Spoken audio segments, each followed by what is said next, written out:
What's up, guys? Happy Monday. Let me get YouTube going up here.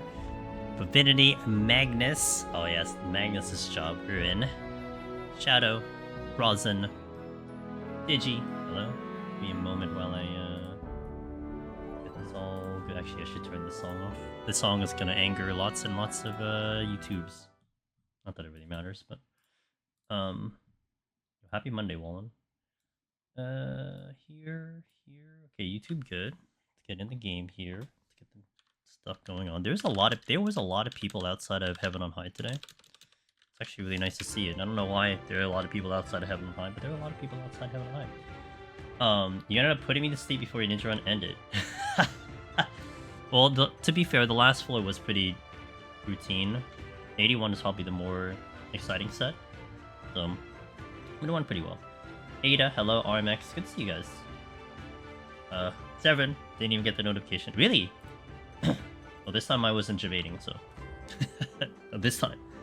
Welcome, guys. We are following up. Yo, what up, Iftech? We were following up from yesterday. We were successful on Dragoon. I'm sorry, we were successful on Ninja. And now the final melee, the Dragoon. It's cute. I like that setup. Let's see how it goes. Hey, DNJ. Clean. No real complaints. Had a little spicy moments, but it was overall very good and nothing to complain about when it comes to when it came to Ninja. And I guess to be expected, because like what do you call it? Oh crap, I don't have a I don't have a portrait. Like I was back on NA, the ping was comfortable, so wait, what are my buttons? Oh, I gotta quickly remember how to play this job.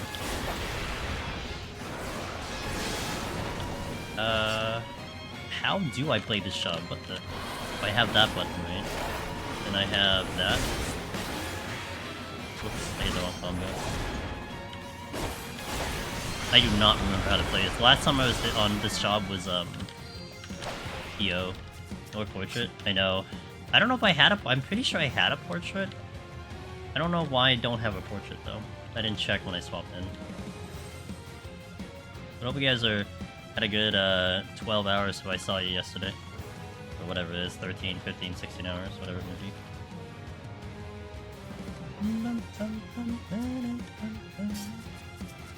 Come here. What is it, this? Oh, did I not do that right? Or do I need to finish the... Dude, I really don't remember how to play this. Oh, no, it's that. Oh, yeah. It's the Dragon Eye. Gotcha. I think I remember. Come here.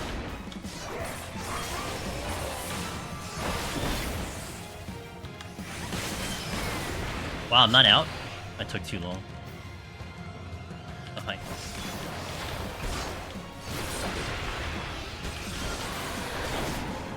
Okay, now I'm out. And this is like, I think this job, Ninja, it's fun with what you do in on the floors. I think Dragoon is fun to me because of all the buttons I get to press. That's, I think, why I do like this job when I do play it now in this expansion. I'll say that very clearly. Because I did dislike Dragoon before this expansion, so... Oh, that's the wrong button.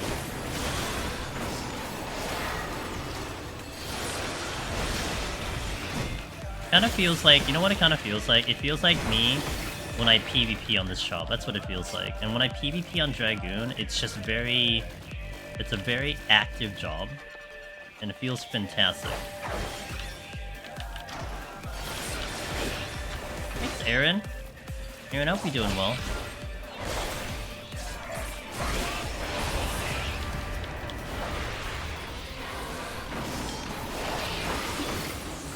And having fun on Machinist. Oh, in front lines or in like I can't imagine if it was CC. Oh, maybe Rival Wings.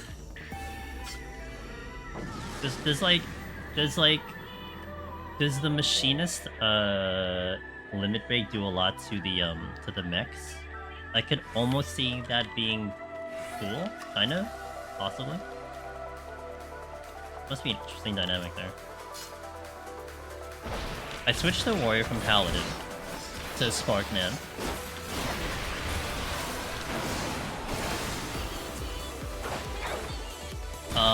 Going to go for my first warrior clear. I watched your video back in the day on YouTube using warrior and it helped. Hey, I'm glad it helps you. Warrior's pretty pog this expansion. So, it's definitely a solid choice. Yo, what up, Ready Player Us? How you doing today? Good to see you. Hope you're having a swell Monday. I imagine it's a nice break for a lot of the NA folks for Memorial Day. So I hope you're having a wonderful holiday if you're celebrating. Although I do say that these are the EU hours, so I would like to imagine, like, you know, 40% of people are like, I don't know what that is. What holiday? We don't have a holiday. Although I know Sadie, who's in EU, said he has a public holiday, kind of, I guess, lined up. Maybe a lot of people are on holiday all at the same time, just for different holidays. It's okay with just mech summoner failed. That's when fighting mech. Oh, okay, okay. Gotcha. It's super chill. Nice. Yeah, we have some rain here, but more or less it's been pretty chill. Like, not like really bad weather. It's one of those, like, it's one of those weathers where you can kind of like sit out, like kind of sit like under a roof and just watch like the rainfall kind of thing. It kind of felt like that a little bit. It only gets bad when like the wind gets insane and then the thunder gets insane. I think I used to like the ambiance of like rain and like occasional thunder, but ever since we had one of the big hurricanes come in, I've never really liked the sound of thunder because it was so loud when that hurricane was coming. I'll take both. Oh, I didn't take both? Wait, what happened? Wait, what a minute. Wait a minute. you gotta see. I added that in because I forgot who it was. Was it Bhina? Bhina comes in to like use the Cardia, and I'm like, what else could I do for backseat? That sounds really good. Rage. Probably the second best one. Second most useless one. Hope you having a good day, Sadie. Oh man, I do like this job. This job's fun. At least in the early floors, it's gonna be fun. Force seems better, so it should be even easier. It's really hard to argue Spark Warrior's kind of ability to deal with Heaven or High, you know? The healing is really good, inner release is just really good. I mean, my experience with Paladin, I think I took it in twice. We took it right after the patch update when they changed Paladin, and I did like it a lot better than before. Holy Spirit felt really, really good, and you had mobile damage with it, and it almost felt like you had inner release when you did Fight or Flight and then Request the Cat and then use them all at the same time. It really did feel good. But I will say, like, I felt like I was a little bit more in trouble with time on Paladin than I was on Warrior overall. So, watching the POTD a second ago. Hey, Astra. How'd it go? Was it a good watch? Hopefully it was a good watch. Am I better for damage as far as struggle? Gotcha. Yeah, I think that's really what it is too. I mean, I did like the mobile damage of Paladin. I think overall, Warrior's just gonna pump it out just a little bit more. I'd use my bows. You know, I'm pretty bad with using my bows on this job. And using life surging correctly. What is an NDA? NDA is a non-disclosure agreement. I guess you have to ask you. I have to return the question and ask you. In what context are you asking me that question? What's the context as to why you're asking what an NDA is? Trying Machinist solo, it's going well so far. Happy I found. Hey, I'm happy you're here, and I'm happy you caught the live stream too. I know a lot of people will check out the VODs and stuff, but sometimes they don't get to the live stream because the hours are kind of crappy. This is why this stream exists. Like this time slot exists because I hopefully can catch a couple people who like I just won't see on a normal day, on my normal schedule.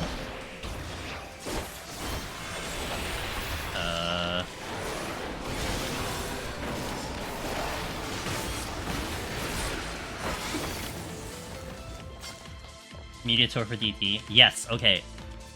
So in terms of the media tour for DT, if someone was talking about an NDA, basically it means they've signed an agreement where they can't say anything until a certain date. Usually the other terminology you hear is an embargo. And it's just something that companies have that, like, maybe they want to settle their their advertisements and whatnot. You know, but basically, like, so in reference to the media tour, you have content creators who have seen things and who have engaged in things already, but they are bound by a contract that they can't release anything until basically Square Enix is like, you can release it now. And that's what an NDA is. So they have to sign that. And if you break it, then you could technically be sued to some extent if you break the NDA and you, like, let's say you're supposed to release something by June 1st and you release something or you leak something before then and they find the source, they could technically sue you in a court of law.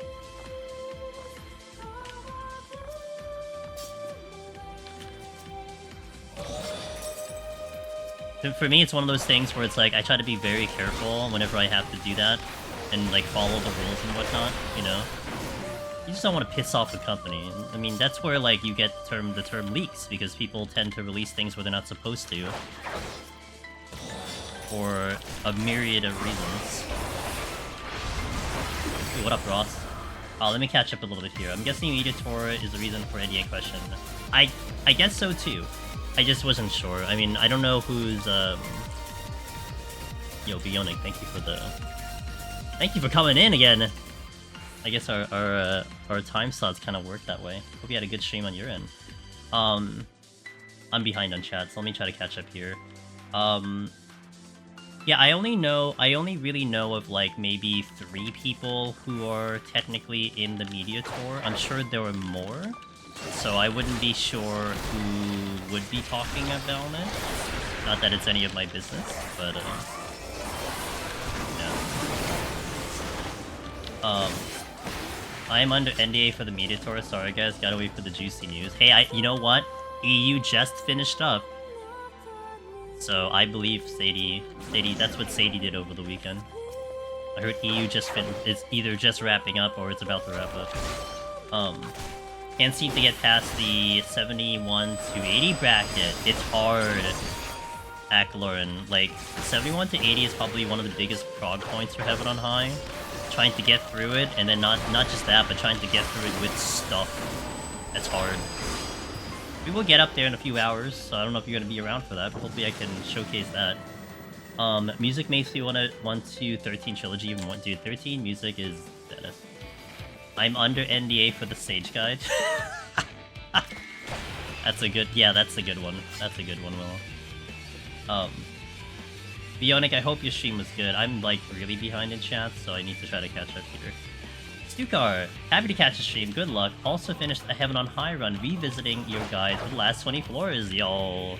The refresh, that's what we're on today. We're trying to refresh all the information, all the feeling of Melee and getting it ready for Viper. My friend cleared Heaven on High solo, says Geo. Thanks to me and all the guys. He is super proud and hey, tell them, welcome to the club, signed me and the community. That is what we like to say, and I'm glad it helped. Oh, small problem. I don't have witching. I might steal, because this could get a little annoying. What's my AoE button? That.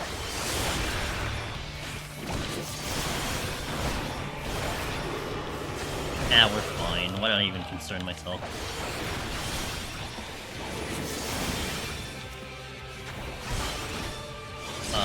The song is awesome. The song previous was 13 OG. That was, what song was that again? Sunlit Waterscape. It's my favorite song. One of my favorite songs from 13. I think that was the one that... Oh, no, the one previous playing was 13-2.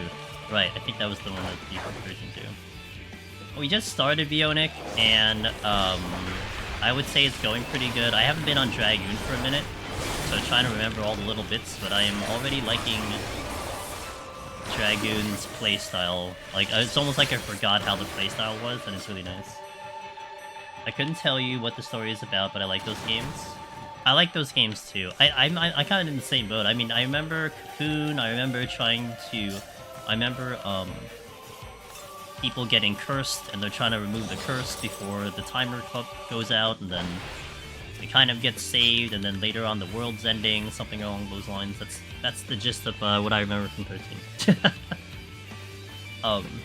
Was Sunlit Waterscape as in Step of no, Sunlit Waterscape was just one of the zones in Cocoon. The Asm Step equivalent, I don't remember the name, but that was more like towards the end of 13. Sunlit is more towards the beginning of 13. Like, I would say like the first 25% of that game. And always a while, we're good at making sure every message is read and responded. I think I speak for everyone. I'd say, thanks, I appreciate that. I try to get to everyone as best as I can. I don't mind if people repeat too, because I will miss things, especially once we get to the higher floors. We start really missing chat, but I think at this point people get it, so I'm not really too self-conscious about it. Oh, get out of here.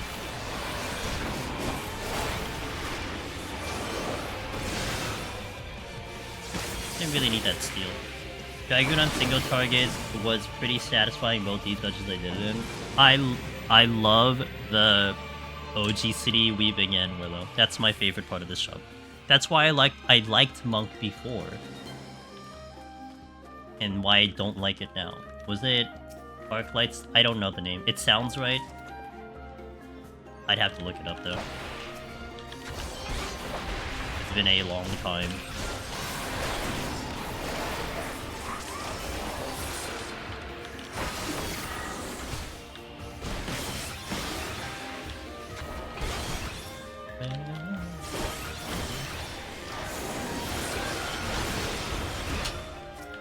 It's like damage registration is like funky though. I feel like things were supposed to register sooner, but I'm not lagging. No, I'm not lagging.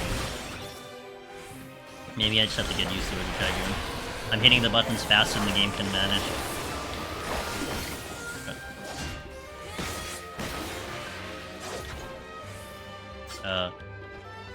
Let's go.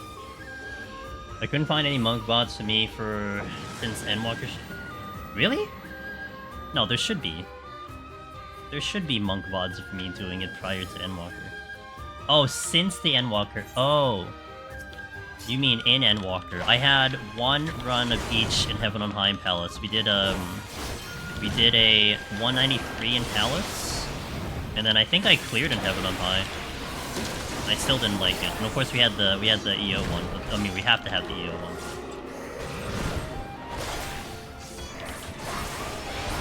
Hey Marion, how you doing? Welcome in.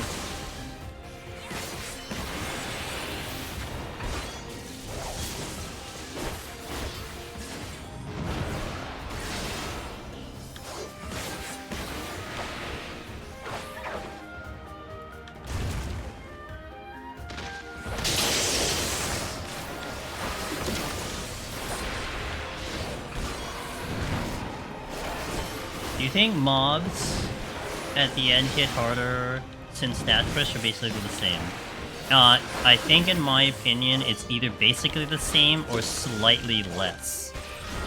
I don't think they hit harder. I know like back from the expansions, Meiji had done a comparison specifically in Palace of the Dead, where Palace of the Dead had shown that we were getting hit a little bit less each expansion. And I imagine that does apply to Heaven on High. But I don't have, like, hard evidence to suggest that. Hey, Caroline. Oh, welcome in. How you doing? Hello there. I think Spine Shatter's gonna be ready. Hog. A little close.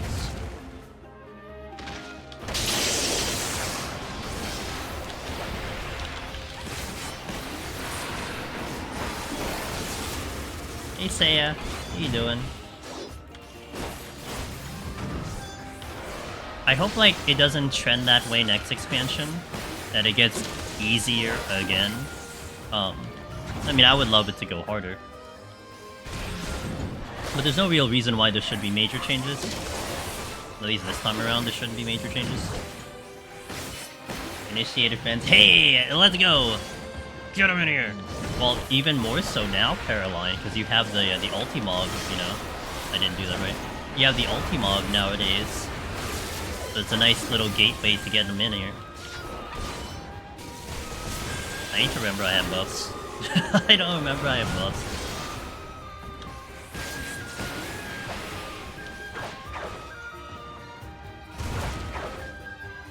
Uptime lamp.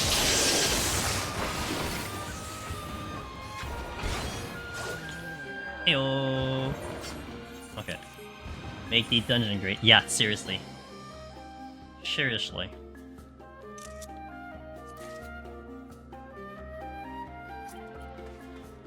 Don't worry, Deep Dungeon 4 will be the one. I hope. Oh, I'm never gonna remember the push it. It's never gonna happen. I'm brain rotted, farming armor and weapon for POTD. What do you mean brain rotted? You're just doing like really good content, that's all. Are you having fun? That's what's most important.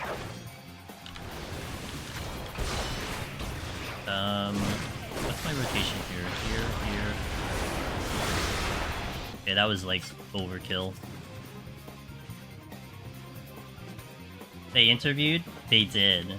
It was really nice. It was all in culmination where EO was coming out. So we had that coming in, and then I just did the HGDQ run, which I thought was pretty well timed, and very fortunate that we got in. So it was all within that like 3-month time frame. So the EU community, the EU community dudes for Square Enix and 14 had contacted me, and they did that interview, kind of discussing, you know, the HGDQ run, and then kind of discussing my thoughts with Eureka Orthos and everything. And it was set to launch like I think 1 or 2 weeks after Orthos came out. So that was really nice. You know, the community guys in general for 14 are really cool people. I got to at least have some chatter with them here and there. They're pretty cool. You know, they just wanna get people to like the game, and they show their passion for it. Yeah, the people there are great.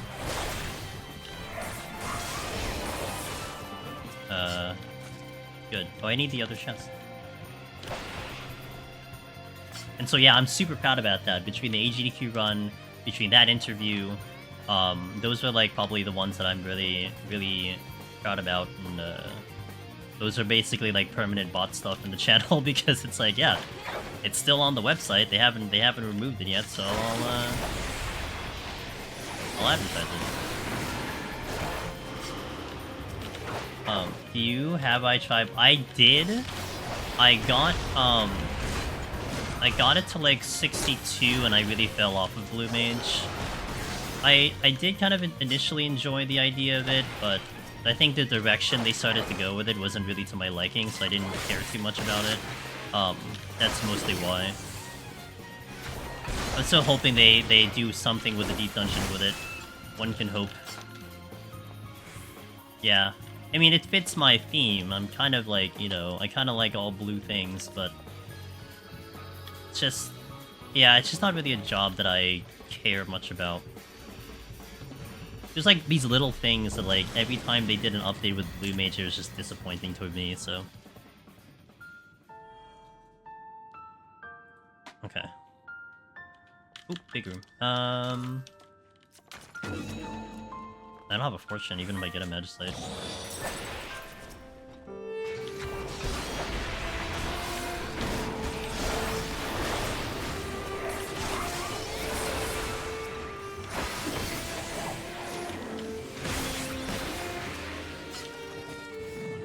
Oh, let's do, I'll always give credit to my buddy Zuon for this, because she had attempted to do a little bit of, Heaven on High soloing, and I saw her doing this on the big floor, and I thought it was so brilliant. And basically, she just like pulled all the Harakiri, and she just ran around with them because they're gonna eventually self-destruct, but because the floor is so big, you don't even have to worry about their self-destruct. So good. I expected you to solo Alexander Blue Mage in the run. You know, maybe. If they gave some type of incentive for doing it, maybe, but I think maybe if Deep Dungeon really kind of becomes stale to me, maybe I'll start looking for other things to do, I don't know. Do you manually cycle through your playlist each floor? I have it randomized, neither. I have it randomized, but I do change the tracks each floor, that's right. But that part is manual, yep. Yeah, so you can see them exploding, but you can see, like, the vicinity of their explosion is not really that big. It's kind of nice. Oops. It's like the size of a landmine, I guess. Let me see if there's anything else here.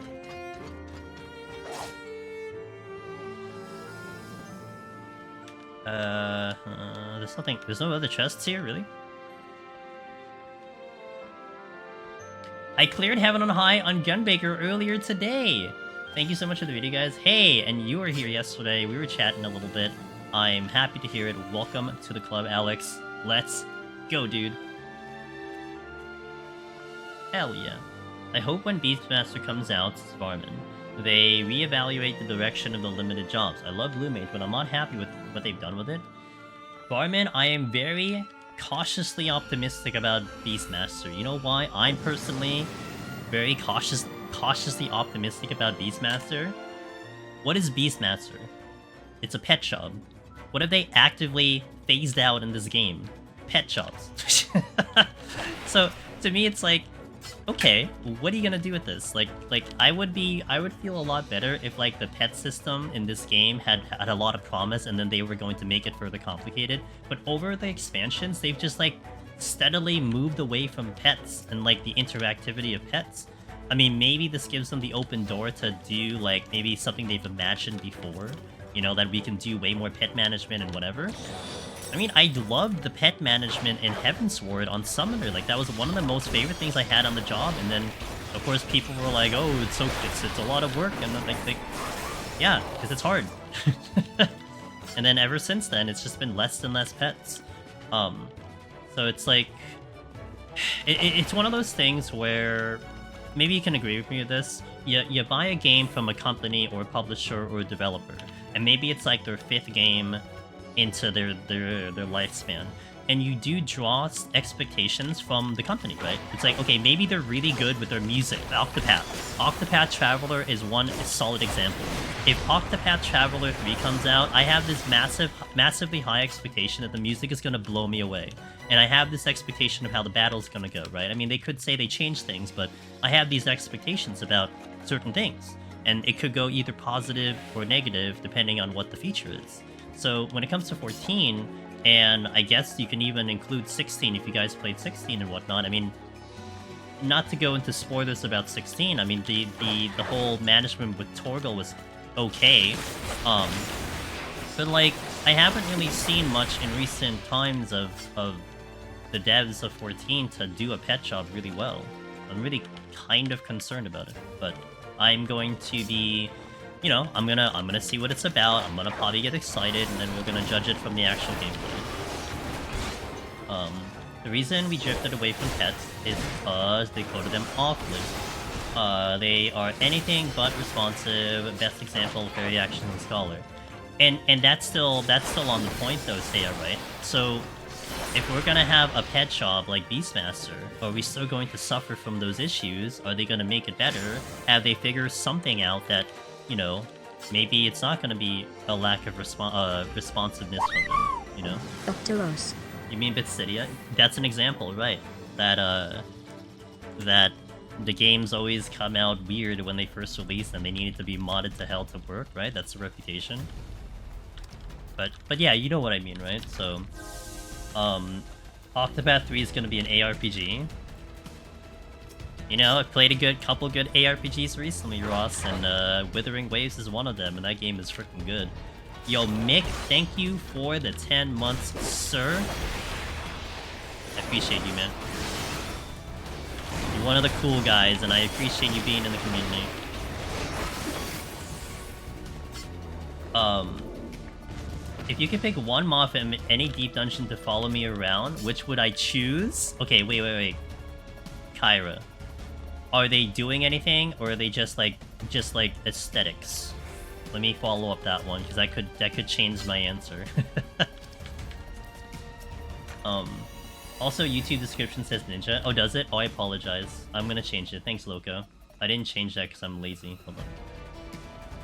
No, you know what it is? I'm testing you guys to see if you read titles and descriptions. That's what it is. I love when I haven't had this for a while, but you do watch some streams sometimes where like the gamer is actively playing a game in the proper directory and the person goes, "Hey, what game is this?" I don't know, read the title. I mean, I'm not gonna answer like that, but it gets funny sometimes. So thank you. Pass the test, Loco. Hell yeah, dude. Doing things? Okay, I would take EO Ape with me. I think that's either that or a fitter, because nothing will stop my fitter. No bug needed. I just like, it's literally a feature, so I'll take an ape or a fitter. Maybe the ape because it heals itself, or like 10% even every banana. Maybe the banana is AoE. You have to also maybe think like, you know, what enemies are AoE. Like for instance, the Kyozo. The Kyozo in Heaven on High, their defense is AoE.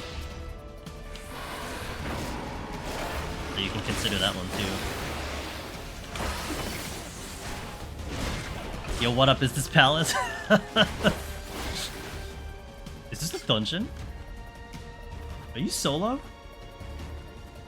I think I'm gonna start trying for Necromancer again. I had a super death in 159, haven't tried back since. I don't blame you for like taking a break. Some people need a break, Loco. 159 sucks. It probably sounds like a Soul Flare or an Imp or something. But you know, everyone has to go through those pains. Everyone has to take some of those deaths sometime. Part of the challenge is convincing yourself to go back in. Steel Pelt Beastmaster OP. With the occasional AoE, you know? The occasional deadly AoE every minute. What's up, Jade? How you doing? The imps. Yeah, I forgot to click off and... Oh, yeah. That's a classic. That's a terrible way to die, but... Yeah. I missed a chest up here. I didn't even bother. I just walked away. If Beastmaster ends up in Deep Dungeon and Full Pedal is in action, I will Steel Pedal only run. What happened to the Harp run? I wanted to see that and it never happened.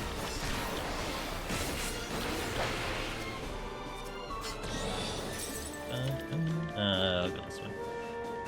Oh, I have a target. Come here. Yo, these stars are so big compared to the ones in EO.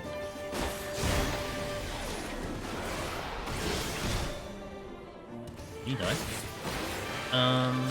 Where am I? How do y'all think BM's gonna play? I couldn't even tell you. I don't even know what they have planned for Beastmaster. I'm sure they're gonna do something unique. It's just, you know, Jumbo Vanara. Yeah, it is. EO even has tiny chimeras. Yeah, they didn't grow yet.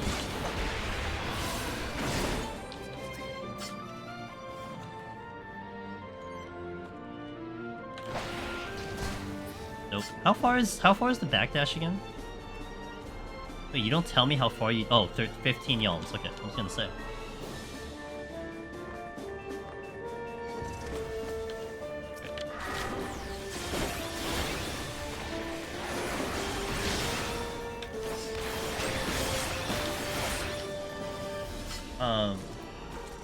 My Pictomancer is that Beastmaster will basically be a summoner. Well, basically... Wait. Let me catch this full time. Will basically be Old Summoner. I'm hoping. Honestly, I'll take Old Summoner as a base kit. And we're talking what, like Heavensward Summoner? Loco? Probably because the ones in EO actually do something, so they reduce the size of it. Wait, what do you mean they actually do something? The Chimeras in like Heaven on High and Palace are way more deadlier. Wow, wow, wow. Oh, did I get something else? What the hell did I get? Oh, the Banara.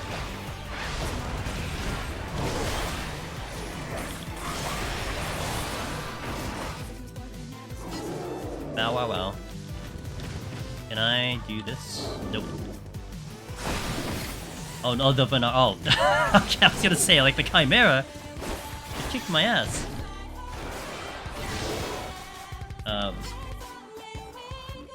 I never got it to work with old... I never got it to work on Dragoon. I never got it to work. Well, the backflip usually doesn't work, like, no matter what job it is, to be fair.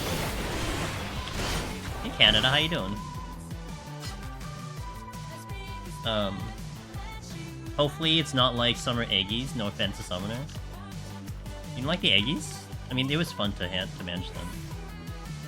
Yeah, Summoner that could have Titan Tank. I mean, it's a start. I hope they do more than that. But imagine if they had buttons for actions that would be replaced depending on what pet they have out.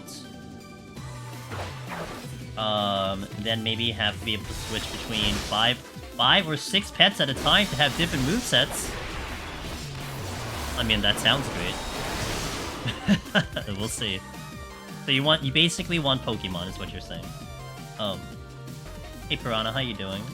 Let me bring Beastmaster into Boja so I can have Beastmaster fights. Well, what if you get like special dialogue from like Lion? He's like, yo, are you Beastmaster? You say it just like that too. I saw the short. Oh yeah, God. Yeah, the Chimera that forgets what to do.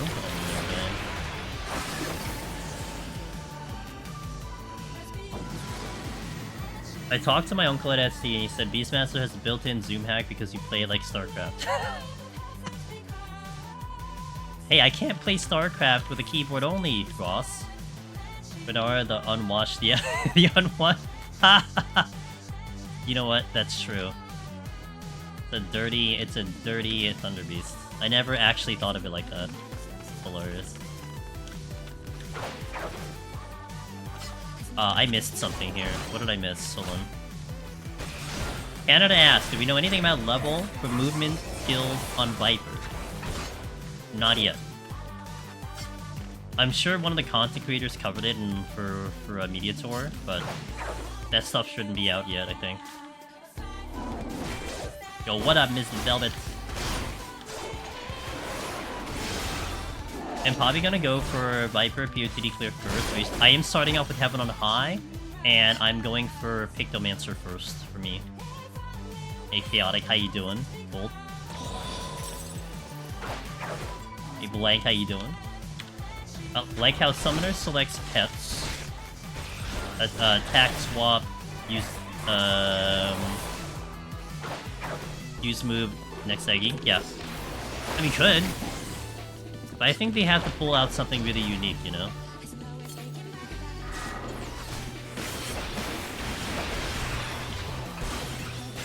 I already got the landmine here. I'm gonna be disappointed if a lion doesn't say that. If lion doesn't say that. Yo, Beastmaster. Maybe it's a secret club with secret handshakes that gives you a Beastmaster. Oh my god, Biptag, I was about to say something from Rebirth. I can't because it's spoiler. But maybe you know what I'm thinking of in terms of what you mentioned about Secret Club. It's actually, I don't want to say it because it is something that people should experience for the first time. It's something related to Secret Club in Rebirth. I just hope Viper has something to move by 60. To move. Like a dash? I don't think it has it. Well, I guess maybe, I don't know. We'll see. A movement skill. I mean... You know, it's to be fair, because I think all the jobs do have them. I imagine it would be early, maybe? I don't know. I guess we'll see. June. June is the magic time for the content creators to go in and post their stuff, so... I'm sure they're working hard on it right now, because they got like a week or whatever. But they said June they're supposed to release. And I think someone said EU was wrapping up either yesterday or today. So obviously you have to give time for EU, because you want them to all you want them to be able to release things simultaneously, right? It would be unfair if, like, NA could release it, you know, in, like, 3 days, and then EU can't release it for, like, you know, 5 days after that. So you're probably looking... You know, I would suspect if you're giving at least EU a week, maybe July, the second week of July. I'm sorry, the second week of June, maybe. Of course, which makes it tough because I would have liked to have released some videos myself, maybe Deep Dungeon related. But if it becomes really tight on, like, you know, the time content creators release stuff and the early access, it kind of is pointless for me to try to do something. Oh, okay. Kind of pointless for me to try to do something because how much time is there going to be to enjoy it? All the work to make it, and just, like, you can only get to watch it for 3 days, and then we find it out IRL.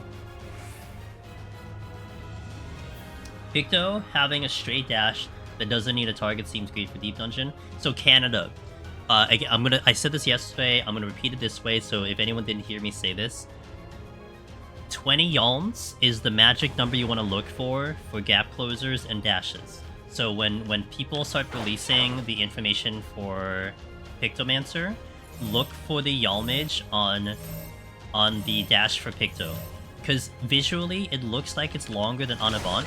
I think Onavant is 10 or maybe 15. I think it's 10. And Dancer can't use... And Dancer Onavant, I mean. Dancer can't use the dash to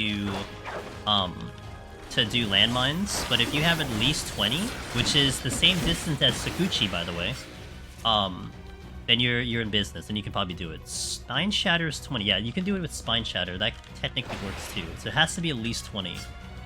I have heard tales of people on Reaper being able to do the egress at 15 yalms, but I was never able to do it. So just you know, something to note on that too. To be fair, the way it looked, Viper seemed to have a range combo, so that if it launched early, it might be viable.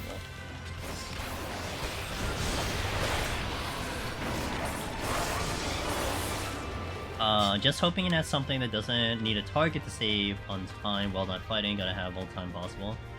Yeah, I mean... Thunderclap and Icarus are interesting. I mean, Deep Dungeon, it's a little interesting. It has its uses, but we'll see. Beastmaster is just Lord of Verminion. But what if Lord of Verminion has been the beta for Beastmaster all this time? Can you say if there's a new Deep Dungeon and if it's better than EW? Can I say if there's a new Deep Dungeon? The only thing we are working with is that there are new plans for Deep Dungeon. That's all we know. I honestly can't even say for sure if that means a new Deep Dungeon. I mean, we're all hoping for that to happen, but you can't 100% say it's gonna happen until we get more information anyway. Which I hope we do. Maybe sooner rather than later. Hear a little bit of the rumblings of when maybe that part is going to come in, but the earliest you might see anything on Deep Dungeon might be like halfway through 6.1, maybe 6.2, but likely 6.2. Because I remember back in like 7.2 is at 7. We're in the 7 patch now. One of the things they said was like, if you have content in 6.3 and you're expecting 7.3, you're expecting Deep Dungeon to be 7.35, which is always the 0.35 patch is always the Deep Dungeon patches. If you're expecting content in 7.3, they start working on it on 7.1, and then they start really closing it in on 7.2, and then that's when you start hearing like info on it, 7.2. So that's usually the cycle you're seeing. I mean, things could definitely change, but that's typically what they go with.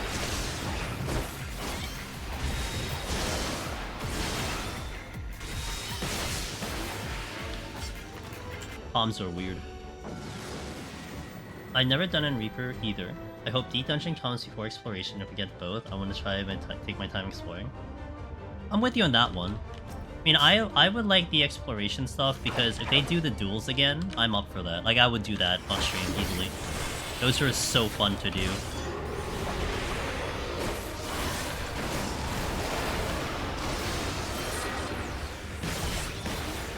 I would love if, like, we had the opportunity for that, you know? I just still wish I can do the duels on demand. I can't do that on demand.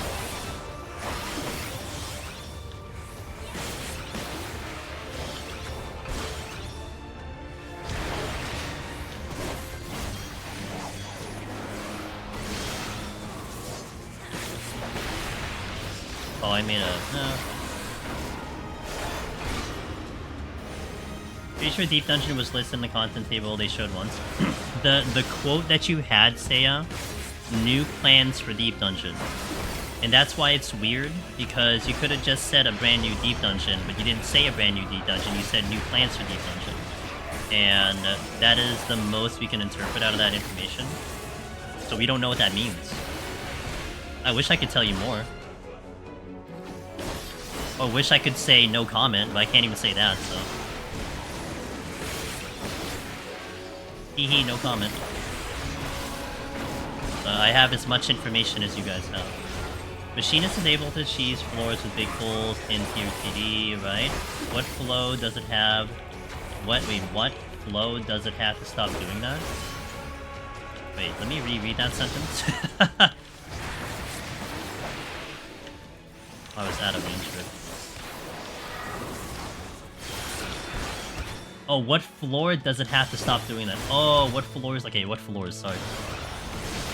So I had done speedruns in Heaven and Palace of the Dead on Machinist. We did 1 to 100, and then we did 101 to 200. I had personally kind of stopped AoEing by like 140-ish. Because it, like 141, you don't want to deal with like, you know, gargoyles and demons, multiple of them. I had done a couple AoE pulling in 131 plus because we were trying to go really fast and they weren't that bad. But yeah, I would probably say up to 140 would be what you're looking at. I want a multi-target Deep Dungeon boss. God, I was hoping for that, Sadie, for EO. Because think of it this way. Like, a dual boss in Deep Dungeon would make sense for a light party. Like, it would make it, I don't know, presumably hard for light party. But just imagine now having to do it solo. You know? And have them do the whole thing where they, like, you know, go to the middle of the arena and they reset themselves and do mechanics. Maybe have them do, like, west and east, north and south or something like that. I would freaking love that. Oh my god. I think they held back. Like clearly, so okay. Back to a conversation we were having before, okay? About expectations coming into some new features. So we're talking about how my expectations for Beastmaster are fairly low because the game doesn't really, so far, 14 really hasn't demonstrated their ability to do a really good pet class. And if anything, they're digressing in that department. So for me, it's like, I hope Beastmaster's good, I just don't know. So I'm cautious about that. Now, on the flip side of things, with what Sadie said, you have the example of the Boja duels, which the mechanics for those are so good. If you do the entire fight up to Enrage, a lot of those mechanics are so good for solo. So it's like, you know that they have, it's almost like you know they have capability of really upping the difficulty of solo. I mean, I think it was fair what they did in EO, but I still think they should get closer, if not further, than what they did in Boja duels into Deep Dungeon. You know, if you want to establish, and not to say that they're planning to do this, like I think it would be really good for them to establish Deep Dungeon as the solo content, the hardest solo content in the game. If you go for that, then you should have bosses like that, like standard, if not even higher than that. You know, like ramp up the difficulty. Happy Face, no, they're great. And I emphasize doing the entire fight. I mean, look, I know that there's speedrun strats, and I'm not against speedrun strats. Like, look, if you don't want to deal with the mechanics, that's why the option's there. But if anyone has ever done those duels, literally to Enrage, the mechanics are so good. Like, every single one of them are great. I think the only one I dislike is Menelaus, and Menelaus is just annoying because sometimes the accelerator bomb snapshot's really dumb. It's like, it may kill you whether or not you resolve the mechanic properly or not, and that pisses me off. But outside of that, everything else is really great. You know, like Debog was awesome, Lion 2.0 amazing. I thought Zadnar duels were such an improvement over the other Southern Front. I think Southern Front was a great start. It's just, I think The whole thing about like basically knowing the first like 5-second mechanics so you don't die immediately, and everything else was like manageable, you know. But Gabriel was such a good fight. And Lion 1.0 was a pretty good fight. I did like Gabriel a lot.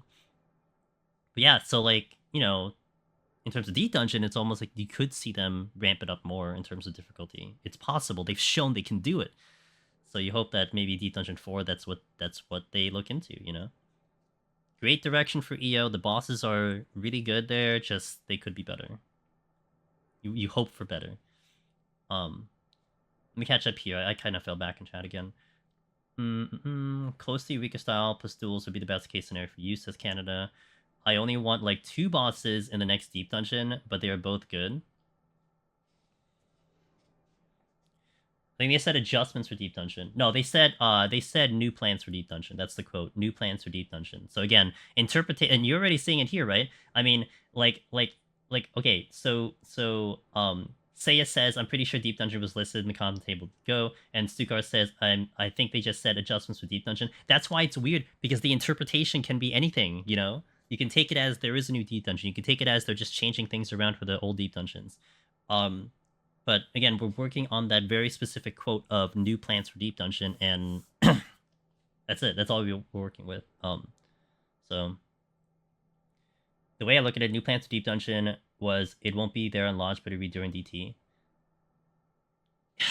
I guess, but it's like, I don't know. Like, they've established the patch cycle for Deep Dungeon, which is 0.35. So it's like, I don't know why, like, in my opinion, like, how I kind of look at it is I don't know why you need to be dodgy with the wording. Why can't you just say new Deep Dungeon? I mean, they said with the other ones, right, there's a new raid, there's a new alliance raid, there's a new dungeon. Like, those are, like, you know, common sense no-brainers. But why didn't you say new Deep Dungeon? You know, so it could mean that they're doing maybe not as much as we want. It could mean that they're doing even more than what we're expecting. I'd like to think optimistically that there was hard evidence in a way that the release of Eureka Orthos was pretty hype. A lot of people did Eureka Orthos on the beginning, so you wonder if they're taking that as an optimistic point of view. Maybe they're gonna double down on doing more stuff with it. Who knows? Not to mention, I mean, look, ever since we did our AGDQ run in Deep Dungeon, I think there have been at least 4 more speedruns of Deep Dungeon in various ones. I think there was one for JP. There was definitely 2 for EU. There was one in ESA, the European Speedrun Association, and there was one in really, really longathon, both by the same run of Mizao. And then there's been a myriad on like hotfix and all that stuff. So like Deep Dungeon as a speedrun category has been very interesting to see that people are really taking that, and also the organizers are looking at it and being like, yeah, we like this. Let's put it on the show. So it's just like, you know, in the back end, you're getting more people seeing the content in that space, you know.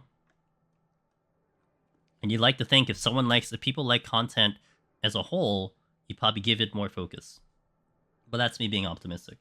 I never use my metal to boost anything because I want to clear them before I burn them to the ground. Sherlink, smart, because that's the biggest thing I dislike about Boja. When you get your boosts and your metal thing, you can't click it off, and that really angers me. Like, I'm really sad about that. You know, like, I would like to try to try to have done the duels without the bonuses, but what can you do? Make a new character. It's Palace of Dead Unreal. Look, I'll take it.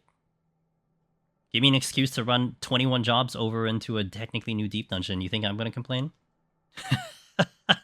As long as it's not easy, you know? As long as I don't, like, one-shot everything, like we did in EO. Like, dude, I want to go through another 6-month adventure on Astro, you know? On, like, a job. Like, get me a job that takes me 6 months to clear. And I'm trying hard, you know? Not, like, one and done, and then I'm done in, like, you know... Finn's done in, what, a week? Omni? You know?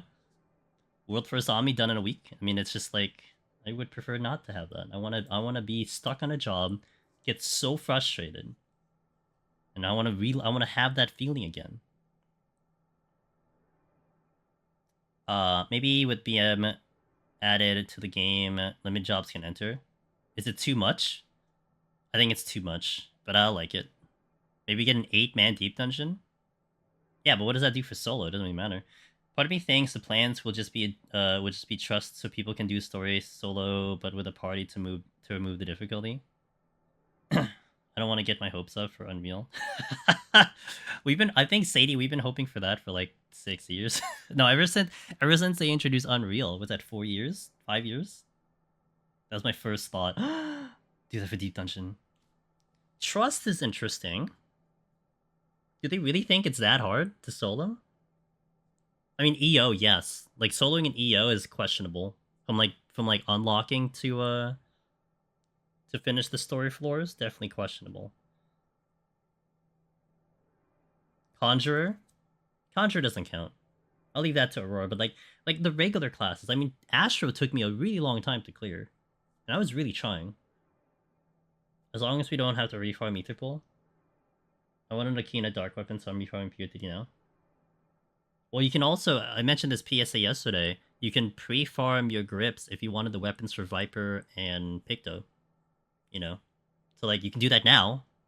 Get all your Aether Pull ready to go and back in order before Doncho comes in, and boom, you have instant weapons. I have a feeling Astro is going to do a fair bit more damage. Maybe. We'll see. We'll see. It's one of the jobs I will take in first. Well, like, 4th or 5th or something. Because it'll have the biggest change. I'll do it. We'll find out. But I won't be the first to do it. I bet Aurora's going to get to it first, so he'll probably be the one you want to talk to about that. Trust will be interesting, but how do I get Thancred to perform?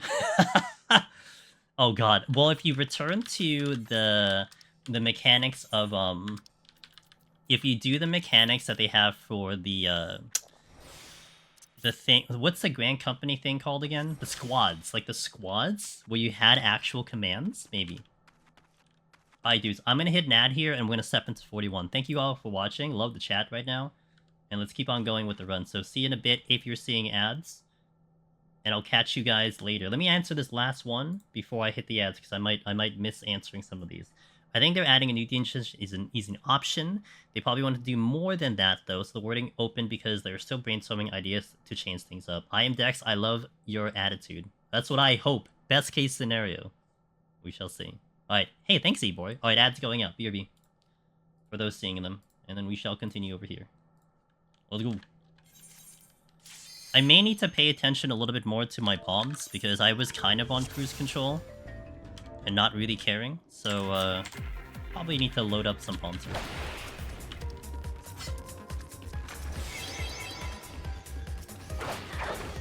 Come here.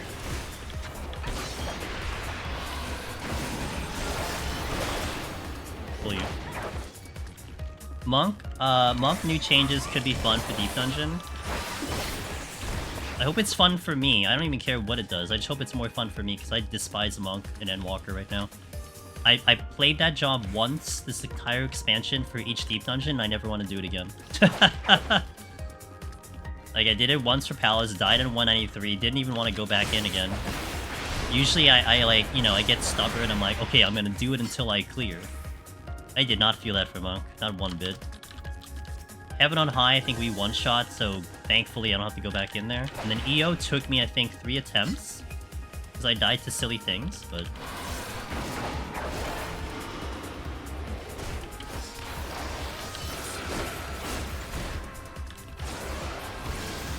I think this dude's in a timeout. I'm gonna check the other things.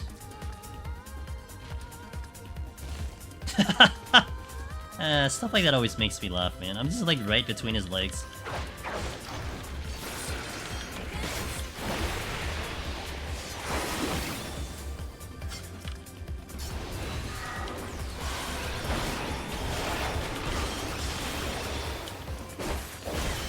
If you can rescue trust party members, that'd be fun for landmines.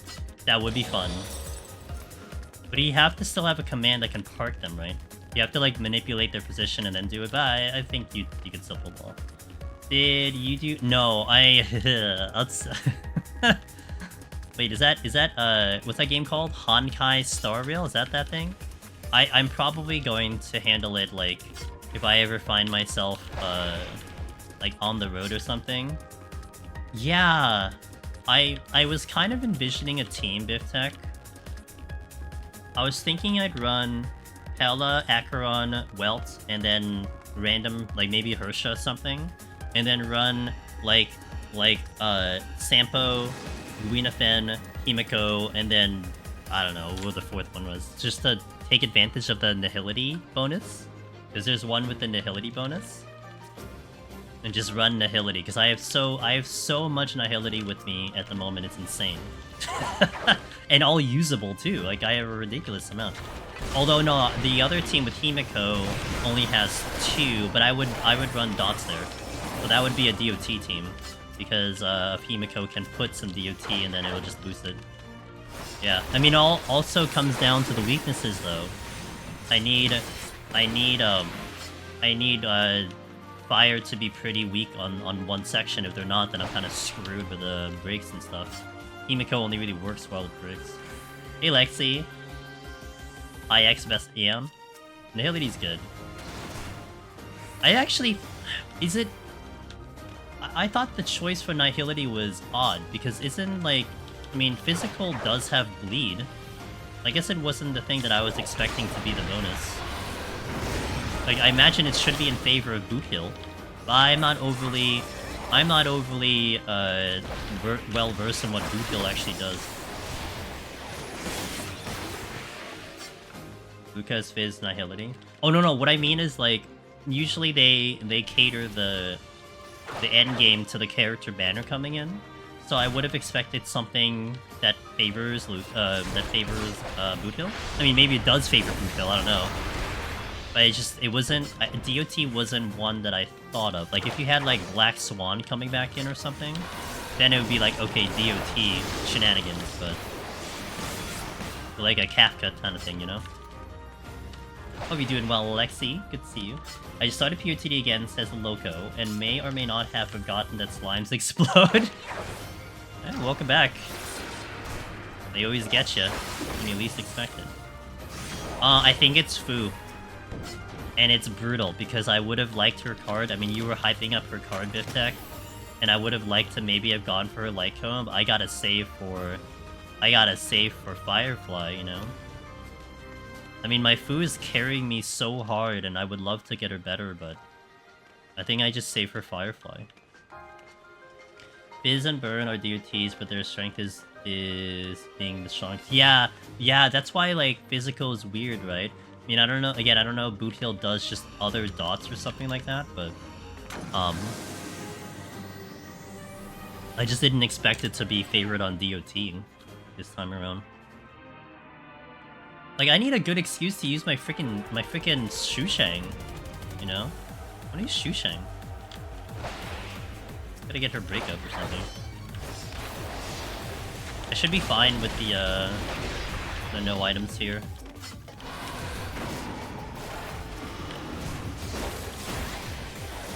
Hey, Moon. You're saving for Firefly because you're going for the best break in the game. I'm saving for Firefly because she's literally my girlfriend.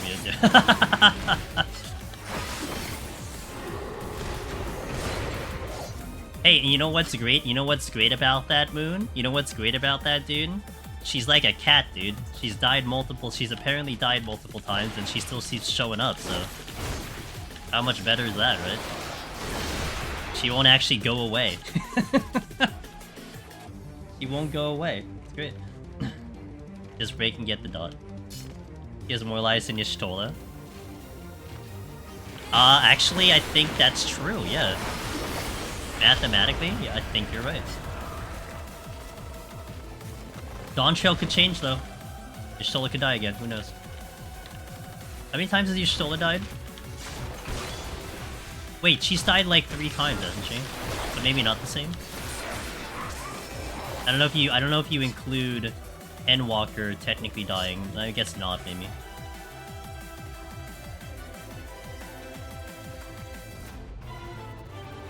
So, the first time at the end of ARR, then in Shadowbringers, do you consider Endwalker death or no? You don't count? Okay, fair. I was curious. Yeah, I don't think that counts too, but, I mean, they implied it. My cockatiel is being weird. He apparently has beef with his shoe toy because it sounded like he was fighting with one. It sounded like he was fighting with one and the other burrs, but no, he's assaulting a bamboo chew ring. Hey, Bowie! The actor. Hey, what's up, man? Hope you're doing well. Good to see you, dude.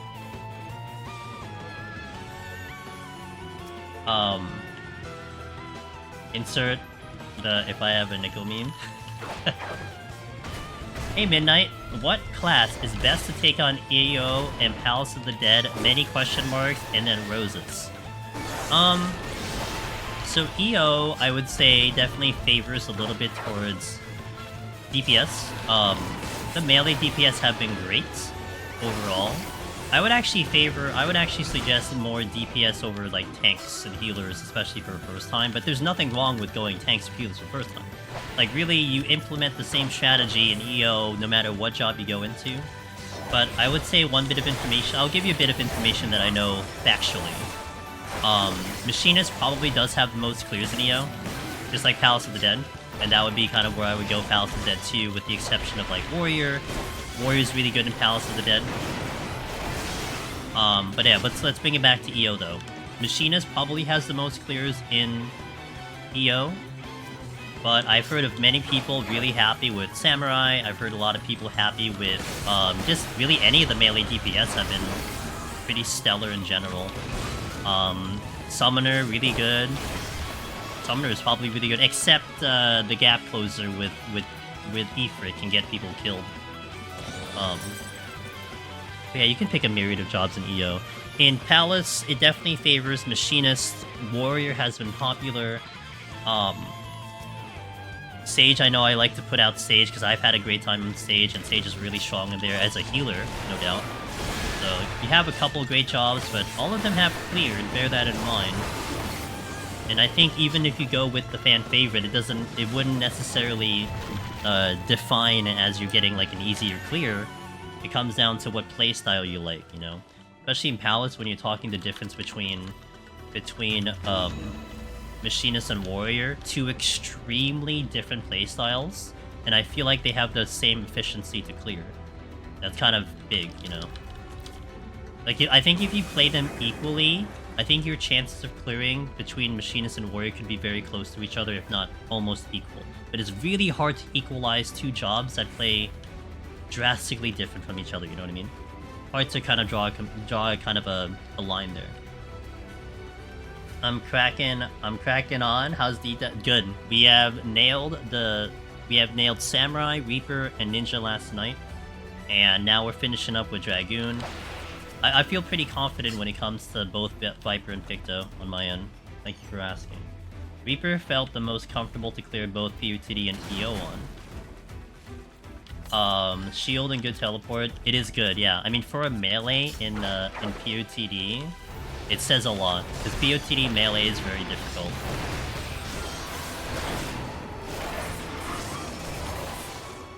Ogi Namakiri goes Burr. Samurai's really good. Hey, no problem, Midnight. I wish you good luck in your journey. And you better come back and let me know how it's going, because I always love to hear those stories. Speaking of ease of clear, how big of a difference is Summoner and Machinist? I know Machinist doesn't have to worry about Pox. How big of a difference is it? I would still probably give the edge to Machinist because of the ability to handle Pox. Summoner can probably output a little bit more damage consistently than Machinist can. But I think the survivability favors Machinist, because it isn't just your ability to avoid Pox, but you also have Leg Graze, which works on a lot of enemies. I think if anything, Leg Graze works on more enemies than Sleep does, and Sleep has a good use. Sleep has a better use. Has a better use for Summoner versus where Machinist is, because you can de-aggro things. So that's one big advantage of Summoner. But yeah, I still think Machinist holds a little bit more of an edge over Summoner, in my personal opinion, between the jobs. But they're both really good. I'm trying to clear on Reaper and it hits hard. It hits really hard, it's horrendous. I would 100% get myself killed with Reaper as a movement skill. You gotta always teleport like into walls. Like, you gotta angle into walls, that's what it is. You know? Or only teleport in between rooms like I do on Dragoon right now. I forgot to put Death Design Behemoth, and it still beat Reaper 180. Sounds about right. I need to get my EO clear, but 130 is such a motivational black hole. It's rough in there. Like, I think it's even worse, Bowie, when like I was taking Warrior in recently just to set up another challenge run, and even when you're AoEing everything and going through the floors, you still don't hit the speed run. It just feels so disgusting. Like, you think, like, okay, full pulling, wall-to-wall, kill everything, move on, gets you an easy speedrun. Oh, you still need a demi just to get a freaking speedrun. It's annoying. I mean, it's still at least not that, like that, you don't need that much brain power, but still. It definitely takes a lot more attention than, like, these floors. I do 1 to 10, it feels like I did 10 runs of 91+. Yeah, yo, I feel it. That's why I've always, like, I've now just kinda just conceded I'll always AoE pull in 1 to 10 or 1 to 20 at least, because it's just faster. It takes way more effort, but it's so much faster. It feels a lot better. Reaper feels so strong in Heaven on High. It was great in Heaven on High. It's still great in Heaven on High. I think the power of Reaper shows way more in Palace than it does in Heaven on High, but it's still really strong. I'm just trying to pick what I want to attempt Necro on. Don't want to do Warrior because climbing back up on tank feels draining. Yeah, then hey, don't do Warrior, happy face. Like, there are gonna be people who will love the job. Like, it's like, oh man, I love tanks, I love the way it plays, I love what you can do with it, and you can kind of, like, you know, look past the slowness of tank, you know, and stuff like that. So for some people, it's gonna make a lot of sense, but, you know, Machinist is gonna be faster, you're more in risk of dying because you have lower defense, but for other people, that type of playstyle is better. I mean, I personally like the DPS over the other jobs. I like doing more damage, I like doing fast damage. That's my preference, if I had to really pick between them, you know? So everyone will have that, and it really comes down to your own personal desires of what you want out of the job. That's what it comes down to. It just feels great in Deep Dungeon because Death's Design really pumps your total DPS on floors and all the extra KH. Yep. Third Magi hype, yep. Gonna get my last... Dude, Bo, you all of a sudden had started collecting those clears, and I love to see it, man. Miss Moody! Wahaluda! Hi Moody, how was your stream? Welcome in. Guys, that's my friend Miss Moody Moomba, one of the coolest streamers, one of my dear friends on Twitch. She is just the sweetest. So if you haven't checked out her stream, please do. I really do enjoy her stuff. And hope you're doing well, Moody. Hold on, let me give you this shout. I don't think anything's gonna kill me right now. Use Rage. Alright. I'll use it on the next floor. I added that in just right before stream. Internet. Oh, I was wondering. I'm like, oh no. You're still getting some issues, Moody? I hope that resolves itself. If you ever want to talk about it, just send me a DM, because I know way too much about ISPs. I have so much knowledge in ISPs I don't want to have, but I do because I had all these issues in the past. So if you ever want to you want an ear to bark on, just DM me. We can talk about it. Hey Feature, welcome in guys, I'm Andrew's Demoness, doing some Deep Dungeon, some Viper preparation, because we will be taking Viper into all the Deep Dungeons, and I'm getting the practice on the melee. Good excuse to come back on the melee and work on it, so that's what you walked into today. Let me catch up and chat a little bit here. Omni is off the table, pre-dodge fail, but that's okay. I wasn't doing runs for a month or so. Burned out a little after the 5 clear bursts. Hey, that's fair, Bowie. And you got such a busy schedule, my friend. So, you know, managing your time is, I'm sure, very important. I did Warrior in Heaven on High because 70 Warrior's fun, but I do not want to climb 1 to 70 Warrior again. And 70 to 100 is where it's really fun. Yeah, it's fair. Happy Face, that's fair, man. Yeah, I don't mind it as much, personally, but again, everyone's gonna have their preferences. Where's that chest? I have the hard stuff to go, though. Astro? Dude, Bowie Astro is gonna be badass. I do want to see a Bowie Astro, oh my gosh. It'd be so cool.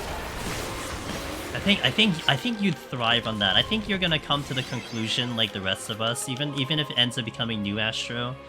It's just the challenge is kind of exhilarating. It's a freaking hard job. It's memed on because it's hard. You know? I would go on to say that the guys who meme on Astro and joke about it, like, what job should we do in Deep Dungeon? They say Astro lol. It's because they never took it in. But the guys who take it in are like, you know, actually Astro's kind of pretty cool, you know? It's really challenging, but it's actually a fun experience. Like, that's all the people who did Astro. IAP is such a nightmare. ISPs, when they don't do their job, is terrible. Like, let me tell you, it's a pain in the ass, and I'm just crossing my fingers that I don't have any issues on Dawn Trail. I'm really crossing my fingers, because I feel like I might. Just my luck, you know? The boy Astro is gonna be painful. I feel it'll feel better than Scholar. Landmine plays in here are a thing, but it's still balls. Yeah, it's you still get the heart rate going when it comes to landmines, right? Aurora's gonna need new emotes soon. Astro is more fun than Black Mage and POTD. More fun than Black Mage. More fun than Black Mage. You know, that's a good question for me personally.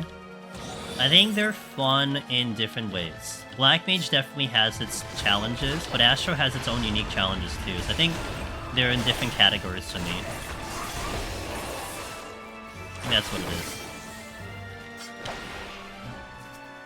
Yeah, I would say that. They're just different categories. I can't do a one-to-one to that. But I will say, if I had to pick one or the other to do, I'd rather do Black Mage, because I'm better on Black Mage than Astro. If I had to pick between one or the other. Treasure? No. There's really big enemies over there. Okay. That's... Hey, remember when Jump used the animation lock? I remember those days. Don't move. There's nothing to see here. Oh, god damn it.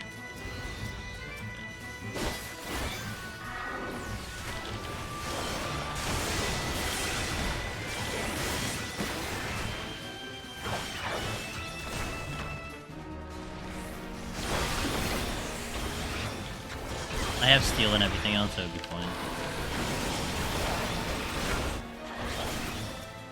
A lot of crap here. Treasure room without the treasure? It's okay, I made it. I made it into a treasure room. I don't need that chest.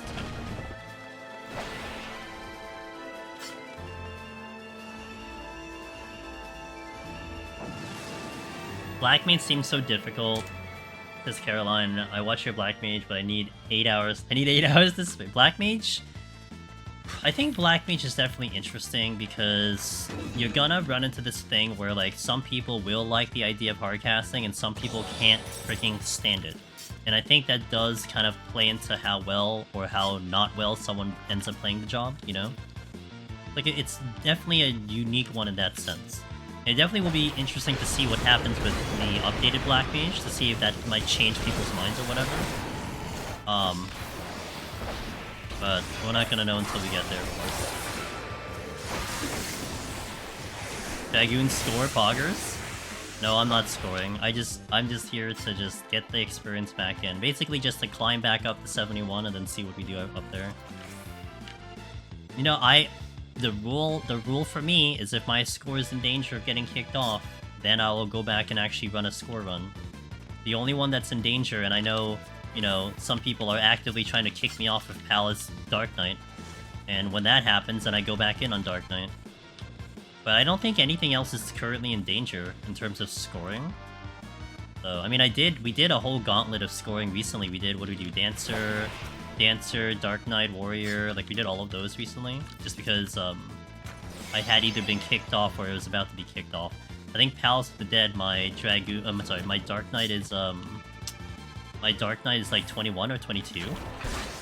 And that was like a non-scoring one, to be fair. And also, I mean, one thing to take into consideration, I'm not really against the idea of scoring, I just need a motivation to give me. And I think when I cleared Dark Knight, that was when it still had the old Living Dead. So it's like, I had no desire to try to push that job to its limits because I didn't even know if I was freaking clearing 180. Like, I think Dark Knight, Bard, and those jobs in particular, those were jobs where,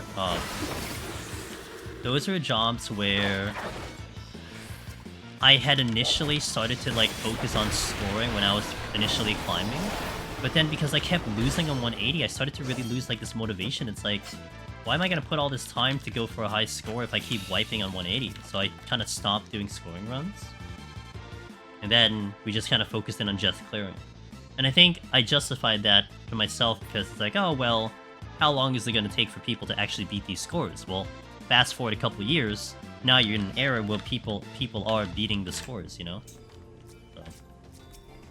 And also, to be fair, I guess one other thing to put out there is, when it comes to Dark Knight, not that we ever predicted Dark Knight was going to have the Living Dead change. If it never had the Living Dead change, then my score probably would have been safe for a very long time. I mean, how many people would want to go through that adventure of Dark Knight, you know, pre-Living Dead? Astro, again, I could put up a I don't think I put up a really great score in Astro. How many people are going to beat Astro? At least current Astro, right? So it's one of those things where, I kind of take into consideration when I'm picking jobs. And that's why also, it's kind of a twofold thing when it comes to Pictomancer and Viper. Like, I do want to do 1-100 because I do think it's a lot better to do that entire run. Personally, I want to do the entire run, but it's also a score security thing. Like, I want to keep that initial score on the leaderboard because it has the time and the date of when I cleared, and like it's actual hard evidence that maybe I got world first or world second or something like that. So it's important for me to do the entire run that way. Whereas you take something like Black Mage or maybe some of the healers, it's like I can start at 21, but what are the chances it's gonna get beaten in, like, you know, the next couple of years? Assuming no, like, massive changes to the job. I don't have to put that effort in.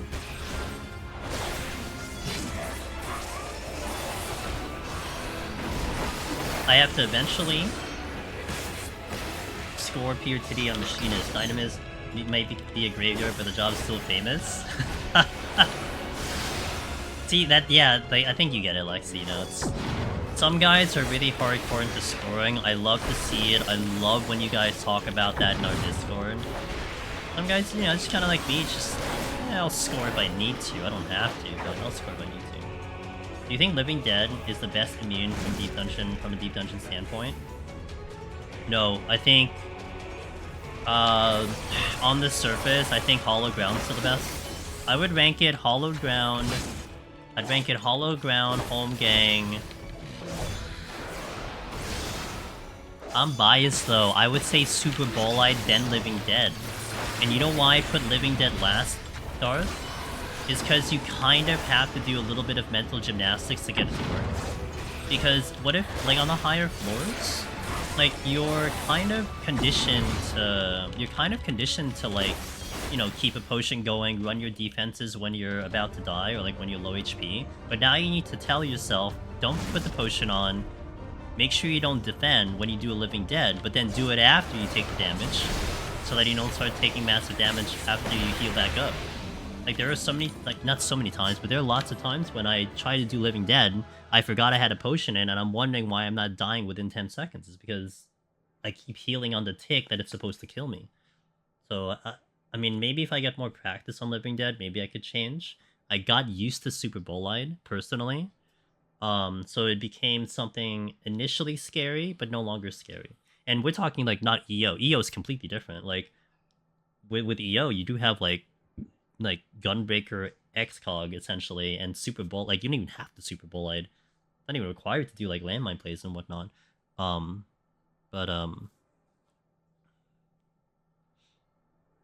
because it's just, yeah, Hollowed is just a no-brain. You know, you don't lose HP. You don't have to worry about, you know, keeping yourself up after it's gone. You just have to make sure that you pay attention to when the buff's gone. That's it. It's like nothing overly complicated about that, you know? That's why it's easy. But then, you know, if you're talking about cooldowns, I actually probably would put Warrior above hollowed because the cooldown on Holmgang is so much better. Mudpug, thanks for gifting 3 months to Moody Moomba. Cheers, man. I hope you're doing well. Good to see you. Over on YouTube, Gavindale says, I'm on Dynamis leaderboard. Go kick me off. Wow. Challenge from YouTube, Lexi. What rank are you, Gavindale? Do you want to disclose who you are? YouTube versus Twitch. Let's go.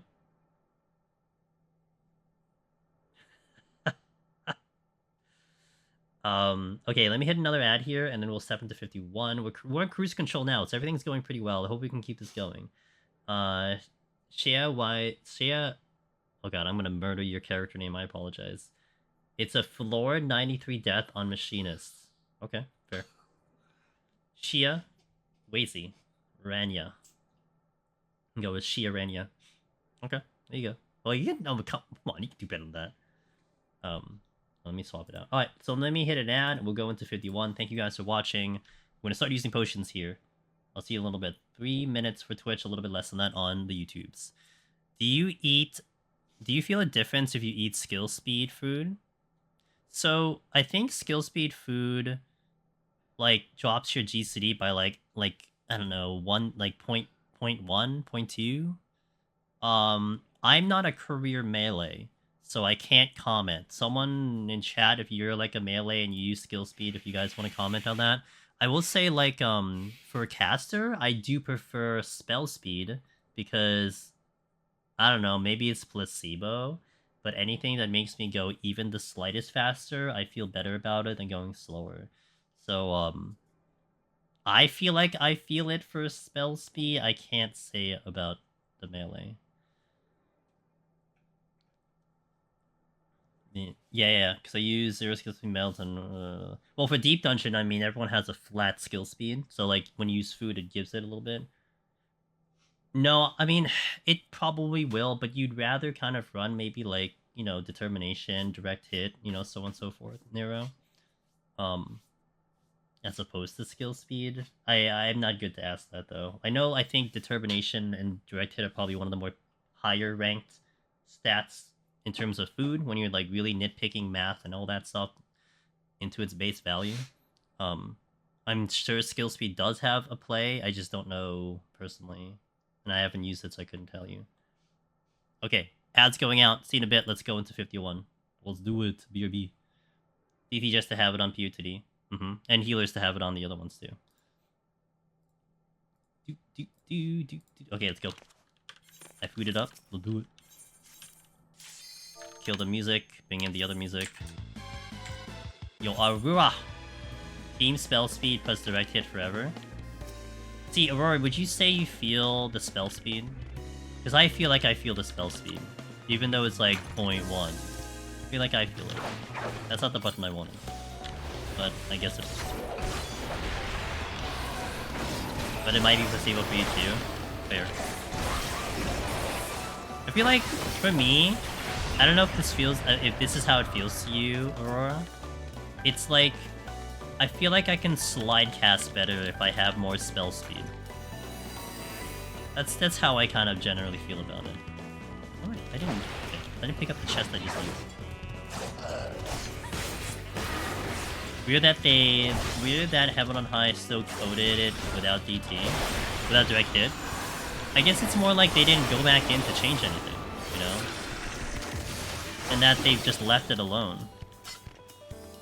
I mean, you know what is my interesting thing, Lexi? That I was very curious about before EO came in, was the whole debate on spinning. Like, what are they going to do with spinning? Like, are they going to remove it? Are they going to adjust it? Are they going to leave it alone? Like, if you use the precedence of Deep Dungeon, well, you can spin in Deep Dungeon. But, like, are they going to change it? And, well, what they ended up doing is that you can't spin in EO. That's it. But they didn't go back and adjusted the old ones, too. They just left it alone. Which I respect. I do feel like it's better to leave the old ones alone, you know? As opposed to, like, going back and continually changing it all the time. But, who knows? Maybe they end up changing it anyway. Maybe this new plans for Deep Dungeon is what they're gonna overhaul. They're gonna, like, make it into, like, this reborn version or something. But then, also, like... I don't know how you guys feel about this. I feel like... I feel like Deep Dungeon added at the moment, maybe you can argue EO, and we've always complained about some of the changes we like in EO. I just feel like with Palace and Heaven on High, it should just stay untouched forever. Like, it's still getting changes, like, indirectly, but it should just stay untouched forever. Like, you shouldn't go back and do anything to it. Like, yeah, like what Lexi said, like, don't go back and remove crits. Don't go back and fix spinning. Don't do anything. Like, make a new one. Do it all in the new one. Just leave it alone the old one. You know? And it's like, in my brain, I'm almost wondering, like, what if they do decide to change the old ones? What is their justification? What is these big rooms? Stop. What is their justification to doing so? Like, you had the situation with PvP. PvP needed a revamp because no one was doing PvP. You know, like, it was in dire shape. They wanted to have PvP. They needed to do something to get people to do the damn content. I get it on that front. But man, like, what would be the justification if you actually go and do that for Deep Dungeon? Like, I don't think there is one. Because, like, no one's complaining about it. Like, no one's like, man, you should change Palace and Heaven on High because it's really annoying. It's like, no, it's not. Like, no one's complaining about Palace. So I just hope they don't look at that as a thing. At least my personal opinion, I think they should not touch it. I'm scoring on Drag. Yeah, you know what? I did get a score seed, you're right. Maybe I did get the score seed for some reason. What if they just added an additional mode and old mode's the same? That's what I would love. That's like my whole thought of like Unreal, you know? That for Unreal, you leave alone the old ones and then you make this newer version that you can change around and modify whatever the hell you want to do with it. And you keep the title, you make a brand new title for the new ones. You know? If there's no PDD haters, I am dead. If there is no PUTD haters, I am dead. I think I understood that. How many floors are you hoping for the new Deep Dungeon? I mean, 100's a sweet spot. Just don't make 1 to 40 like weird, like they did with EO, you know? I mean, with EO, once you get to 41, I feel so much better about it.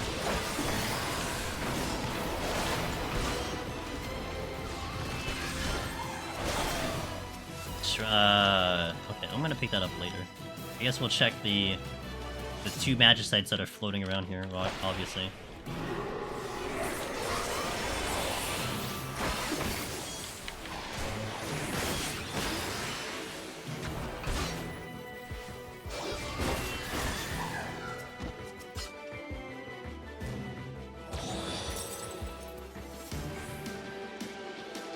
You say that, but they did change it to the old Sephiroth X when it became Unreal.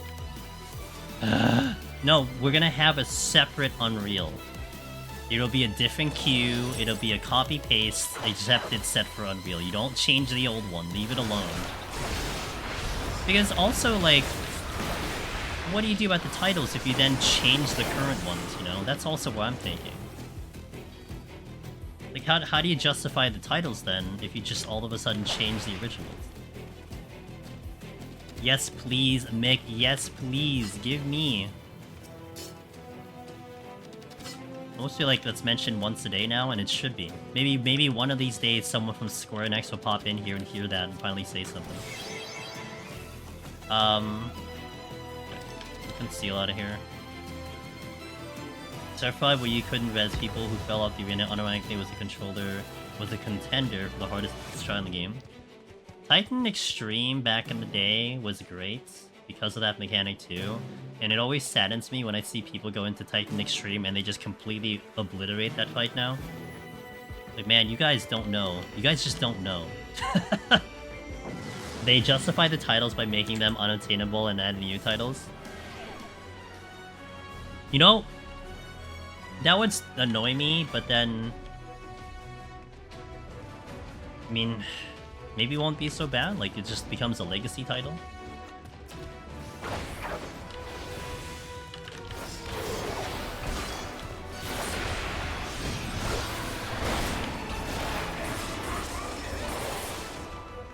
I think they didn't stand a chance.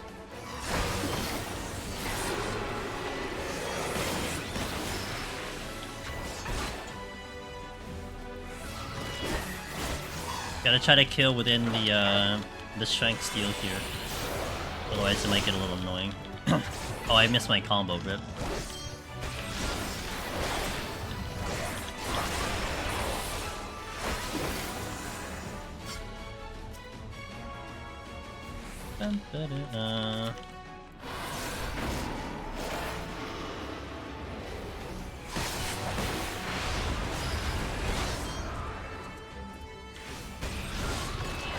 There's another one coming. Alright, pull. Come here.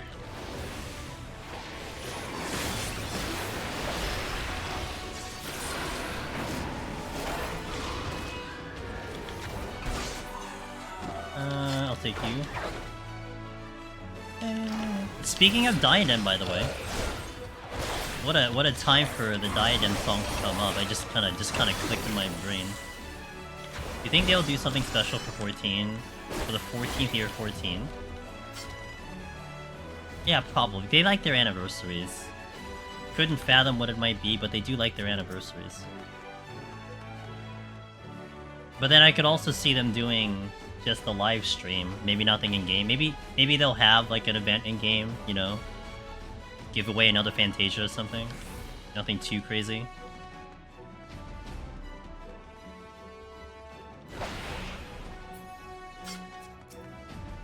Oh.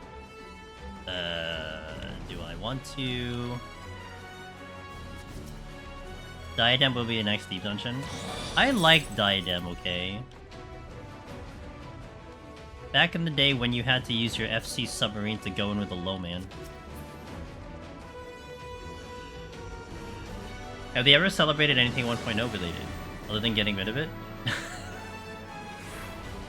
I mean, they reference it in the story log, right? I mean, they do something special every year during Rising. Maybe they do something over the top 14. They finally admit things exist. Yeah, that'll be it. They'll just introduce cloud servers everywhere and then... You know. Wait, there's a giant somewhere? I don't know where it is. I'm hearing a freaking giant in my ear. Oh, there it is.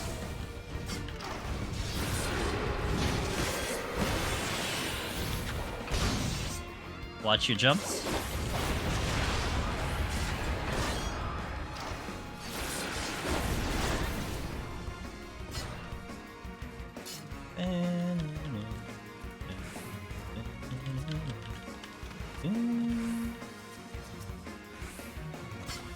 Got my safety back. I've seen Heavensward Diadem on YouTube. Jesus, that was a mess. You know what I loved about that? You know what I did in Heavensward Diadem 1.0? It was so kind of scummy, but it was great. So like back in the day, you had large parties that would basically conglomerate in one area. And then you just killed as fast as possible. It's almost like a Fate situation. You got a lot of credit, and then you get enough, like, whatever the thing was, and then you spawn a big NM, you get items, so on and so forth. What I did was, I went in there solo using the FC airship, and I would find these groups, solo scholar. I would just bring enemies like I'm pulling an FF11 to them. I would get the credit because I claimed, which was the whole thing. Like, if you claimed the target, you got credit. So I didn't do damage worth anything. I just brought them to the party, build my thingy up, and then just like hope that the teams would kill it and not like you know, get weird and just let me die. And that's how I farmed in Diadem. It was great. Like I was just doing it by myself. Didn't need a party, man. Like, hey, look, I'm bringing the enemies to you. What's the problem? So yeah, it was really, and it was pretty exploitive that way. But I mean, it worked. So. That was really when I was really trying to solo as much as I could, you know? And then it got into this, like, I think just like Ryan Fest of just killing over and over, because like they didn't like that whole large party aspect or whatever. But yeah, it was definitely an experience, that's for sure.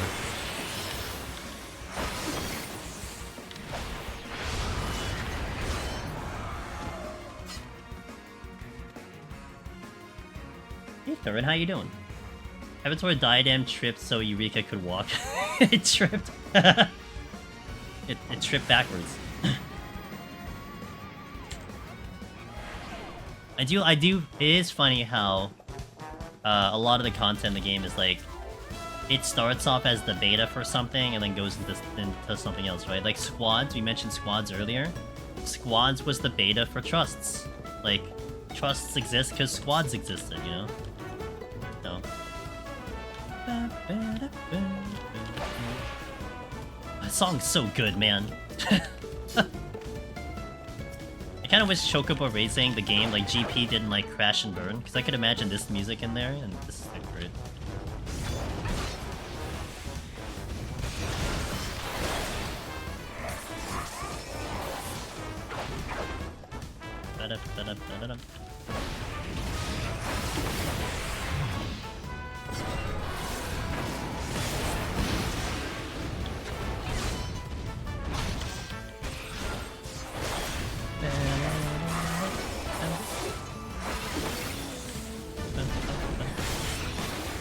Guys, you might see... Okay, I'm gonna put it out there. You guys might hear a lot of Withering Waves OST in my playlist, because the Withering Waves OST has been shockingly amazing to me. It's so good. Like, it's just so many songs in there are so good. Yeah, I just like the ambiance of like a lot of the stuff there. And I know Cog was mentioning how some of it reminded him of Pal World. And I agree, there's a couple things that are like very Pal World-like in there, but yeah, I like it a lot. Yeah, it's like, it's one of those things where it's like, I wouldn't say it's mind-blowing like what you're listening to now, but man, I like just sitting in the area listening to it, you know? And it's more the area songs as opposed to some of the battle themes, but I think maybe like the boss themes were good. The racing, anything with speed, so like with the fish and the sprinting, like that song that they play, super good. The area in the Sea of Flames, that one, the music OST there, really good. And yeah, it's just all been good to me. Like, nothing really annoys me. Like, okay, example. Bellabog in Honkai annoyed me. I hated the town theme in there. Like, it was just, I just didn't want to listen to it anymore. So I didn't get to that level at all. Come here. Annoying. So they put like an OST out, I'm probably gonna get some tracks of that. Muwa OST Enjoyer. It's just, it was surprising how good I really like the music. You still enjoying it? Same. Dude, I'm still grinding the hell out of the game. How's Muwa gameplay?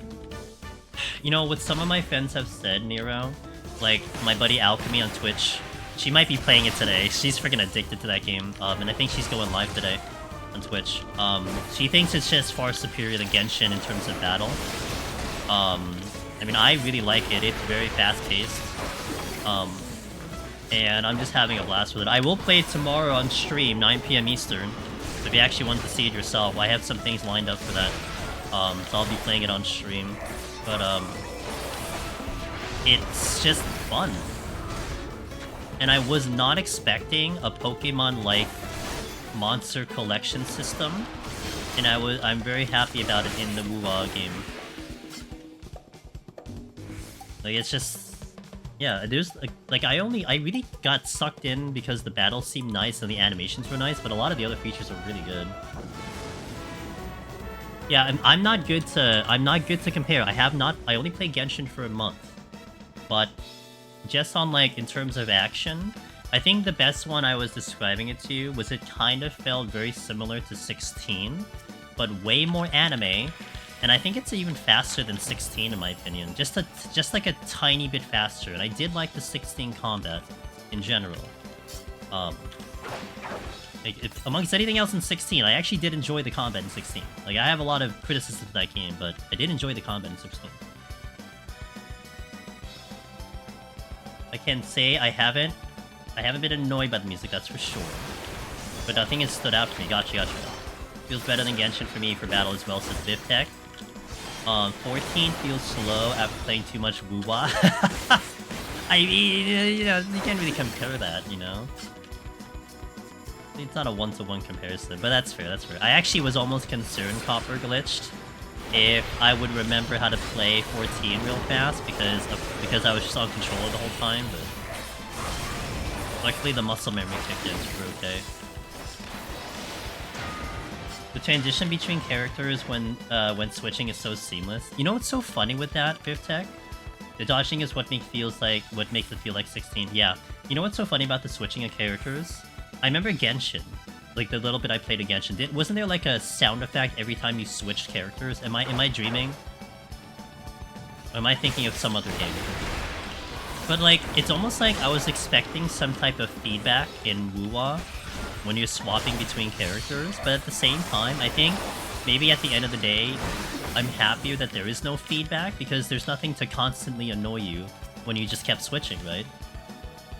So it's like, okay, it's just boom, switch. I mean, maybe like I don't even know. I don't think you want anything.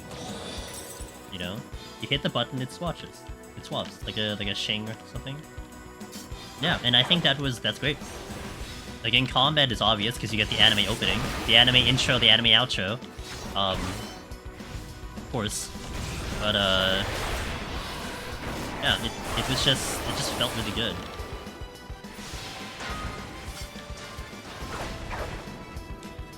I'm waiting for every creature to have their shiny version. How many shinies have you gotten? I haven't ran into any yet, Lexi.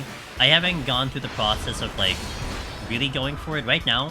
What I did today was I was farming an overworld boss to try to get crit rate, and I was close. But even that's satisfying. I'm basically like sitting in front of an overworld boss. I kill it, and then I go and do a bunch of things. I hear it spawn. Like the music changes. You hear like this like audible sound that it just respawned. I go back in, I kill it, and I go back and do other things. Like it's great. Like it just feels almost like the MMO vibe about like camping some like notorious monster or something, you know? It was a great feeling. Yeah, it's like a skin variant. So you can change the skin of it. You can get it completely yes, but then you can change, I believe, like Lexi can mention and talk about it because she has one. You can take what you currently have and reskin it. So you can take the one you actually are using and reskin it, right? Or one by event rather than suddenly popping out with the overworld. Oh my god, if I see a shiny overboss, I'm gonna freak out and be like, whoa, wait. But that is, I am curious about what they're gonna do for the monetization plan, you know? I mean, the fact that I can hard farm with my own time feels like a huge advantage to the consumer, so like, where are they gonna make the money off of me? Maybe with the leveling stuff? I don't know. Well, they're not gonna make money off of me, but what I'm saying is like, from other people, like, how do you make money off the thing? I'm curious about that. There's no shiny versions of the little ones? No, I think the little, like, everything, like, in the regular ones you can get, right? Wait, or am I misinterpreting what Lexi said? Overlords and calamities, those are the bosses. So like the regular enemies, those you can get shinies of out in the open. But I guess like the bosses you need a little bit more of a special occurrence or something. Dude. Wait, that's like literally the only shiny, period? I thought there was shiny variants of everything. Oh. I guess they're gonna progressively add that in, huh? Yeah, maybe, I mean, I could see them adding it eventually, but... It's estimated right now that it's 6 months to max out your overworld without boosts.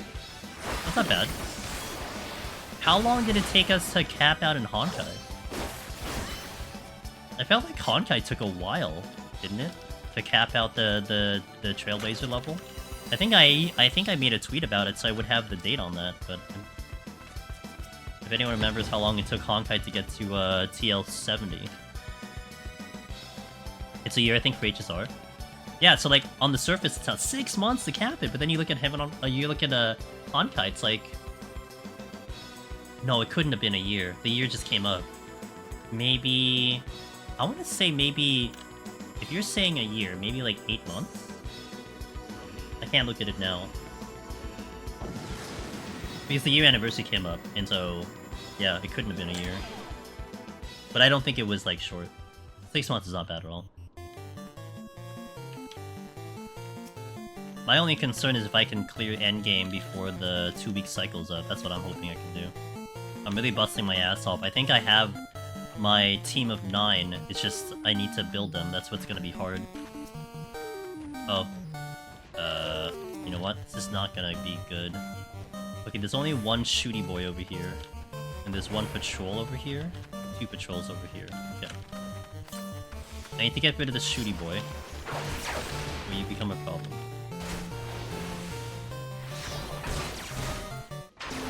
Oh, is this morning? Yeah, I mean, I had the timer using the Pioneer. I think it was on par with the Pioneer reset. So when you look at the Pioneer thingy, the guide, and you have the weekly challenge, it'll give you the timer there. The weekly reset, I think, doesn't have a timer, which it should. Yeah, I had gotten that all done, thankfully. Score a seed. Yeah, maybe I can just, like, go for scoring all of a sudden. Should be fine. What could possibly go wrong?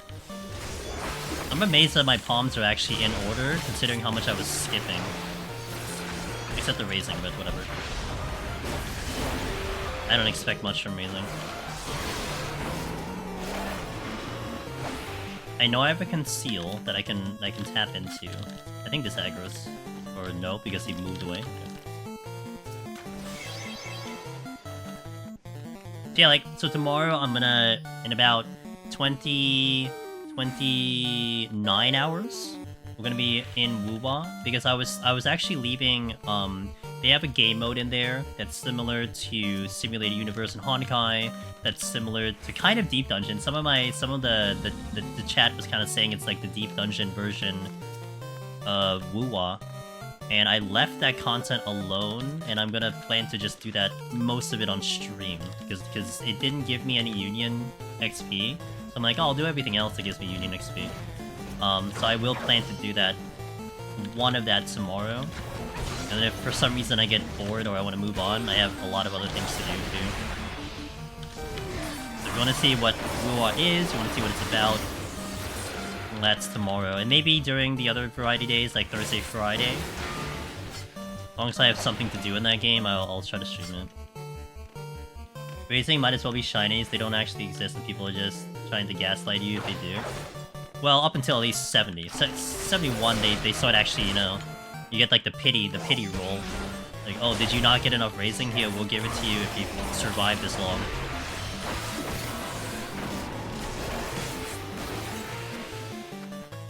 Okay, well. Didn't have to be that easy, but whatever, I'll take it. Oh, god, dude, I could just leave. Noted. Definitely got Simulated Universe vibes from it. There's an event tied to it, but it's... Yeah, so that's one reason I want to do it. Because there's some limitation on it. Like, what I'm thinking, I don't know if there's like a confirmation from you guys if you know more. What I'm thinking, because it only uses some certain characters in there, because I think you can't use everyone in that. But you can only use like 4 or 5 characters. Maybe like when the cycle changes, it changes the character set of what you can use. So think of it like MOC in Pure Fiction, where it'll just like, it'll reset every month or something like that. Maybe that's what that is. That's what I'm kind of interpreting for it. Because I can't imagine that being a mode that doesn't stick around the game, you know? And it also seems weird that you can't use certain characters, like, you know, wait a minute. Did you see, wait a minute, did you see that? The Dreadnought stopped, and then he walked forward 3 steps and then turned around. I don't think I've ever seen that before. I went all the way to floor 140 before I saw a second raising. Oh my god, that's actually pretty rare for Palace. Not gonna lie.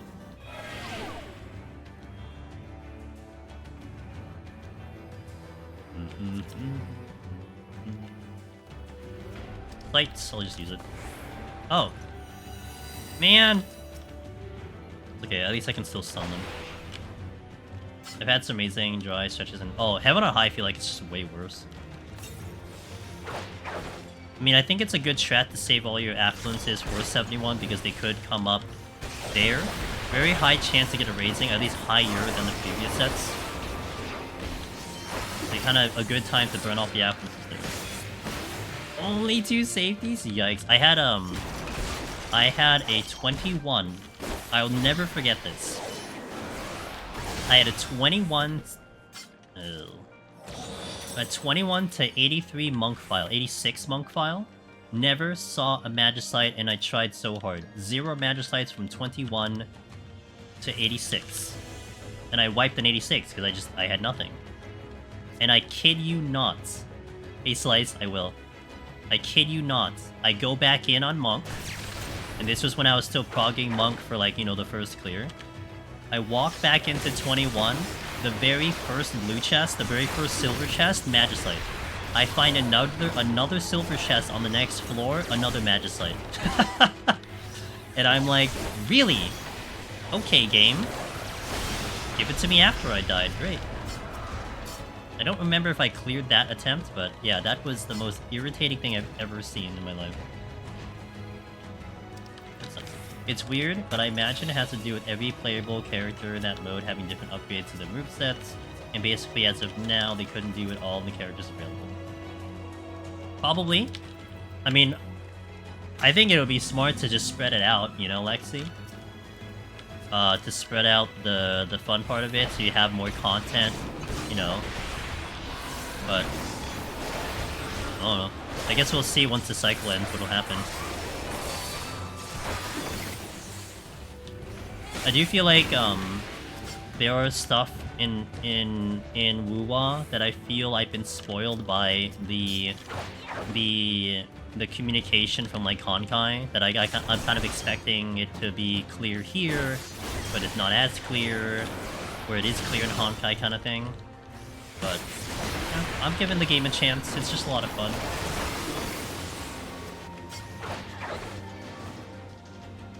I had a run once with 7 Magicites the first 20 floors. Did you get any more after that? The ones that always annoy me is getting like 5 steals on a single floor, not one set. Yeah. Oh yeah. Oh baby. Those are fun. I lost a run of 99 because I only had 2 Magicites all run. Seems like my RNG was worse. Hey, you made it to 99. Hey, you know, maybe if I made it to 87, I would have gotten everything back. I don't know.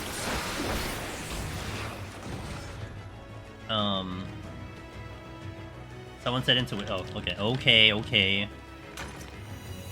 Did I use Dart's intuition earlier? I don't remember. I'm just gonna use it again. I always miss his intuitions again. I feel like I failed him once more. Rip Darth, dude. He was a cool dude.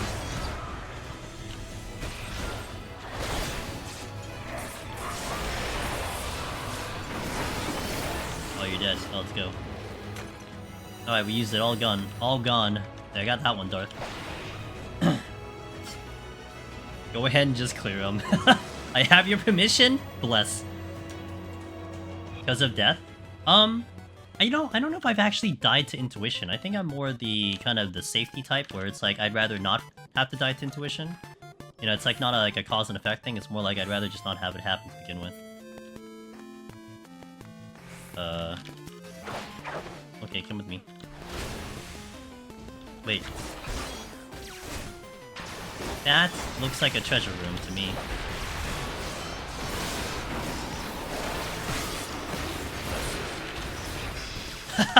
It's so much fun. Oh my god, like just rolling OGCDs for the entirety of the fight. It's so much fun.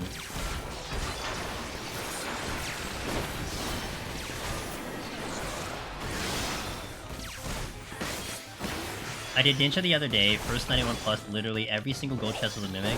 Wiped the 93, because I ran out of steel. Next run, maybe got 10 Mimics total, and oh my god. Yeah, you got it cleared off in 91, that's what it is. Mid speedrun back to 1, oh my god, Ash. No. That is definitely a treasure room. What can you buy now you pressing to cycle through my items? I am using F3. So when I use F3, it goes to the menu of the character info. I use I use Q and E to go left and right respectively. And then I use O and L to go up and down. That's actually my regular menu buttons that I do. So that's what's traversing through the menu. This doesn't look good.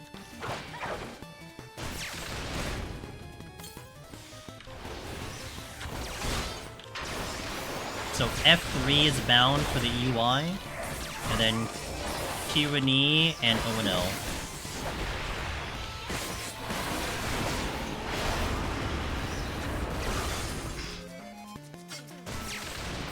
a little careful here.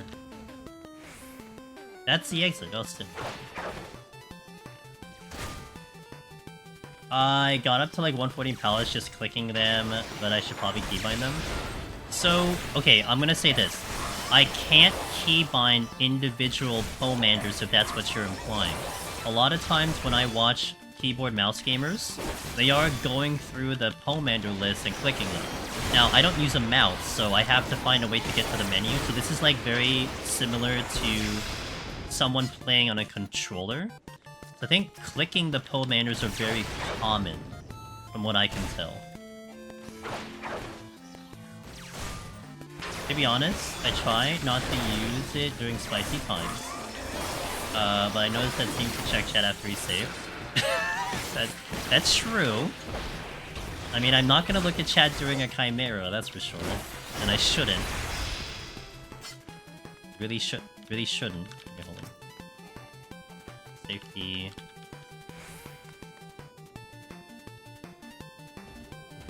Check the other chests first. Gotta love a good old treasure room exit. Yeah, especially when you have the passive-aggressive guidance system. That's what it says, passive-aggressive guidance system. I got my file, Heaven and High back from DC, nice! Not sure if I said that. I jumped over the landmine. Not sure if no, I think I missed it, but nice. Let's go.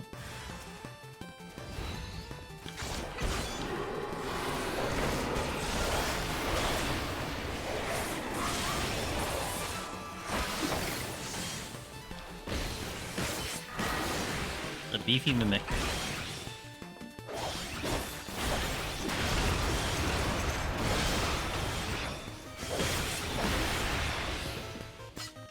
I don't think there's anything else here, so I'm just gonna go. I think I have to conceal out of here, unless I fight more stuff.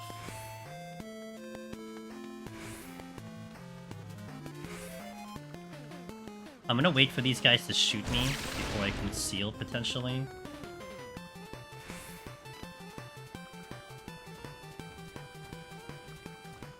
I can try to get out. I'm not gonna have much to the steal anyway. Gonna try to continue my ninja score. Nice slice, let's go, dude. I want to see if I can make it to the exit without the conceal. This will be fun. Do you think Dawn Trail would affect scaling of bosses in Palace? It shouldn't, because we're not expecting much mech. Unlike the previous two expansions, we're not expecting something changing to the base stats. I want to say probably not. Oh, man. Really hoping I can get through without having to kill anything.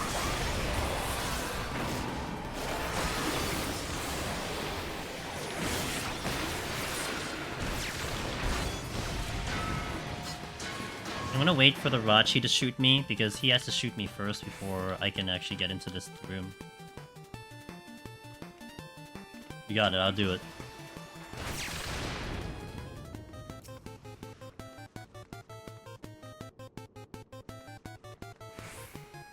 One robot's looking right at the exit. Is this a waste of time? Yeah, but I mean, you know, it's not that big of a deal.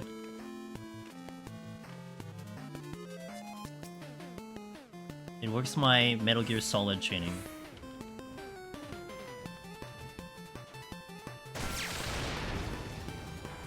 Okay, I think I might have an opening here. No, not really. You know, kind of. I might get this going. He's angled really weird. I'm gonna try. Nope. I got that one. Okay, fine.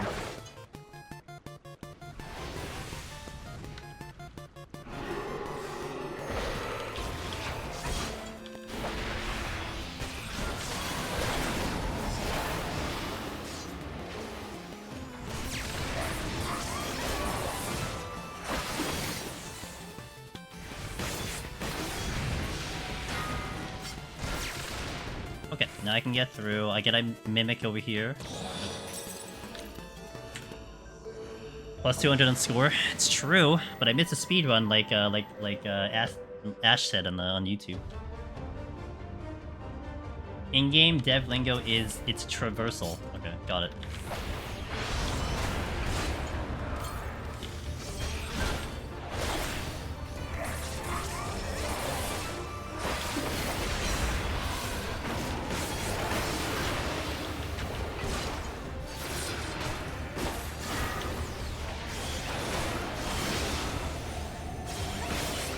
I love this boss.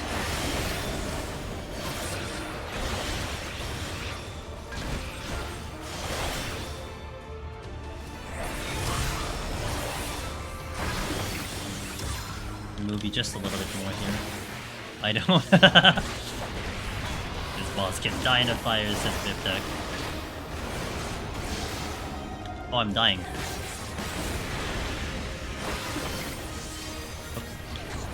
Accidentally used the I do not. Okay, I need to get my stuff aligned because I'm not doing it really well.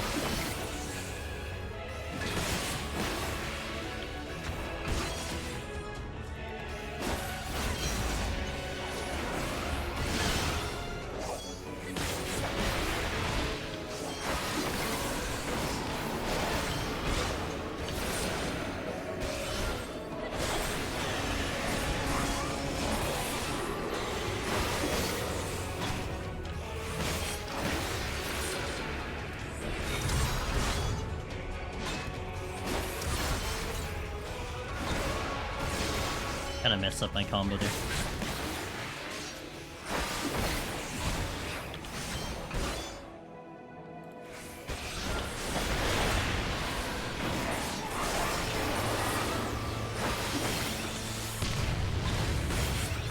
Nice crit. Not falling asleep is a skill. Yeah, you know, it is a skill.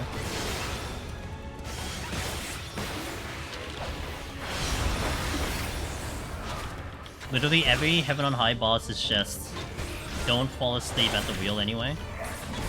Yep. Except Onra. Onra takes a bit of effort. Oh, I messed up my thing. Oops.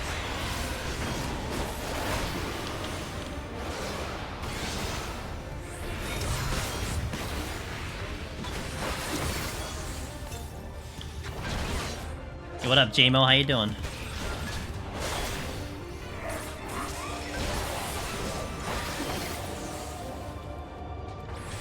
Not in range.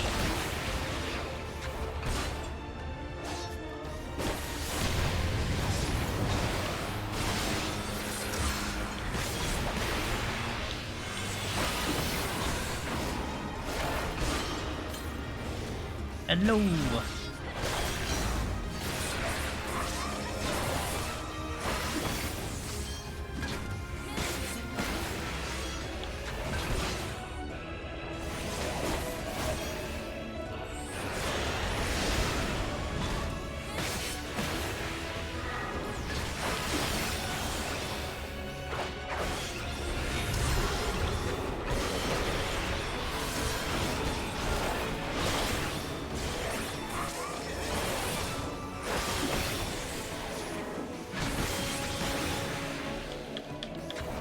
I need to move her a little bit more. Everyone behind EO has something similar where floor 60 is a snooze. Maybe the Gozu's a snooze? I mean, the Gozu is not my most favorite boss. I call that a snooze. Like, I guess, you know why? Maybe because it was the first boss to kill me and end my run. So maybe I have like a little bit of a thing where I just pay attention more closely to it.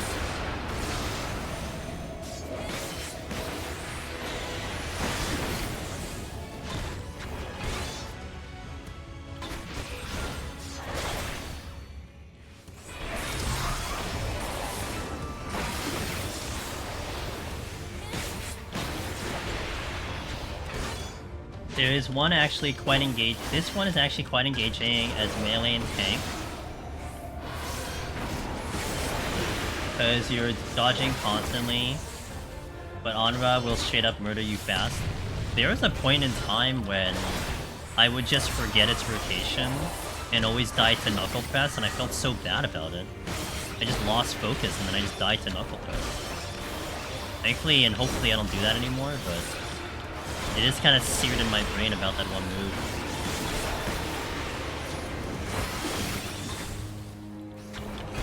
Biggest snooze in EO is 70. 70's not as crazy as the other bosses. Chimera's pretty fun. 70's kind of easier. It's still a great boss, but then it is the first boss that kind of like makes you really debate, did you want to demi or not? Because it does take a while. Wasn't potioning. I forgot my buffs too. Well.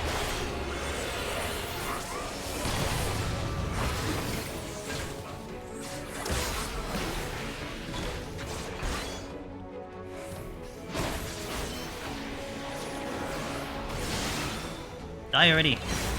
Okay, good. Palms are fine, no complaints. Except the racing, but whatever. We should be okay getting into 71. Let me catch up a little bit on chat. I feel like 60 and 70 are the worst offenders since you typically don't use anything. I fell asleep on Gozu once, that was embarrassing. Oh damn, real? Like the 50 Gozu in Heaven on High? I've died enough to him on the gaze that I now just really pay attention to it. I think I've died to the gaze like 3 times. Something. Doing floor 10 boss solo with like +4 is definitely a thing. Especially for EO. Ugh. They gotta... if you're talking about EO, I feel like EO, they gotta reduce some of the HPs in like 1 to 30. Either the respawns, but definitely the boss. Like the 10 boss dude, he is just so tanky. Oh, it takes so long. The fight's fine, it's just if it didn't take like freaking 8 minutes.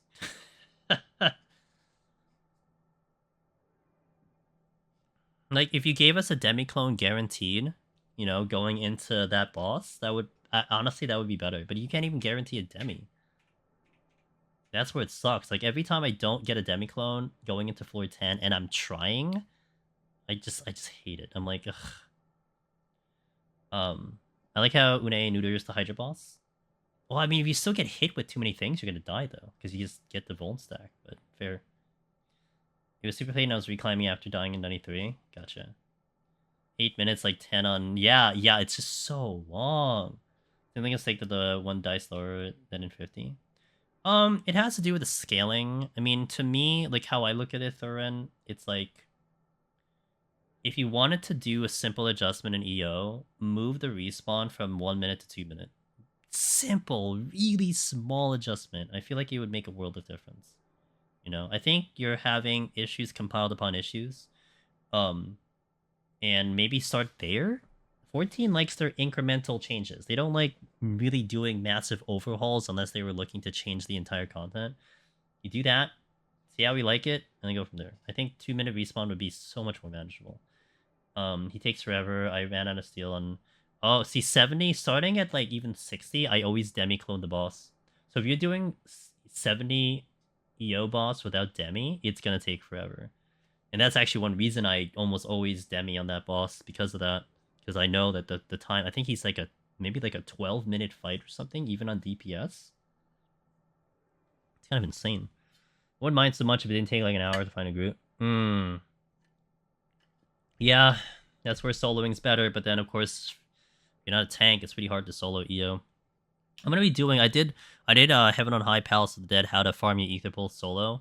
I'm holding off an EO, because I might expect some adjustments in EO when the expansion hits. That's why I held off. But I do want to actually... Like, that's another thing on the docket, what I want to do. I want to try to take one of my characters. Not maybe my main, but maybe one of my alts. And try to see if I can climb fresh. It's a Twitch baby. From a DPS, and try to see if I can get to 30 on a DPS. And also, even if I can't, to just be like, here's the video of me trying and it doesn't work. Because EO is the one that's a little tricky. Like, if you're a tank, you can pull it off. I pulled it off on Warrior, but like, DPS is tricky. Commander, thanks for the 9... I can't believe it's in 9 months, dude. Thanks so much for the continued, consistent support. Hope you're doing well on the Monday.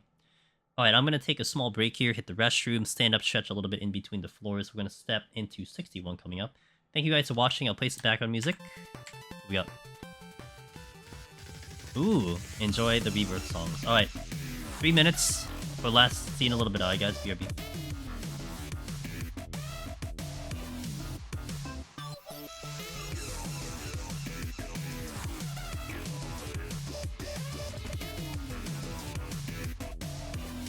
Oh no! Classic! Ugh. Sorry to hear. Lauren. I always, when it comes to that, I made a rule for myself that anytime I approach a silver chest, I count in my head 1 Mississippi, 2 Mississippi, and then I open it. Because sometimes the landmine snapshot is later and not instant.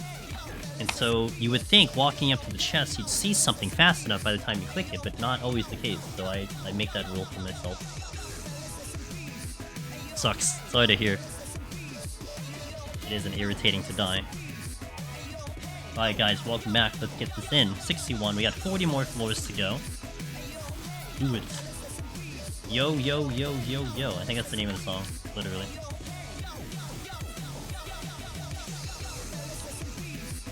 Good song.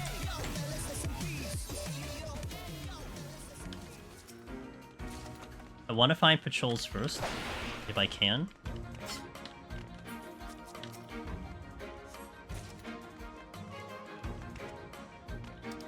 But we will probably open with a Shank Steel full light. That's usually what I like to open on a melee. To get past the on-view floors as fast as I can.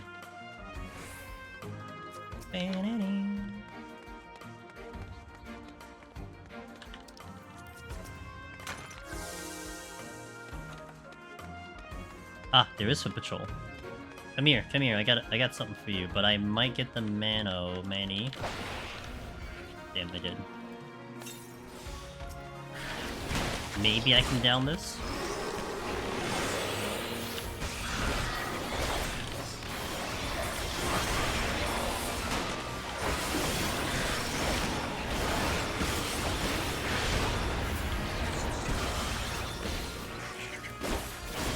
Like my full burst, I can down it.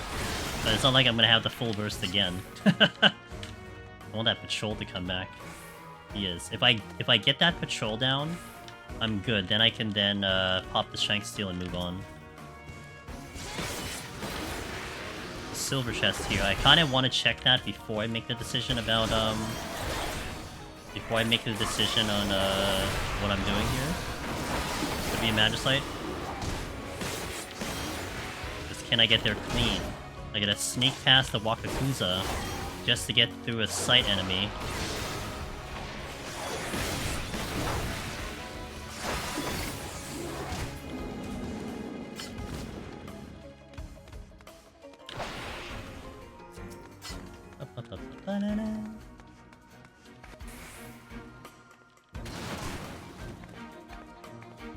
I don't think I want to take the Wakakuza.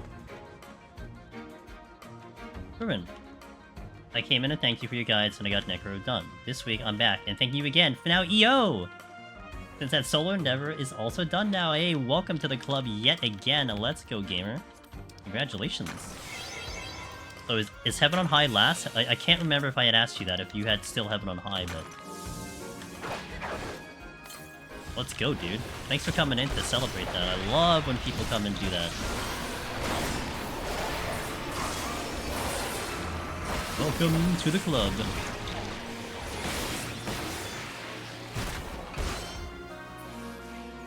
Aw, thanks, Wallen! Gifting yet another club member to the Deep Dungeon. Look at how many people have gotten in the club. At least a small note of, like, Wallen. We happened to be here when he was around.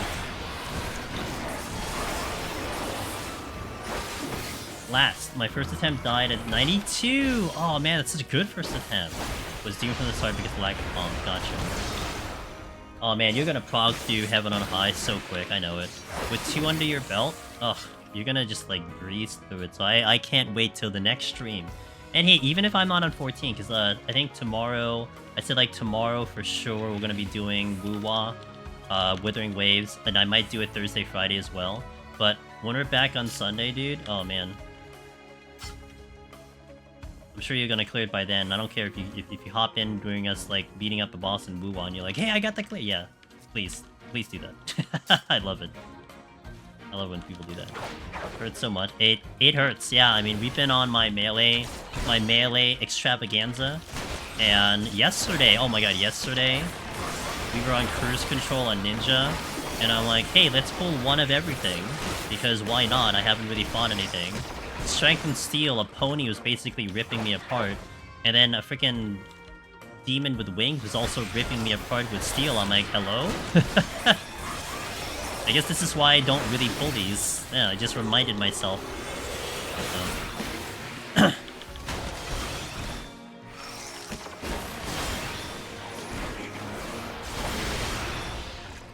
Okay, now I regret not pulling the Wakakusa. My meme first one in Palace of Dead, I did while farming levels of Ether Pool. Died on 65 early, that's not bad. Tried to do a cheeky landmine play, forgot I didn't have raising as— oh god, I did that, dude, Seiya, I did that on Summoner one time. I had a landmine, I think, on the 150s, and I'm like, oh, I'm Summoner, you know, I got a shield, I got everything. No Steel tried to do it and just died, and I didn't have raising on because I don't raising 151. And then the run ended. I'm like, what a dumbass move I just did. I can't believe it. I can't believe I just did this. But you know what? It'd be like that sometimes. Why did I want to do this stupid Summoner landmine play, which was completely unnecessary? Yeah, but you know what? Now it's a story I get to tell. It's something I get to share with you guys. You know? Boom, that's it. Something to talk about for me. Life in Deep Dungeon.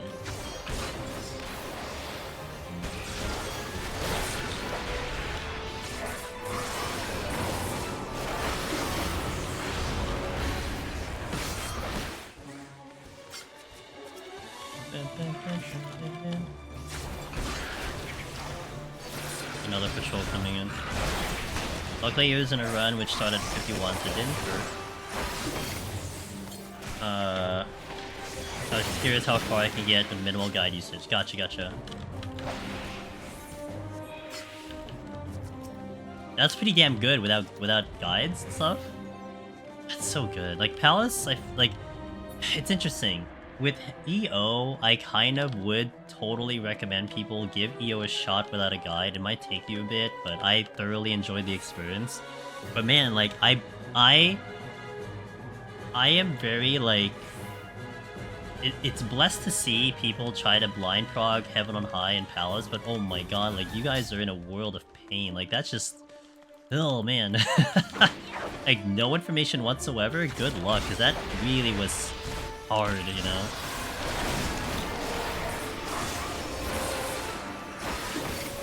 I think, like, because it's like a double thing. Like, the reason why EO, I feel like, is not a bad one to go blind prog, it's just because once you learn it, as long as you can remember it, you're good. Like, it's like a checklist. You checked it off the list. Like, okay, I know this one now because I did this. I won't do it again. Palace of Dead, Heaven on High, it's like, it's not really a checklist, because it's like, okay, you know what an Onryu does, but can you fight an Onryu every single time to success? Because the thing hits like a freaking truck. Like, you know what it does, but can you actually game enough to survive it every single time? You know? And I think that's what makes it tough for Palace and Heaven on High, is that it's just more the execution part, as opposed to, like, execution and gaming part, as opposed to, like, just knowing what the thing does and then just not being in the telegraph or something, you know? Stay away.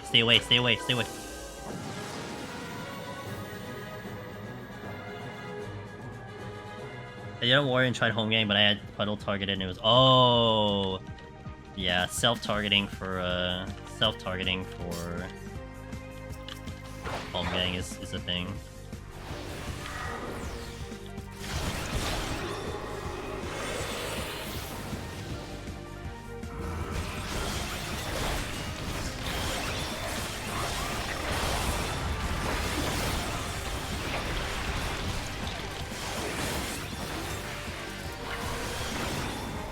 Had full burst, so I was gonna be confident in that pool. Is Equilibrium into raw intuition not enough to deal with the high floor landmines. I tend to hold on to equilibrium for emergencies. I mean, when you do landmines and you have like 3 or more things, you just hit them once with raw intuition and you're probably fully healed.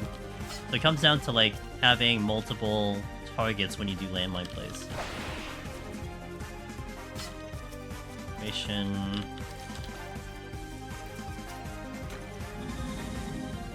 The only boss guide I used was 150. Man, I was sweating for damage. Yeah, oh yeah. I just want my title and I'm out. Hey, that's why the guides exist. You know, like, I would definitely, like, encourage people to try to blind prog, like, EO, like I said. But it's not gonna restrict me from, like, putting out literally every bit of information I can share. So should you want to use it, it's there. That's how I look at it, right?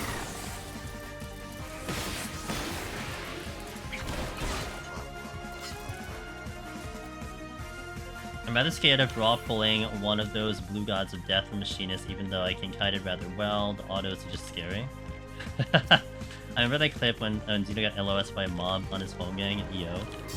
Oh, really? Oh, rip, dude. The clip I remember from Mr. Zenosis was when he was, I think, in 91 and 92 Eureka Orthos, and he was like in Narnia, like he was just doing his thing. And, like, I think he accidentally pulled a bunch of enemies. And so he's like, oh, yeah, like, we gotta use stuff, you know, we gotta do... And then, like, he points the AoE across the hallway. And he wipes his team. And then I think he just proceeds to die right after. And he just kind of gives this, like, look of, like, oops. And I'm like, yeah, nice, let's go. PvP, let's go. I ran out of strength and steel. Let me pull the grab. That's the only one I saw, but I thought it was great.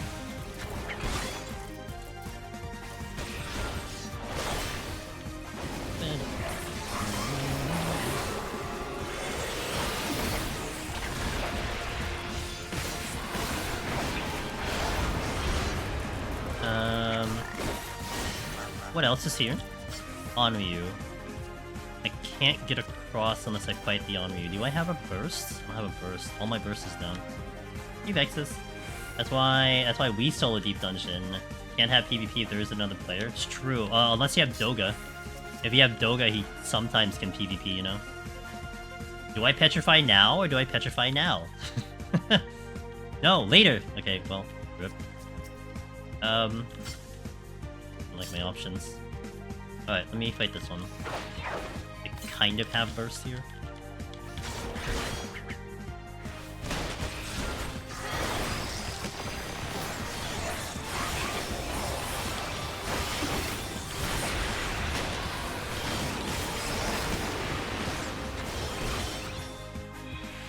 Dragoon, in comparison to Ninja, Dragoon and Bloodbath is very good.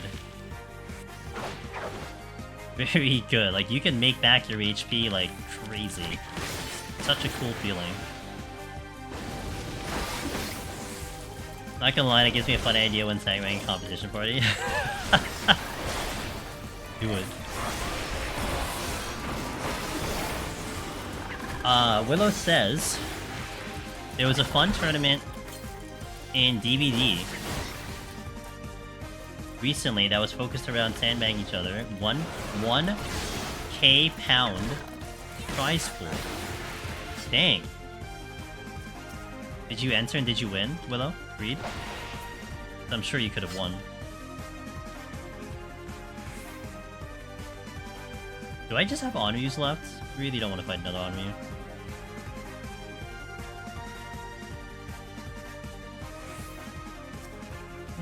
Another Crabtree. Yeah, but wouldn't it be cooler if you earned money doing it?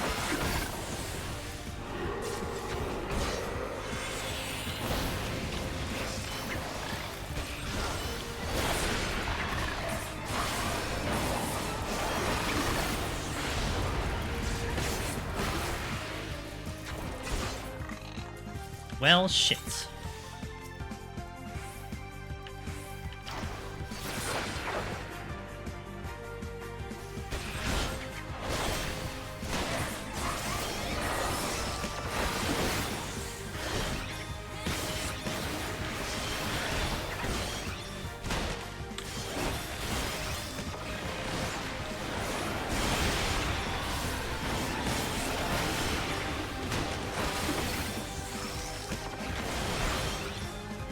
we're good.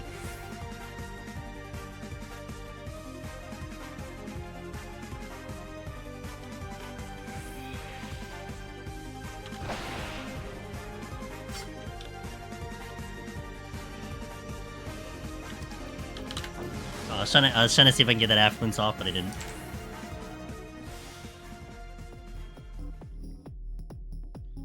Oh. Fortune? Sure.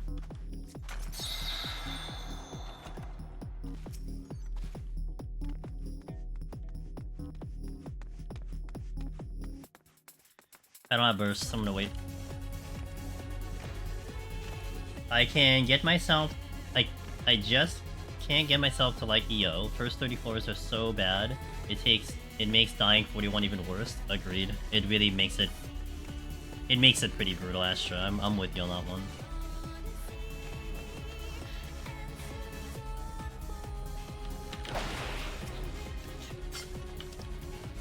I think this floor is altered.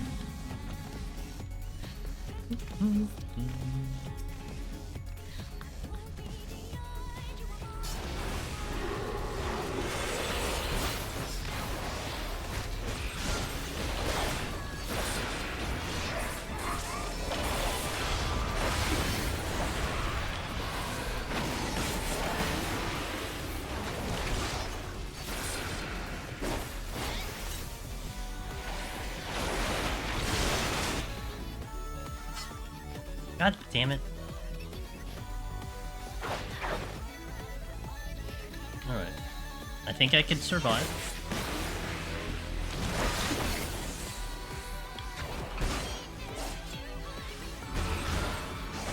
Oh, I don't stun. Shit.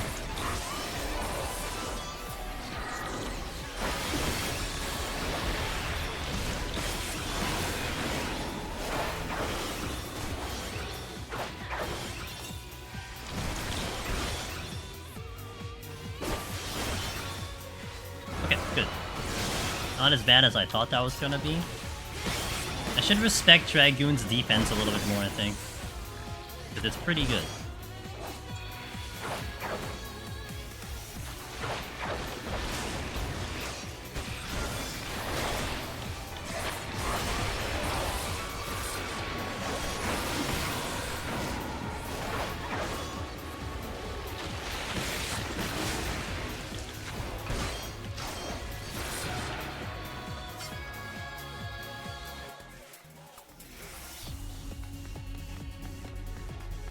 Fortunately, just their flavor affluence anyway. True. EO is my next goal, but farming potions is such a pain with current queue times and or the time to kill his tank. I am Dex. You know what I tried to do when I was doing the cloud server in EO? I just practiced big AoE pulls 21 to 30 on Warrior. And that's how I farmed up my stuff. I mean, if anything, if it helps, you don't need that much potions anyway. If you're a tank, you could probably like survive with like, I don't know, like 150. Like you really don't need that much. You know, as a starting kit for that, because you're probably not going to use much to begin with on a tank. That's the plus side of that. But yeah, like I would really suggest just doing it solo, personally speaking, so...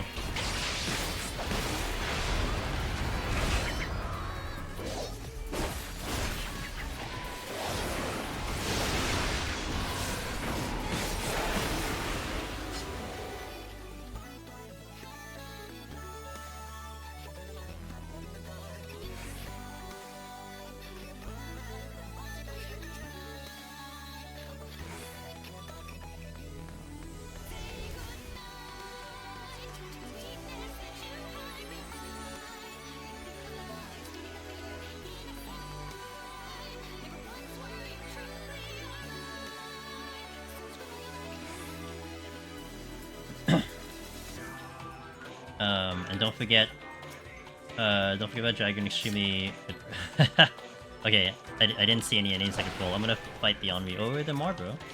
Was I hoping I could pull something else here that I can get to and then conceal out of here? We'll see.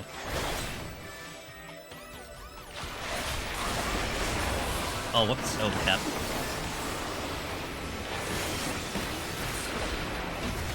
Can Warrior AoE pull through with no sus? Yes, like pull half a room at a time. Okay, think of it this way also. If you're in 21 plus, go through one floor, nice and chill, and then you start popping potions a little bit here and there to just do bigger pulls. Like I would do it like not, you know, I would do like half a pull or something, like half a room pull, just enough to get me off the floor. Like maybe like 5 to 6 per pull, and go from there. That's how I did it when I was doing the cloud server, and it was pretty much cruise control when I was doing it. No, why was this better the first time?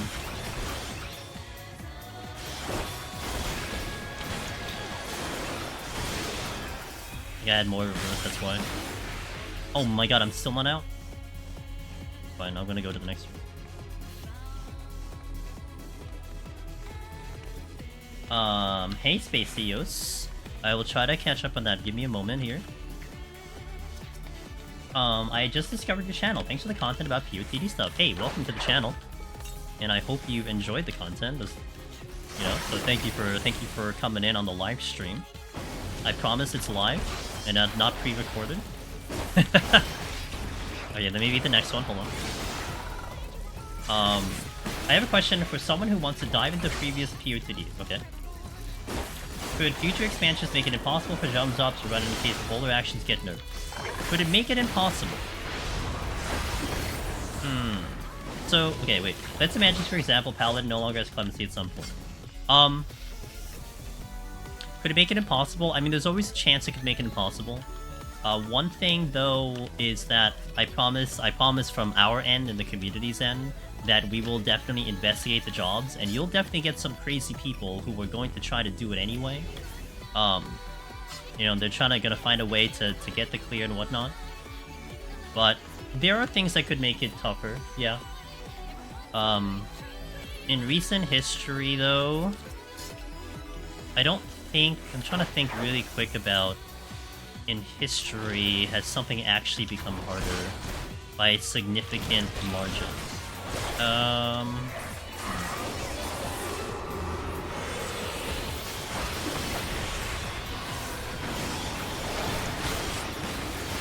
don't really recall like a job in particular that all of a sudden became so dumb because of a change. And we're talking all 19 and then going into 21. Like Paladin, you brought up Paladin as an example right now. Paladin did have a change when they changed the whole Holy Spirit burst and everything. It did on paper just get flat out weaker in Palace, but it was still possible. Like all its potencies got reduced, but it's still possible to go for the clear. Like I went in right away and we were okay. So but it's gonna be possible that a situation like that can happen. But I would like to think that between myself and some of the other veterans, that we're going to look at the job kits and we're going to be able to communicate that information, you know, to be like, hey, this job is freaking ass now because of this, that. But recent history, there's never been a job that's gone from like doing really good in Deep Dungeon, or it was acceptable in Deep Dungeon, and then went catastrophically bad. Like, I don't think we've had that before. So. Wait, that's 2 patrols. Even though it sucks, I've heard Astro is only slightly worse than... Yeah, like, it's like, Astro got progressively worse, but you're not talking catastrophic worse, right? Yeah, I don't think there was a job that went, like, impossible.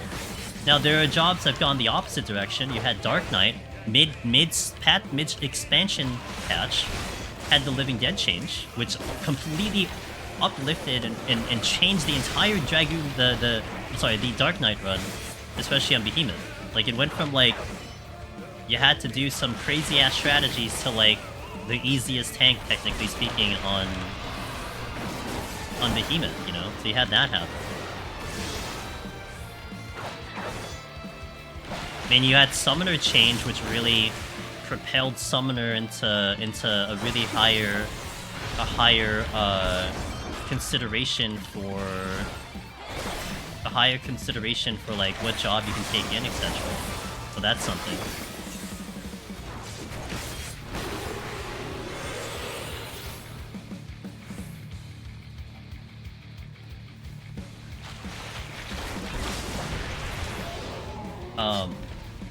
Didn't we have almost the same exact conversation yesterday with Astro rework? Yes. Yeah. I love how many people stay interested in how jobs change. Yeah, Astra, I'm with you. Like, people are invested with like how a job is gonna adjust in Deep Dungeon. I think it's fantastic, and it's something I'm heavily interested in. Except, you know, I would like to be the front line to be like, yeah, this job is this way now. I feel so bad because I've been playing FF since 2013, and whenever POTD came out, I thought it was not gonna be. I thought it was not gonna be cool, but then here we are 8 years later, and I've never completed POTD. Hey, it's all good, man. I mean, you know, like I feel like I want more people to know that this content is pretty badass, and even if you're here 8 years later, and you just figured it out and you just found it, it's all good. You know, we're gonna help you on the spot. But yeah, like, again, just to reiterate what I said, like, we never really had a job go into, like, really bad territory, and all the jobs have cleared, so let's say, just for, like, some weird-ass instance, a single job just becomes unplayable in Deep Dungeon, it's fine, because there's others, you know? Like, it's perfectly fine, because we have other options, and even in something like Palace of the Dead, you have, like, at least 3 jobs that are tossed around as people's like favorites or like recommended. You don't have like a singular job that's really a super standout, you know? So you take one of them in, you'll be fine. Hey Kenji.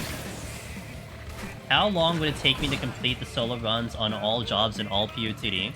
That's gonna be a huge variance. I mean, it depends on how much time you got, I guess. Not to mention, like, certain jobs could take a lot longer than others. Like, for example, Spacios, it took me 6 months to clear Astro, doing it once a week. However many weeks that was, I don't remember. It took me, like, 6 months to clear Astro. We've had other gamers who did Astro in, like, 3 runs. We had him in, like, 5 runs. We had him in a lot more runs. So it's hard to really put a... It's hard to put a number or a time on that kind of thing, because it really is going to be a marathon grind. I mean, if you want to do it in attempts, it's even harder than that, but a commonality that I've seen with people trying to go for Omni, this is very common, so take this as you will. The first clear is usually the struggle, getting that first one in. Usually the second and the third usually are still, like, you're still processing the information, you're getting a little bit more comfortable, but it's still a bit of a challenge. I feel like that middle set of, like, 4 to, like, 12, whatever job you pick, you kind of just, like, you breeze through them. You start seeing, like, clear. Like, that's very common from lots and lots of people, even people who initially had a really tough time struggling early on. You just start getting into, like, this win streak. And then the last, like, X amount of jobs that are involved with what do you call it? Hold on. The last couple of jobs that are hard, like maybe the healers, Astro, you know, so on and so forth, that might start running the clock up. It might take you a couple runs, etc. But it still comes down to how much time you're willing to put into the content, you know, like how much time you got. Can you do 1 run a day, you know? It'll take a while. That doesn't help me. I'm just gonna conceal again. What I really hate with POTD is atypical farming. I think it's a terrible idea. I don't know. I've been so used to it now. I mean, you get it done, you're one and done, you would go it in. I think at the time of release, it made a lot of sense to increase your power level and whatnot. I mean, nowadays, it honestly really isn't that bad. Like, you can solo farm your ether pool and be ready to solo an actual deep dungeon probably within a day. It's really not that bad. I mean, it still takes the time to do the whole farming and prep and everything, but... Okay, let me catch up on Twitch over here. I remember your video pre-6.1 Dark Knight was mad crazy. Yep. The strat we had for Dark Knight was really dumb. I mean, it took a lot of people to get to that point, you know, to learn what it was, and a lot of people trying various strategies, but yeah, it was pretty dumb.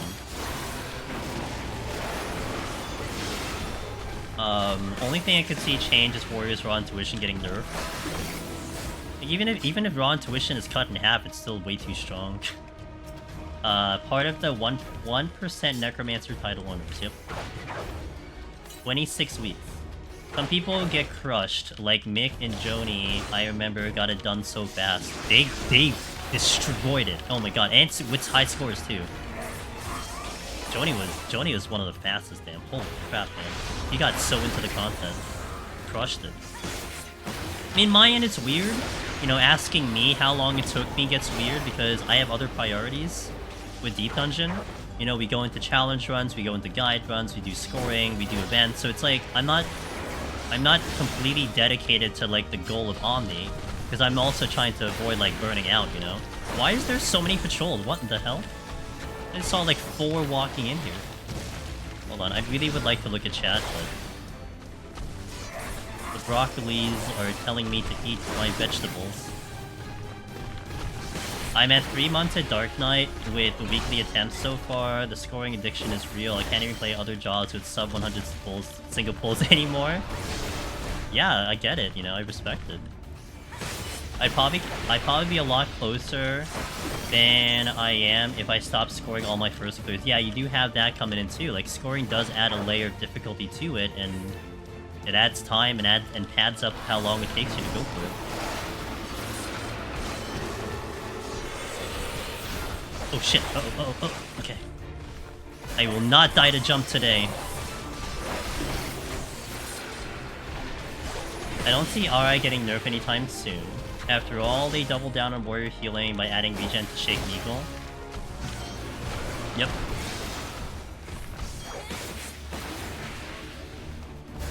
My favorite is when Joni takes a break and then turns in the next day with a rank 1. He took a break, he went to sleep. A break.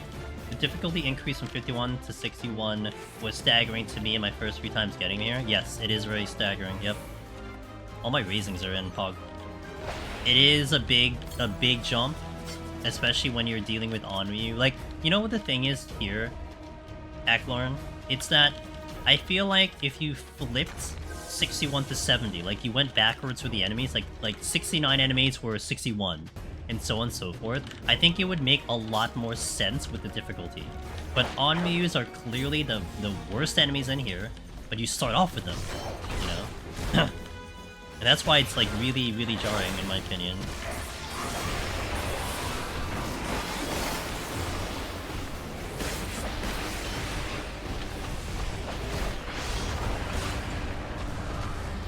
Full-time length of Palace for me was technically 2 years because I did Heaven on High and EOB in between. Yeah. I wanted that one. I guess okay, I'm gonna be careful here. I'm gonna pop Bloodbath here.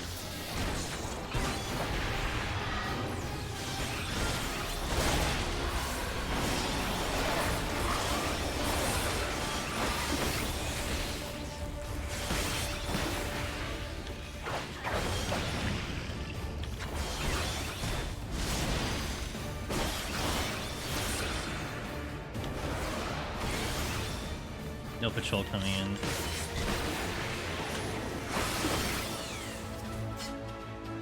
Ooh, steel. Okay, I'm using that now. I am the kind of player who wants all skins on all jobs. That's why I hate it. Okay, and you know, yeah, and that, you know what? Makes it tricky for Palace, that Spaceos, because Palace is the only deep dungeon. I wish the other ones did this too. Excuse me. Palace is the only deep dungeon that you get an achievement for every single weapon. EO and Heaven on High, you just get the single achievement. I wish they did one for every weapon. But of course it makes it hard for like an achievement hunter or like a collector like yourself. But I do wish they did it for every single one. And a steal on the way out. Alright, I'll take it. Once I have Necromancer, I will get all the Pagil and one of the Kino weapons for the achievement and see how much I regret doing when I grind it again. Hey, you gotta add 2 more weapons now. You got Viper and Picto coming in. So bear that in mind.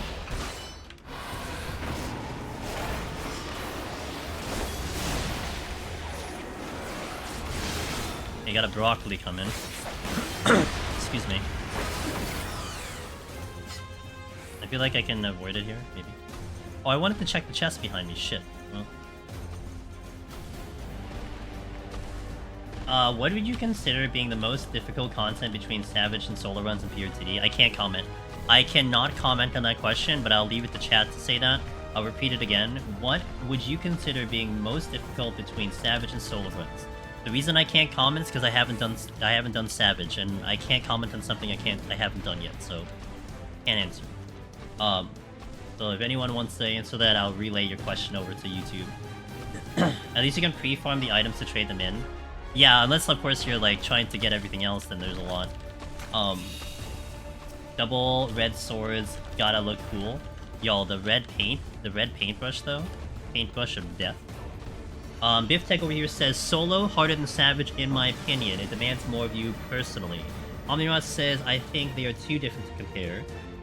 Piranha says harder than P1S, P2S for sure. Cinestyle says they require different skill sets. Very different to compare, to be honest. Completely different skill sets, hard to compare. Alright, that I would say is the general consensus. And I agree with that, because it's like, you know, when you're working with people, it's not solo. Like you're having to coordinate, you're having to go with like, you know, the type of content that is. I mean, so it's hard. Like if you wanted to compare like, I don't know, Boja duels perhaps. Maybe. I still wouldn't even compare those. That's like a fight-to-fight thing. But having done Savages and Ultimates, says JMO, it's taken more hours to do the dungeon than the other fights. Yeah. Savage has such a range of difficulties, says Willow. Like P1, P2, S are both Savage, but completely different levels of difficulty. Different skill sets, different testing different things. Apples to oranges. Also, there are vast differences between floors and in Savage. Yeah, true. Yeah, each fight is probably asking something out of you differently. I feel like I can confirm my own parts as Astra on YouTube. At least, having cleared this tier Savage and unfogging Ultimates, POTD is the hardest thing I have done, and I still haven't completed it. To me, the difficulty of Savage Ultimate is having people and patience enough to prod. I mean, that's one thing that takes me away from, like, caring about Ultimates and Savages. Like, I don't want to deal with scheduling, I don't want to deal with people. So I've kind of conceded in the fact that I, you know, probably don't end up really doing that content, but I don't have really a desire to do the content, you know? I guess if I wanted to do the content, I could just do Rabbit and Steel now, right? I'll just play Rabbit and Steel, same thing. Which I don't want to play that game. Because I'm busy striking things with my anime waifus at the moment, so...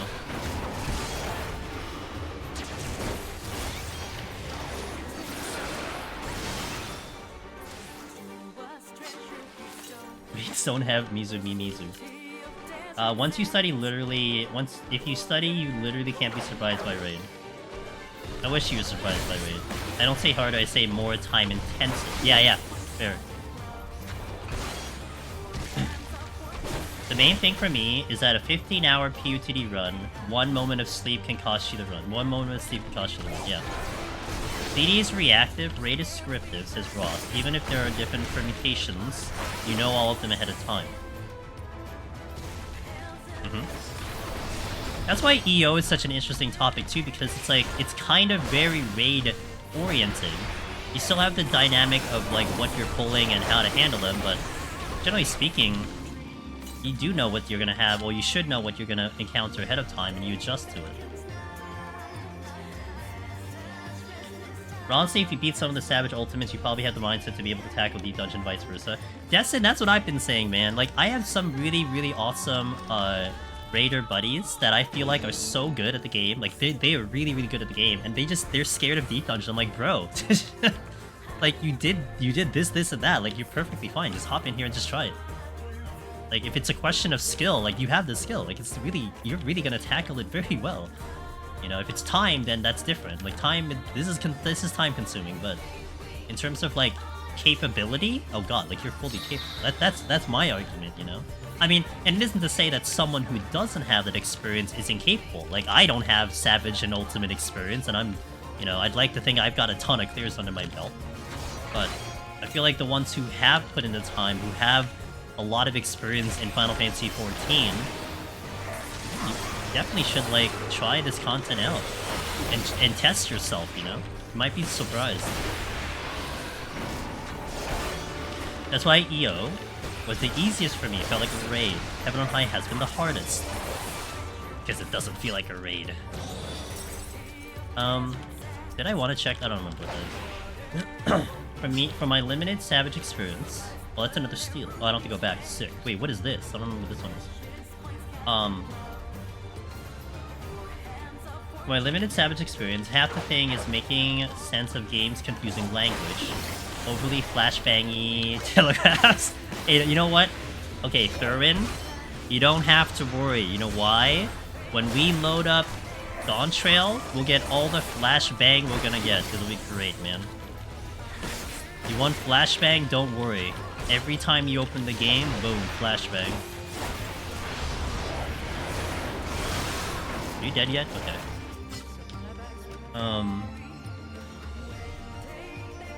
I remember my last floor of EO before the 99 boss was everything but calculated.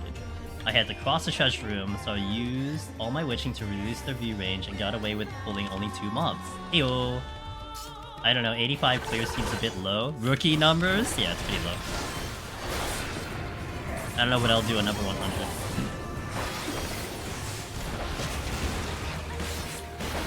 It's so funny, like someone asked me yesterday, what do I do with the the Heaven on High rewards? I'm like, I don't know, keep count of how many clears I have. I think I have like 88 of them. I'm like, yeah, it reminds me how many clears I've gotten in Heaven on High. That's literally all I use it for. I guess I'll just kill this. I did safety, right? Yeah, fun time to find out I didn't safety. No, I did. Okay, let me catch up here on YouTube. Tabbing and Ultimate requires you different mechanics than the way you work around and how you solve them. Deep Dungeon requires you to know the palms, the floors, the mobs, and how to deal with it. Anticipate. Zero says, don't know hard till you face 91 plus, no strength, and steel intuition farm. We all know Mahjong is harder than everything else. Fair. not Lord of Dominion? How about Lord of Dominion? Isn't that pretty hard? I'm back at it, Joni. Welcome in, dude. My time is a little sus. I might have to speed up here. Ultimate invaders do that too. Say the palms to count their clear. Saw on Twitter someone with 99 UCOB. That's a lot of UCOB. I mean, I guess if you're going that route, you may as well keep it, right? You only need, what, 21? That's like me with the, well, that speeds it up. That's like me with, the Time Worn artifacts and the Raw Motion. That I just keep them around because why not? Like, what else am I doing with it? May as well just keep the quest open forever. I kind of want a fortune.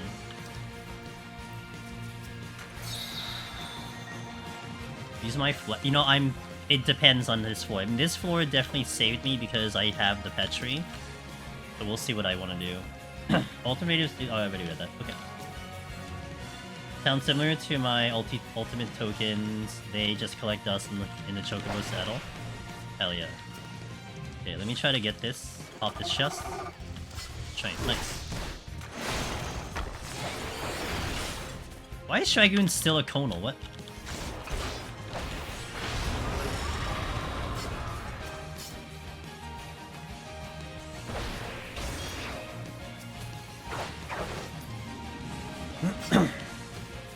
I might shank for the boss. That's what I might do.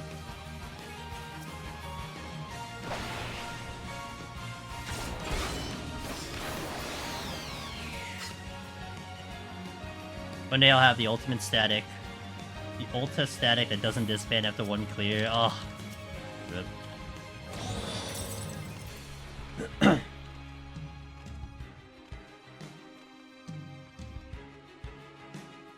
Go to swap from Samurai to Ninja, says that's in. Love the job trailer. Samurai to... Wow, yeah, okay. I'm interested to see what the new additions are for Ninja, taking out Huton. What does that mean?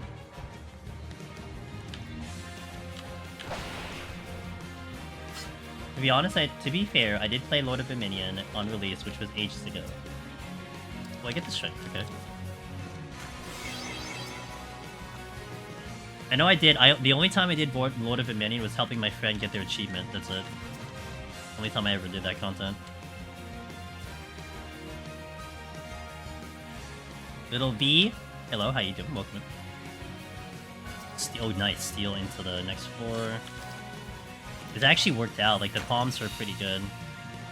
I should be able to blaze through the last floor and have enough time for Serby. Tuition again. Oh. Hello. Well, hello there.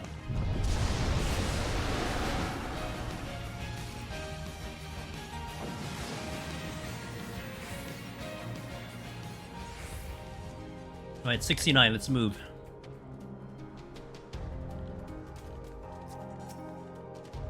Nice safety. Dude, I had emptied out my safeties because we got so many big floors and they all came back, which is kind of cool. And we're getting access. Can't complain about that. Oh, hi. I didn't see you there. Just the butt of a little plant over there.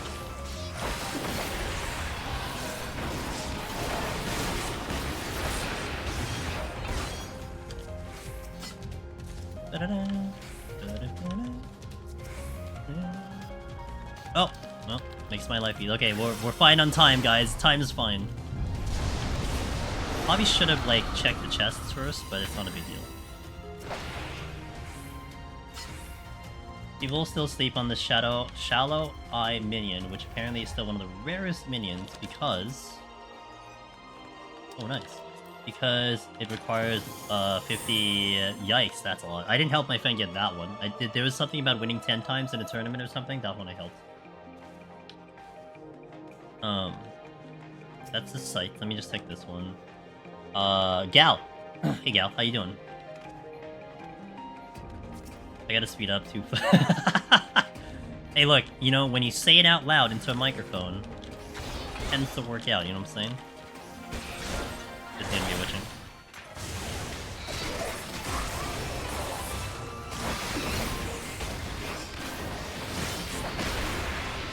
Hello, potion. Activate. Thank you. And it's an if, so even better.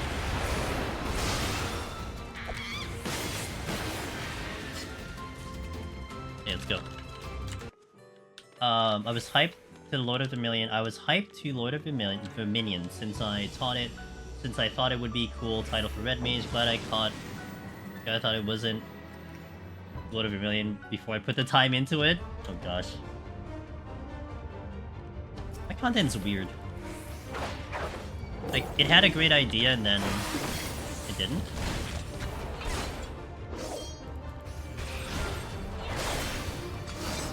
Pods actually went off when you hit them. What do you mean? There's no lag in this game. There's no animation loss. What?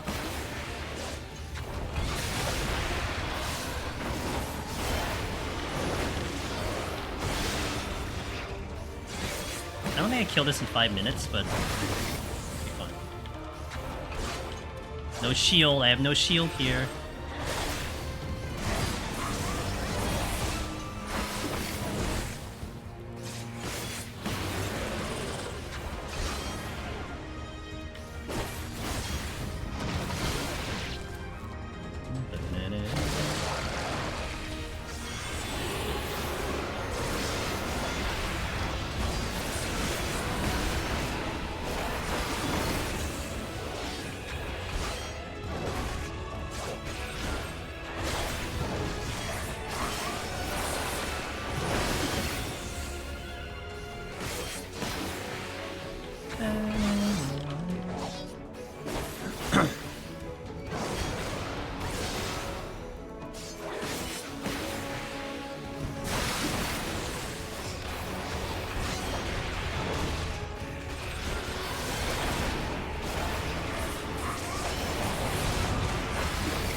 In the puddle.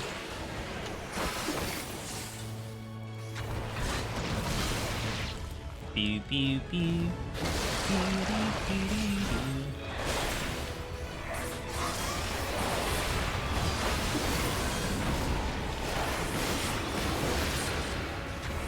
I might be able to try Uwu as off tank, so that'll be interesting. Hope you have fun.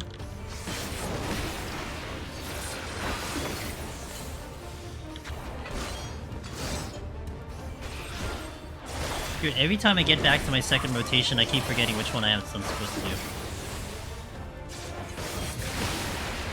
Also, this is aligned really weird. I'd like to buff, but I'm gonna get stunned, so I guess I wait.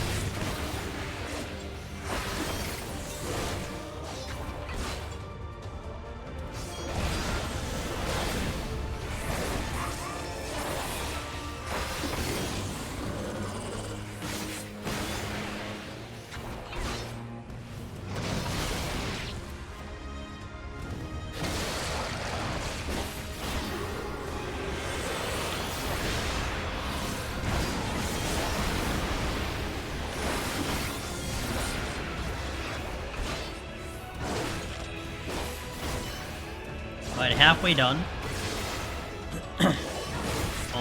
almost down with the doggo. But my strength and steel also dropping soon. I need to bear that in mind as well. Oh, that's not the button I wanted. We'll deal with it. Extra heal's not a problem. Every time I see this boss,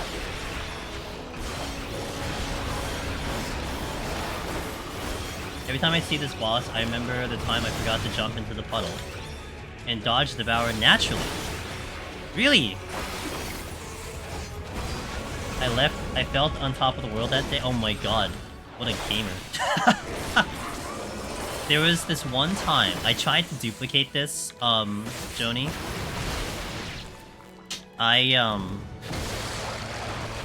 I forgot about puddle mechanic. And I think I was on Red Mage, I think. And so I was like in a panic of like, okay, where do I go? Like, do I try to get to this puddle? Do I do this? So I ended up trying to displace at a certain time. I actually managed to displace, like, after he does the Hound of Hell, so that he was still in like the position that he was originally at. I displaced out of his position, and so when he devoured, I wasn't in front of him when he devoured. And I'm like, oh, this is so cool. But then I was never able to duplicate that because every time I tried, I always got snapshot back in front of him. Like, it would have been so cool to demo it, but like, man, never got it to work again. It was bad.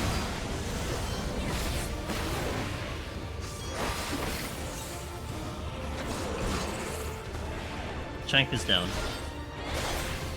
Yeah, and it was weird because it was also during this era where on Machinist, what I used to be able to do on Machinist, as you get stunned by Hound of Hell, you would technically be able to fire your flamethrower, and you get stunned, but it still activates. And so you still get the damage off even though you're stunned, and it's like weird timing, but never have I ever been able to do that ever since like a certain expansion. Rin! Hey Rin, thanks for the raid! That's a deep dungeoner right there, guys. You want some more deep dungeon streams? Check out Rin. How was your run? Welcome in. I'm Angelus Demonist if it's your first time here. We are going through our Viper training arc, trying to prep for Viper in the melee class. This is our fourth and final melee. Dragoon, we cleared Samurai, we cleared Ninja, we cleared Reaper, so here we are. And that's what you walked into. So how was your stream? What's up? Set up a palace to 101, let's go. You got more Ultimog win. Well done, dude. Can you imagine if Ultimog was repeatable? Because I think Multimog is a one and done, right? Can you imagine if that was repeatable? Oh my god. We'll have a field day. Like, we'll just start opening up speedrun tournaments of getting to like 51-100. People just doing it all the time. Oh god, so good. Or one for yeah, 200 would be so badass. But you know, they gotta keep it casual, gotta keep it simple. You know what's funny? Is that I thought about the floor 100 clear, not even like that casual, you know? Like, I thought of it like just maybe a tick above casual, you know? Like, thinking about like the regular gamers in the community in Final Fantasy 14 and the subscriptions, it's like getting to Palace 100 is actually might be actually pretty tough, you know? For us, it's just, you know, an hour and a half. That's it. Oh, that's just an hour and a half. All right, kind of it. But yeah, you know, kind of cool they put it in. But thanks for the raid. If you got to do your thing, by the way, I understand. But it's always a pleasure to see you. And yeah, again, guys, check out Rin. We love the Deep Dungeon streamers. You don't get to see them very often, so definitely pile on them and give them some follows if you want more Deep Dungeon content. And someone like Rin, like, you know, Ross is in here, so on and so forth. Like, these guys are mostly Deep Dungeon on their streams. Like, they'll do some variety, and I hope you enjoy their variety as well. I'm not sure on Rin's side. I'm not sure Rin does variety, but anyway, you know, it's good to enjoy some of the other games as well. But Deep Dungeon streams are very rare and few and far between. I'm gonna catch up a little bit on chat here because I focused in on Serby as I was going kind of in a monologue and answering Mr. Joni on YouTube. Panda said, first, Necrorun died on floor 100. Some reason the Kuribu didn't make the ads permagon like he did in the video. Oh, I'm not sure if someone in chat got it. Panda, did you double tap them? What you have to make sure on 100 is that you double tap them. So you kill them once with the Kuribu, but you have to hit the corpse again, and that removes their corpse. So if that's what you didn't do, oh, I think chat got you. You got to hit them again, and yeah, okay, thank you, Lexi, yeah. I don't know if you ever saw the movie Zombieland. Is that the movie with oh god, I don't even remember any of the freaking actors' names. Anyway, I think it's Zombieland. Let me just make sure. Is it Zombieland? Zombieland. Yeah, Zombieland. If you ever saw the movie Zombieland, it's one of the rules in the movie. You always double shoot them to make sure that they're super dead. That's the rule you do in 100. Shoot them twice and then they're dead. I don't know if you saw that movie, but they might help you remember. Really hope Black Mage isn't going to be double tap. Yes, thank you for the word. Yeah, that's the terminology. Double tap. You gotta double tap them. Really hope Black Mage isn't going to be as rigid and clunky as a job should have made it looks. Love Black Mage, but never did it full tier. Okay, Kaguya, how about this? Let's go with this story. An intern was playing Black Mage, not Yoshi P. How about that? He was an intern. I managed once Ranch Devour when I forgot to get in the puddle. Sprint plus jump as I got stunned, never been able to replicate it. Yeah, Descarte, same! I mean, as I was telling the story, I was never able to replicate it again. A good perk of COD's on. Yeah. Yeah, Panda, so I hope that makes sense. Sorry that you had to take a death to, like, find that out, but, you know, you got this, man. Alright, let me take a break. I might take a little bit of an extended break. I gotta do a little bit of a tech issue to resolve. So it might take me a little bit longer than 3 minutes, but we'll play some background music. I'll be back after the ads. Thank you, everyone, for watching. We'll get into 71 coming up. 71. What song we got? Ooh, I like the song. Alright, BRB. It's his main job, yeah. I mean, I think amazing is an understatement, but it is his main job.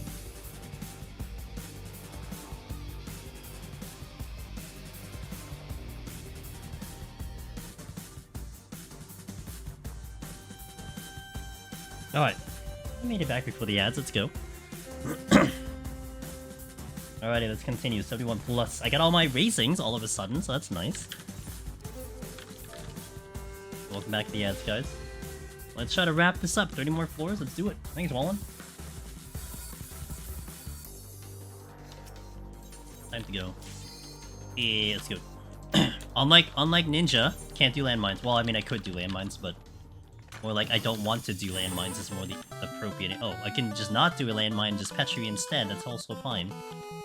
I prefer that option. Careful here. You're coming with me.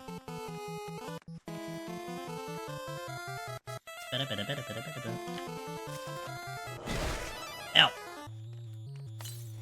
I'm gonna tap to take the other ghost with me. I like that emote. I'm trying to find another chest before I have to pop the Petri. That's why I'm doing this.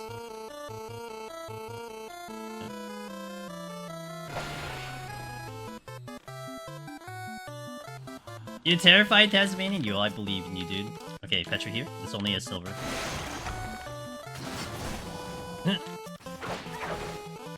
That's one way to kill it.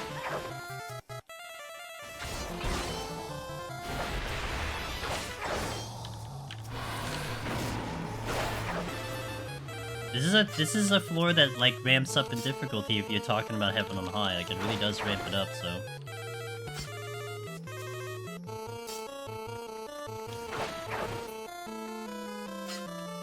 That was overkill.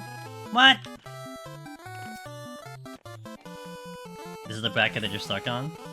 Well, the opening patch tree doesn't help, especially if you're frogging, so hopefully the other floors will be, you know. I'm under NDA. Yeah, I'm recording, guys. I'm gonna release it in a week. Get a hold. Please don't talk about it. A good amount of palms and an elder, but I need to make sure I can survive. Got this, dude. Just make sure that, like, you gotta watch the raids because they shoot from afar. I do recommend killing the raids first, both because of the fact they shoot from afar, but also because they are proximity, so you want to get rid of them first.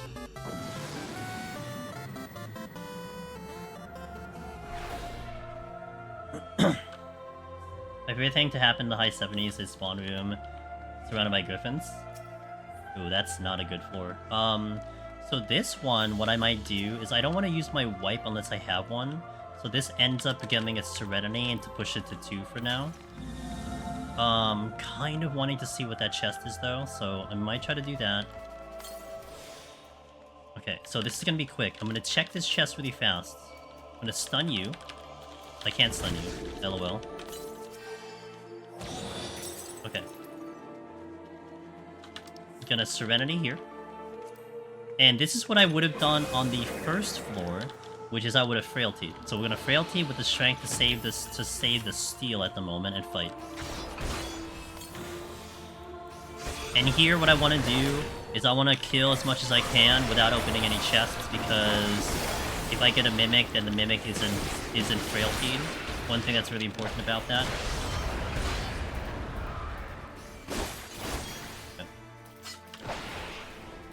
This one would already be on the leaderboards in my DC. Really? That's funny. As I was about to check that chest, not gonna lie. Buff. Doesn't seem to be any ghosts nearby, so we're okay. So the general gist of what I'm aiming for here is I want to hold on to my wipes as long as I can. I would be willing to burn flights. I would be willing to empty my flights in exchange for keeping a petrified. Think of this logic coming up. Okay, I'm gonna give you like kind of a way of thinking about giving you a justification. Flights are meant to speed you up. They cut the amount that you need to get off the floor by half. So if you needed 8, you need 4. If you needed 5, you need 2 or 3. If a flight does also mean you need to fight something, you know, like, okay, I need to fight 3 or 4 enemies just to get off this floor. Between 71 and 99, you probably want to use that card in 71 over 91. You know, take the time save here as opposed to later. And again, this is in exchange for using a Petrify or Magicite instead. But it's also better to use the flights a little earlier, just because, you know, if you get into like the night, you're on like the 8th floor, and you have like 10 minutes left, you're not gonna flight. You know, like you're not gonna flight there. You're gonna obviously save it. So using it a little earlier can save you some time. And again, I'd be willing to empty my flights completely if it means I hold on to my Petri Magicites going into the next sets.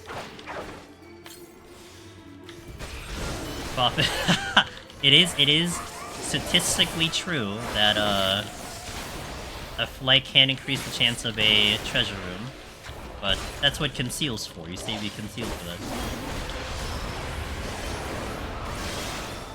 We got 30 seconds till the Frailty's gone, and I don't need to use it. I think I'm going to go.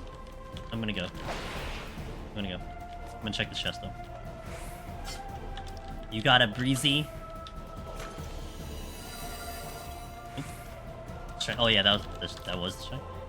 Need to take notes. My time management was horrible during my first climb. Big reason why I had to burn so many palms and almost nothing usable left. That's fair. Time management is, I know, one of the popular ones. Like, I did that video on time management, and it was really helpful for lots of people, which I'm grateful for, and I'd like to definitely make more of it in Dawn Trail. But yeah, I mean, Heaven on High, in my opinion, is all about palm and time management.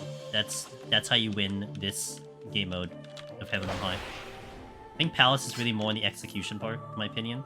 Execute Palace, be clean, don't make mistakes, you're gonna get through. Heaven on High.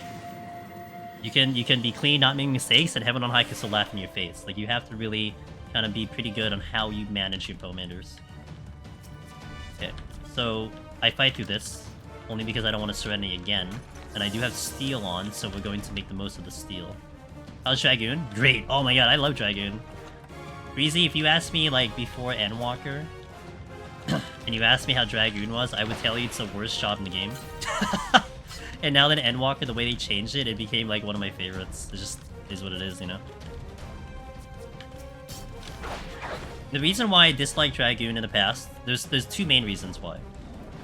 It's the fact that you had such a long-ass combo, and in specifically Deep Dungeon, trying to maintain a 5-hit combo from enemy to enemy was really dumb back then, because your combo would end in like 5 seconds, or like 10 seconds, and then on top of that, whenever you did Piercing Talon, it would kill your combo. So it just felt like a really annoying job to play in Deep Dungeon. But now it's like, it has all the OG CDs, your combo stays with you even through range and even through fights, so now it feels really good. Like, that simple change to me made a massive deal for me liking the job now. Such an active job, I like it a lot. Oh shit, well that's a mistake. This has to be a witching, I don't survive this wolf. Oh boy! Oh god, oh god! Because I have the dot, that's why it hurts. And it's 2 imps, so... Bro! I'm gonna re-witching. I can't. Oh my god, it's 2 imps again! I'm dead. Hold on, I have a raising up. I don't really know what I want to do here. I'm gonna Petri. I don't want to die quite yet. I could have stealed. I didn't have a steal on. I just realized I didn't have a steal on, but we'll just take it. I kind of forgot I didn't have a steal on, but a double imp into a double imp is really just ass. You can see the damage intake there.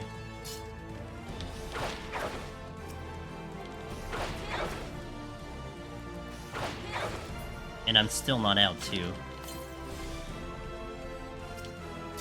Did I leave something killable?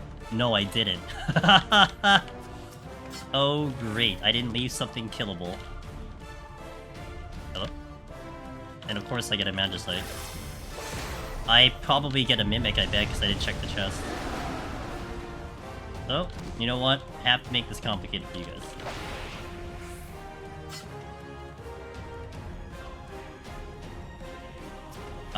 Dragoon's range attack was also literally the worse than any AoE starter in a way. Forgot it was damage or range. I mean, like, I want to pull something, so what am I supposed to do, right? Okay, not a great start, but it's fine. Take this conceal. About that palm management. Hey, look, we gotta make it more funner, right? So we'll get back into it. But to be fair, like, if I actually had a killable thing there, it would have been better. I think on that floor, I would have killed the 2 of them if it wasn't a double imp. And then probably ended up stealing, because I would have been like 4 minutes into the floor, instead of doing a Petri. The reason I swapped to a Petri is because I was only 1 kill in, and I was going to die. Like, I had nothing left to do, and I was just gonna die. And I would rather not have died yet, so I wanted to keep the run moving. So that's why the Petri was the decision.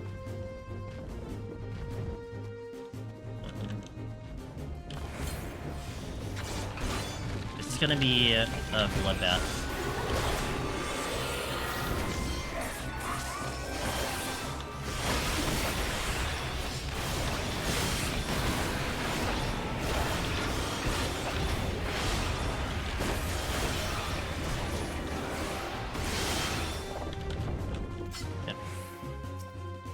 I've always found later floors of this set so tough on... It's really tough on melee.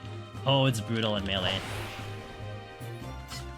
But definitely, like, the management of Bloodbath is what's key, in my opinion. Once you manage Bloodbath, you're kind of good.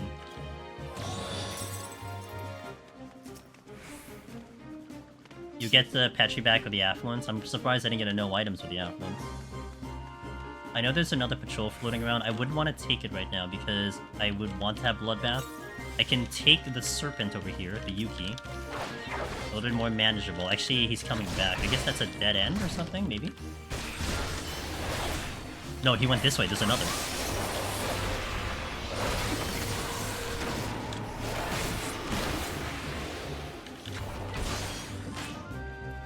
Nice parry.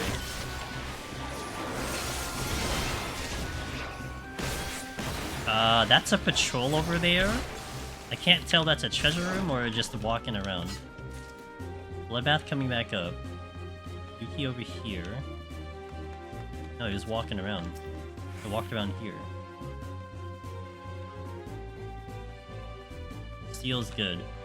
Okay, so now what I want to do is I want to delay the usage of that steel because I can fight a couple things without steel, which is this and that in front of me, and I think there's one more over there.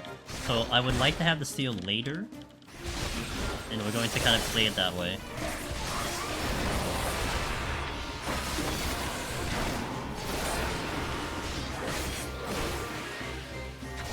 Ugh. I wish Dawn Trail would finally allow Ninja Mudras to work with Bloodbath. Well, it does. I mean, if you want a shuriken all day. But yeah, I mean, it is magic, so it's just how it goes, you know? Maybe the new Huton skill would be physical and kind of help. Yeah, Ninja and Bloodbath aren't the greatest. It's decent, but it's not Dragoon. Dragoon, I think, is one of the best with so many OGCs, so many physical attacks. It feels really good.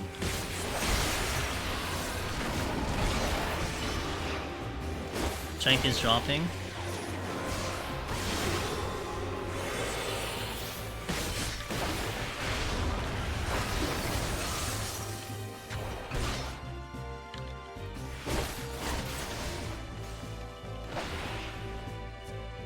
Oh, it's a deer. No, there's one in this room. I'm gonna take the one in this room. I could take a patrol because I do have Bloodbath on. My strength is dropping though. I may re-up it. Unsure yet. I might re-up it with the steel, but I might re-up it when I steal, not beforehand.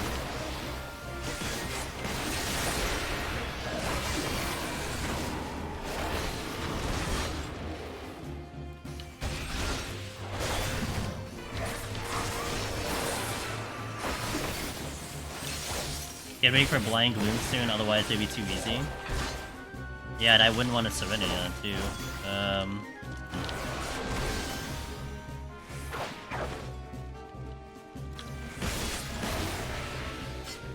I'm out. But am I really?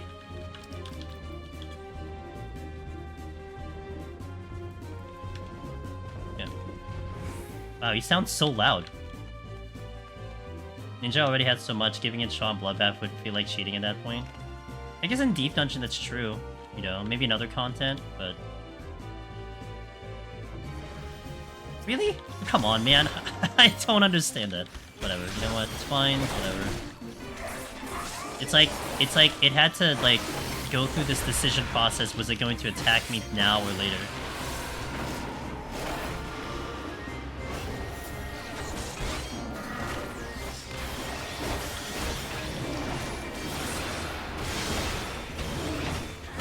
Look at this Bloodbath doing work, man. Getting everything back, I love it. Oh, not that one, though.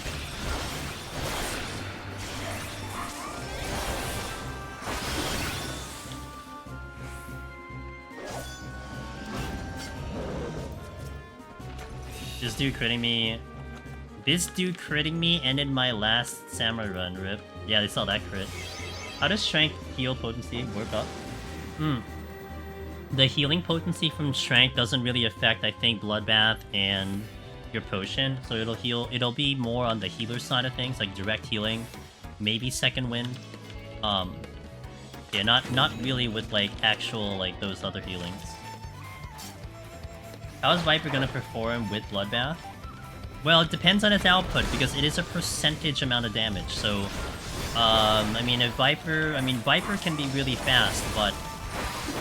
you're still looking at kind of raw damage. I mean, the conversation earlier about, you know, Ninja feeling a little crappy when it comes to Bloodbath is because a lot of its damage ends up being magical, you know, which is what the other melee aren't using. So like a lot of that damage that Ninja's doing is magical is still physical for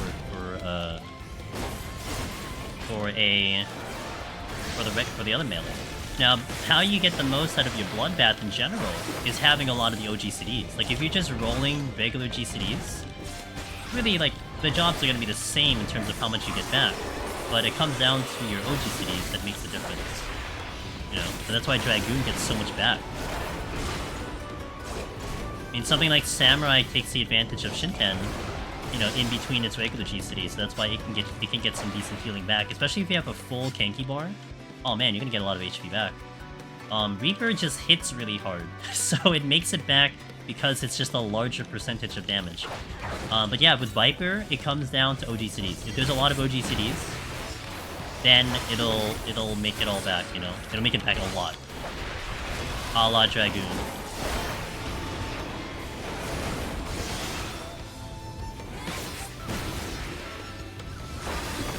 Cat was in quarter life crisis and was trying to decide if it was going to be a good kitty or bad kitty. I guess. I mean, I don't trust the cats in Deep Dungeon at all. They just do whatever the hell they want. They don't have rules. I'll fight you. Plus Madare hits are big. Yeah, if it hits. It's just not, you know, blind and kick your ass on blind, you know? Reaper's defensive, it's so good at this content. This 30-second shield is very nice, it is.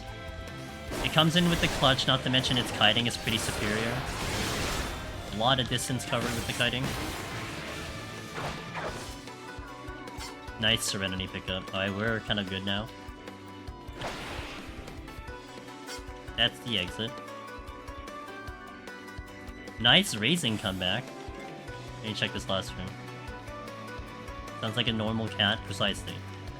Yuki has to go before I even think about this tofu, but let me check the chest first if it's a mimic. Ooh, flight. Watch my feet. Jump. That's one thing I would recommend, by the way.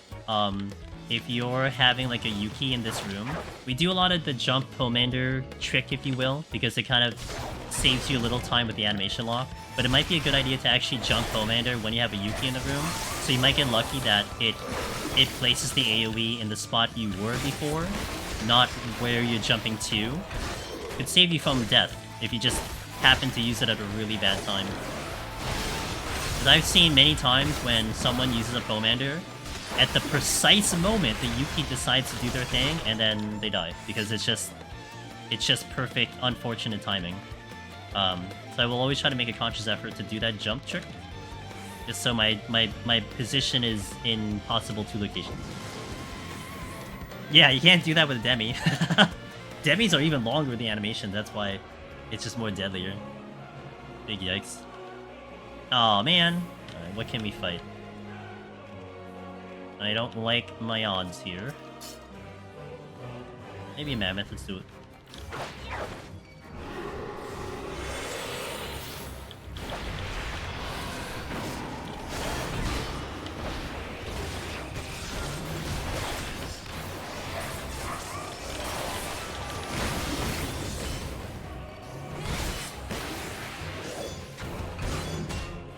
Clink.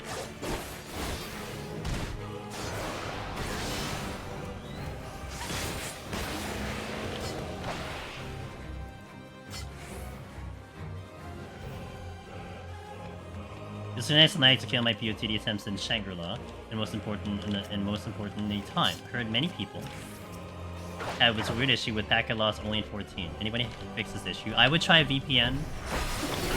I've heard of this issue before. We had some people actually only have issues in Deep Dungeon too. VPN, try VPN if that helps. There are ones you could try for free before you actually have to make a commitment to them. That would be my suggestion. Sorry to hear that you're having the problem. Luckily, Nero, there's not a lot of orange circles that will kill you, right? sauce tofu. Pretty sure it aggroes, but hold on now. I know there's a hippogriff in the other room. I've held on to my bloodbath for a bad pull. I don't know if I survive a hippogriff with bloodbath, but do I with full burst? Should I chance that? YOLO? Make it exciting? Fine. Let's do it. I got everything for this hippogriff. I don't know if I'm gonna like this, but we'll do it.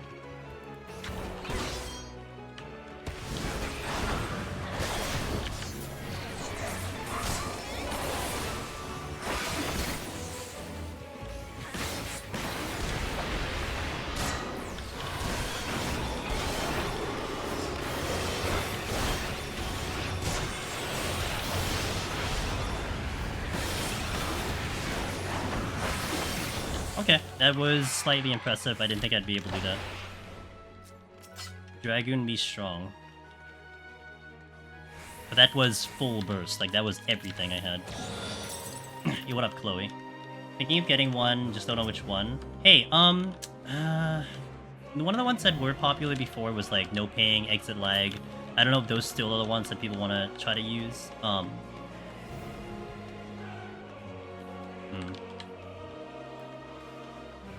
Don't aggro. Do I only have tofus now? I could wait for. I don't know if I wait for bloodbath. I guess I'm fighting a tofu though.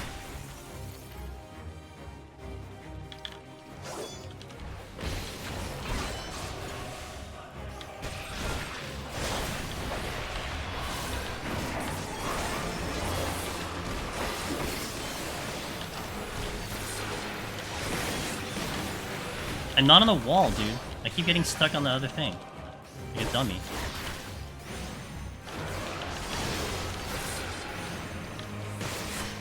Okay, just made it out of this room, but I gotta make it out past this hippogriff. I'm not really excited about this. I can clip through the wall. Let me clip through the wall. Just kidding, I can't clip through the wall. Alright, I'm gonna wait. It's a little too thick for me to clip through the wall. We're gonna use his exit lag, okay. I'm up as of like the top of the hour. Gotcha. Okay. Clip denied. Yeah. Sometimes you can get a right angle and like actually be able to just shimmy through a wall, but I did it through like the thicker part of the wall. Bring back accuracy materials. I would see a blue mage deep dungeon first before I see accuracy materials come back to this game. I literally just lagged out after Mimic spouted. I was just sitting there, frozen, and I hit my Magicite hoping it would register to kill it, and it worked? Good play. Good play, Varman. Nice save. I mean, it's the crappy way to save it, but, I mean, at least it worked. What floor are we on? 70... Oh, I have so much time. I just realized how much time I have. I didn't make back the Petrify we used, though, so that's a little concerning, but... That was more of the Panic Petrify variety. My time is very good, that's for sure.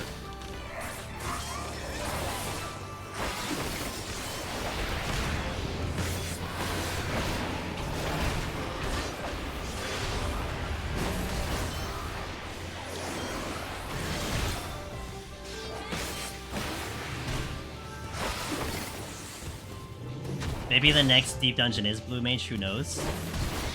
I wish I knew. I wish anyone else knew. I'd love to spread that information, but I have no intel to work with, so... Oh, this room swings around because I just saw the mammoth on my right side.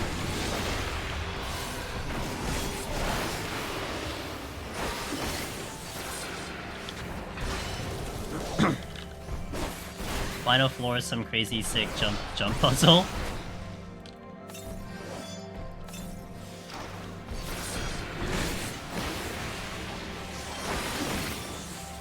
I think that will be all of Deep Dungeon for the time being. That fight against Gozu was like, oh, I'm sorry to hear. At least you made it out, yeah? At least you survived. Hey, what's up, Magnus? That's my buddy. My famous actor buddy, Mr. Magnus. Hey, how was stream, man? What are you up to today? Thank you. What's up, Godfox? How you doing? What's up, Oni? You guys had a good day today. I'm sure Magnus entertained the freaking hell out of you, so I don't have to question how the stream was. But I hope you had a good day on, you know, just in general. Welcome in. I'm Andres Demoness, do a lot of Deep Dungeon solo. We are prepping for Viper. on our last melee job to practice, which is Dragoon. Magnus's favorites. His class, man. This is Magnus's class, Dragoon. So, trying to do it justice, hopefully I don't mess things up. And welcome, and I'll get you the shout out in a little bit once I get an opportunity, as we're getting pummeled and shot in multiple locations. You have to come in a good floor. We're on the higher floors. Things are only gonna get more spicy as we move along. And we'll see how I decide how I end up resolving them. Not like that.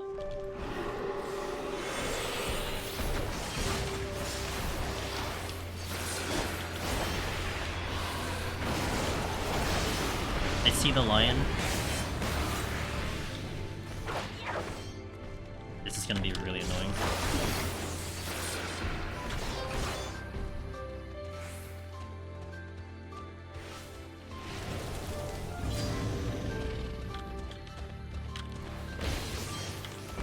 Okay, we're good. That needed particular time. I needed to get that right, otherwise I take the lion with me, and I don't have a witching anymore. I blew that 2 floors ago.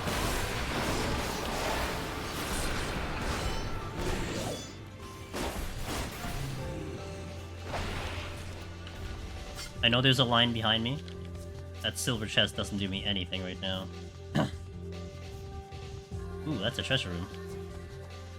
I like how I like how all the griffins are facing the wall, and then you have the mammoths all facing me and the lion. The hell? Except one griffin's facing the other. That's so funny. It's almost like they got guards for all the entrances to the room. I'm very tired from the lack of sleep over the last 2 weeks, plus the heat. Oh, gotcha. We got a new POTD Dragoon file up to 100. Nice. So you got the Ultimog too. Look at that. Another gamer. Ultimog. Easy game. That's what I'm gonna say all the time now. Ultimog, because that's what it is. I didn't see that AoE under my feet. So this is one reason. It's not a common question, but people do ask me sometimes, why do I move around so much?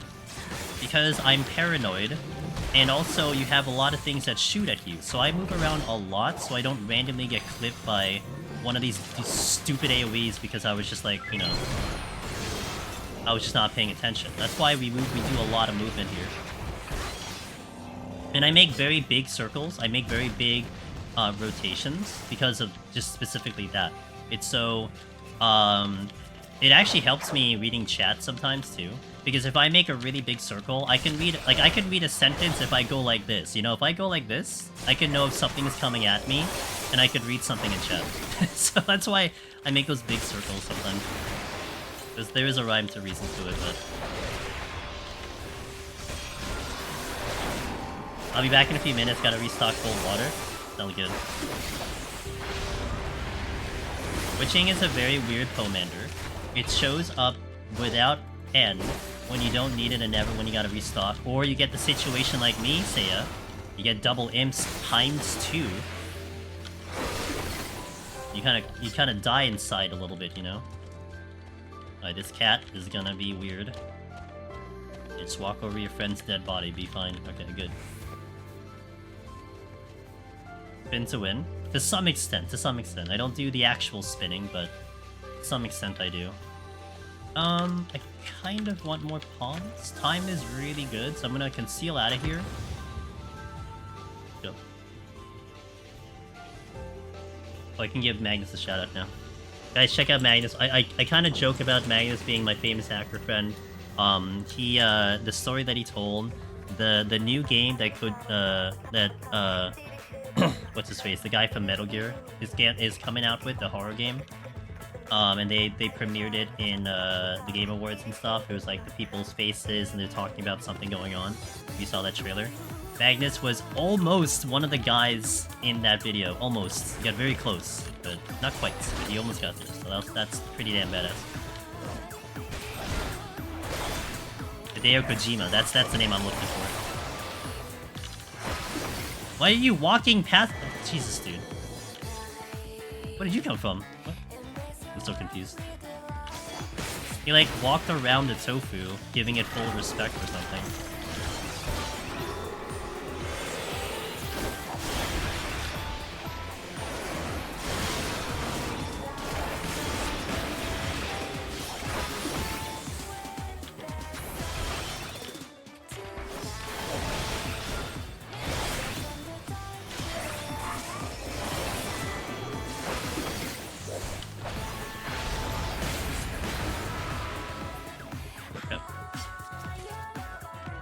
I didn't check any of these chests. Oh, one of them is a razor.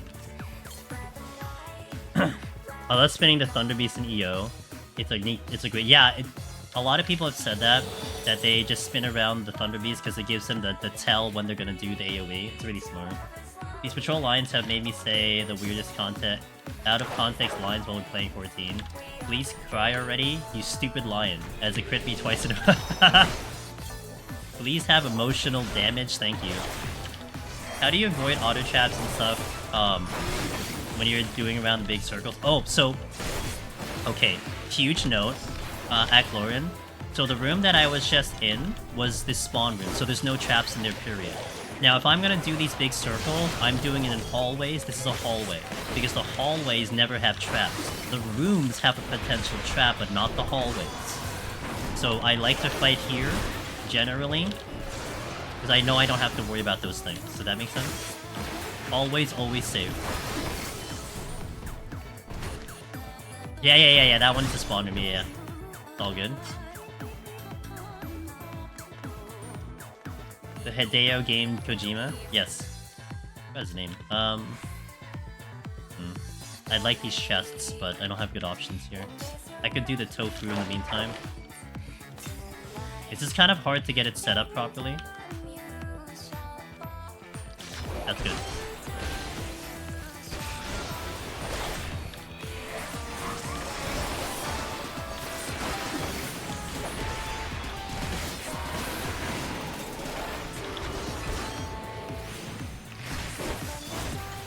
Dude, stop critting. What the hell? I did that buff late, but it's fine.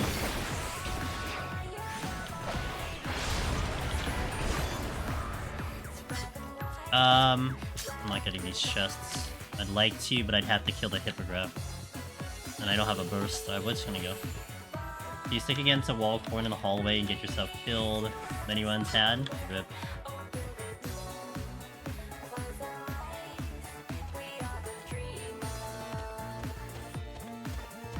Yeah, this room is a spawn room, so I'll take it as safe. Otherwise, I probably safetied, but I will not make that movement in a room that isn't safetied or spawn room. Jesus, dude, come on. I'd have to conceal out of here unless I make a pathway. I think I probably try to fight the... I might try to fight the Hippogriff, well, one of them. I should have fought one already with my bloodbath. I'm gonna hold on to some of my buffs here, so that I have a full burst for the Hippogriff.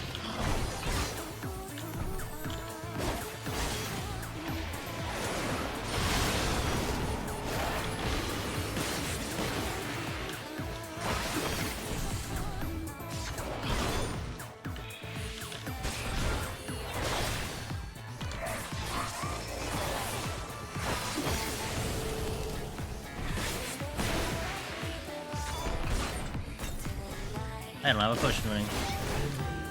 Okay, Hippogriff number 1. I do have a racing, so I could be a little weird. No, I didn't do that right. I gotta be careful because I have to worry about the lions coming back. Which they're there. Paint.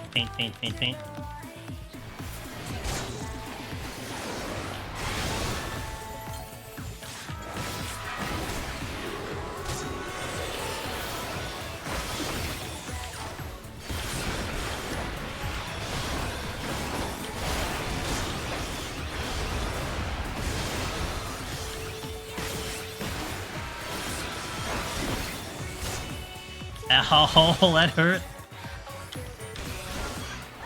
Come on, we're so close.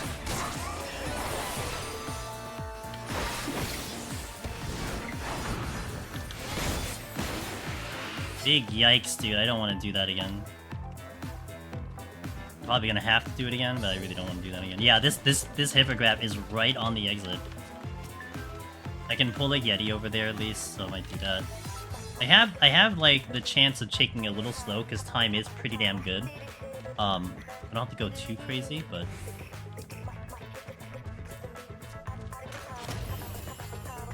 I hope I can sneak this Yeti before the line turns around.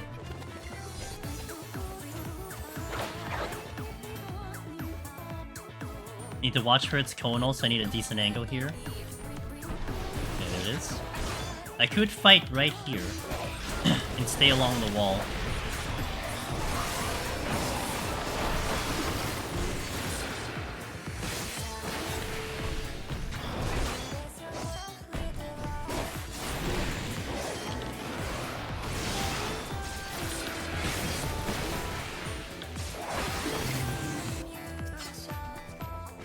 Frailty.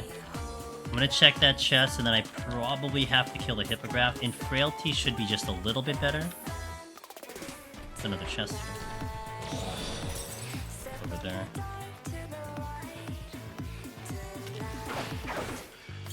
Don't really have full burst, but we have a decent enough burst.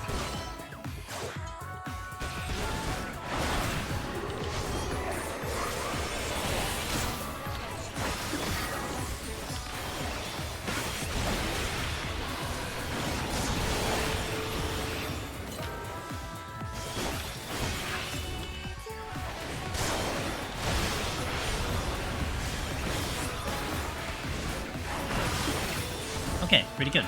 Let's go. Kinda skipped quite a bit at chests, but we're fine. There was a Steam maintenance? Was it... Did you get a heads up on it?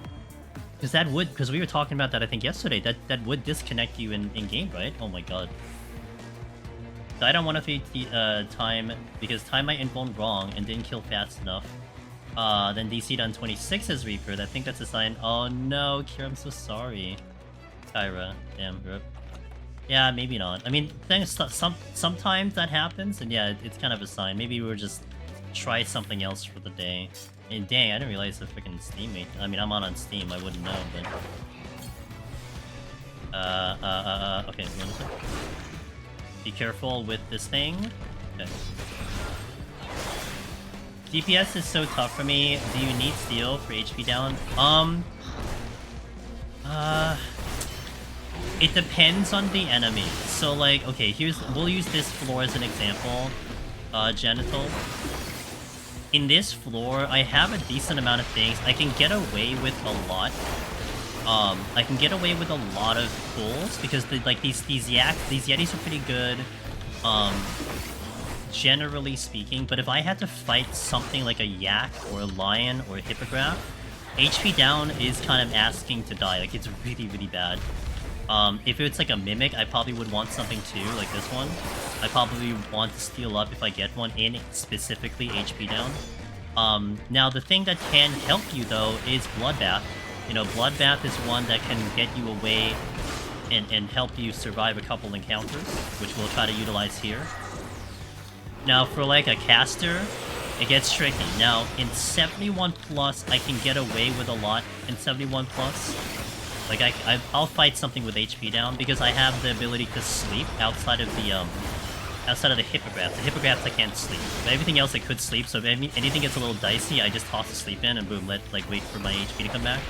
81 plus, kind of, but ugh. Okay.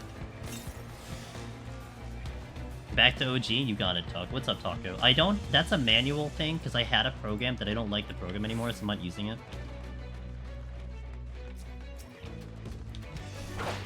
Hey, Thurin, have a wonderful night. Thanks for being here. And like 81 plus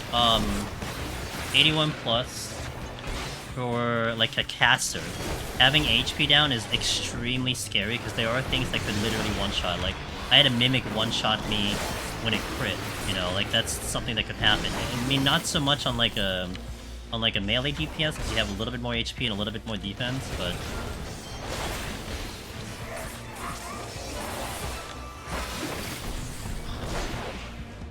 Didn't work. I tried to clip through the thing, it didn't work. We're fine, because I have LOS here.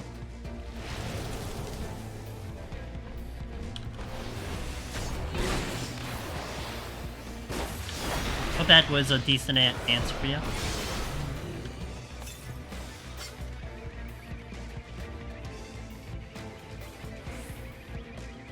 I like that chest, considering I have Pox on right now, but what's this? The Yeti, okay. Oh shit, okay, this is one I really would prefer not to deal with, but here we are. Reason for this is because he doesn't have he doesn't have abilities, so he kind of just chunks you.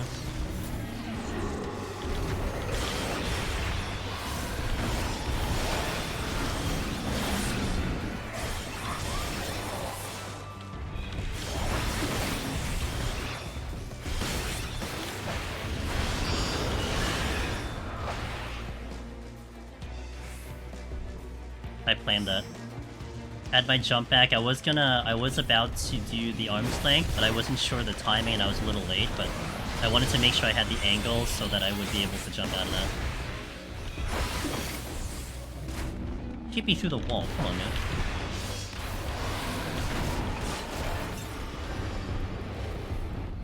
Oh my god, I can't hit him, but he can hit me. Oh! Okay, chill. Chill. Wait for my HP to come back on this chest. I just saw a giant 7,000 damage come up, but I didn't know what my HP was at the moment. Like, okay.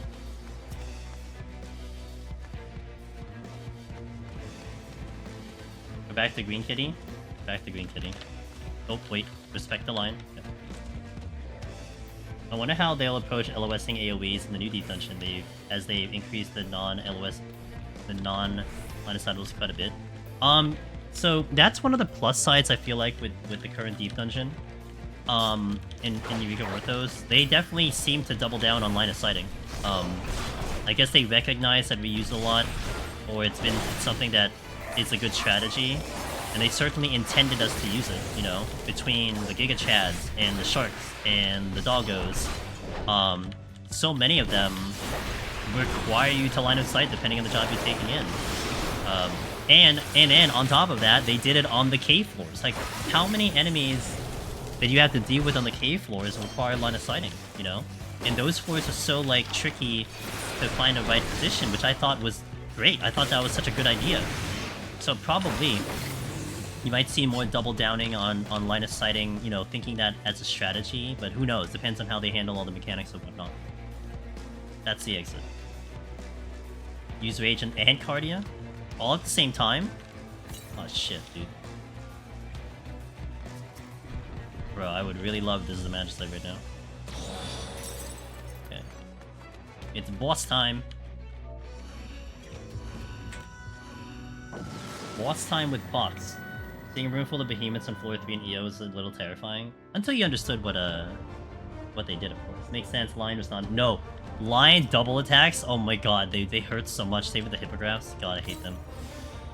Okay, I have Pox on. I have no buffs, so I have to be a little bit careful here. It's gonna be kind of like when we did Samurai yesterday. Oh, not Samurai, Ninja yesterday, where we kind of really spread out our bloodbath. And we did a lot of kiting.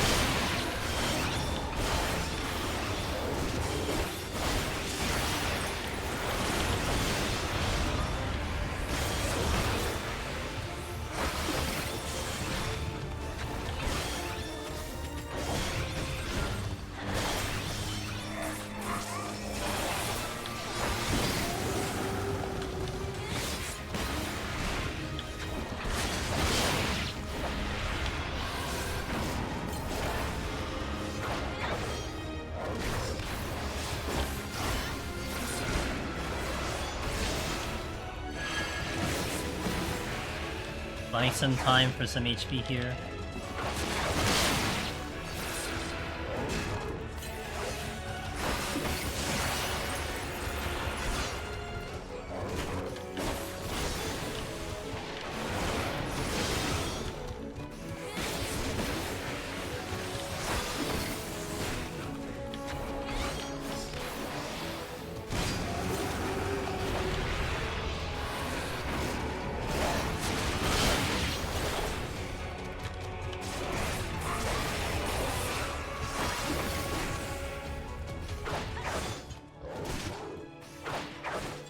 This hurts. I mean, the Pox isn't helping, to be fair, but...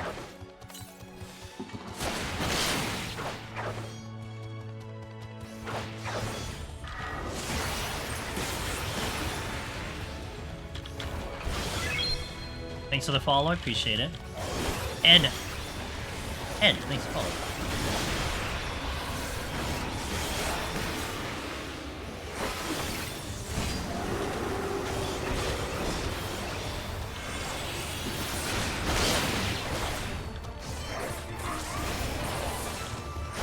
And Lee, thanks for the follow. Welcome in, guys. Appreciate those.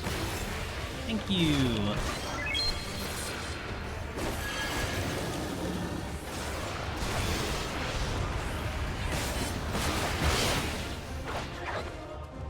Trying to like really hold on to my heels here.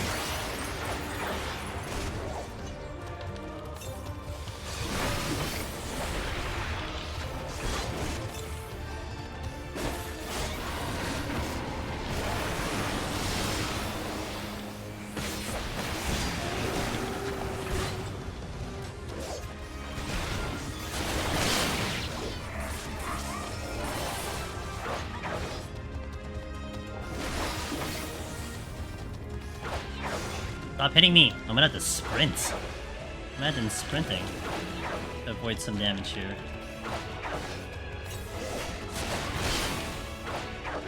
Really don't want to have the second wind. That's one thing I'm trying not to use. Okay, my heals are back. My bloodbath is back, so I'm gonna make it all back here.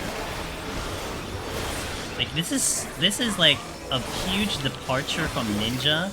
Well, like Ninja was just like, yeah, maybe a bloodbath would do something, and then here on Dragoon, it's totally like, okay, it's like a full heal, you know? I need this bloodbath to almost full heal me back. It's crazy. That's just how it goes.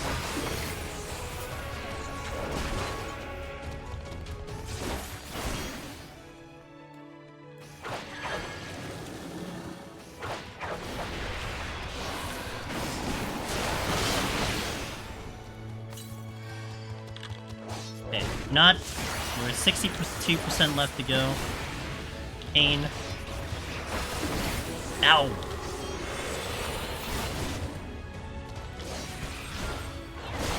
I'm gonna have the second one.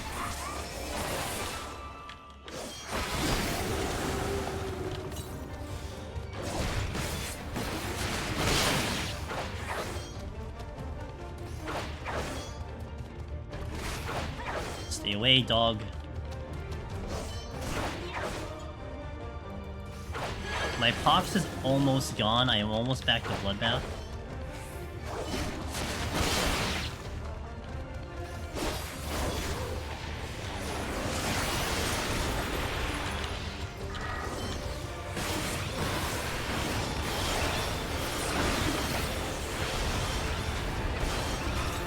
Who's that? Suwan! Hey, Z! Welcome in. On her new Monday schedule stream.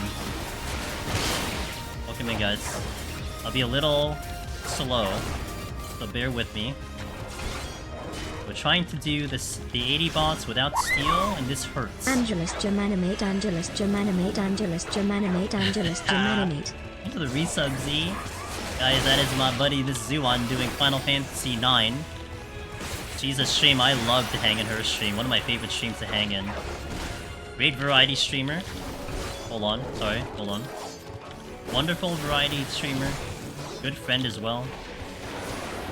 I'm not sure if I have any mods available, but we'll get you the shout out once I kill this boss. And welcome in, guys. We are, I'm Angelus Demoness. I'm doing some Deep Dungeon solo in Final Fantasy 14. We're prepping for the new job for Viper, because Viper's a melee, and I decided to run back almost all the melee in Heaven on High to kind of get some practice for when we inevitably solo Heaven on High on Viper. So we are on the 4th job.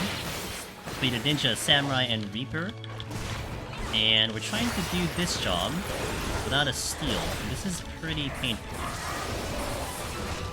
I hope you had a fantastic time. I hope 9's treating you really well. 9, you know, I'm not going to say any spoilers as you're going through it, but 9 is one of my favorite Final Fantasy stories. Really up there for me. I hope you're enjoying it. Thanks for the follows, guys. I will admit I'm not looking at chat at the moment. I'm kind of monologuing a little bit, but I will catch up with you guys in a little bit. Welcome in, everybody. 9 has been pretty good. Hell yeah. Glad you're enjoying it. I got to see, I've got to see bits and pieces of your playthrough so far. You were moving with that game. I think, when did I see you? Was it Friday? I think? You were moving, so that's good to see.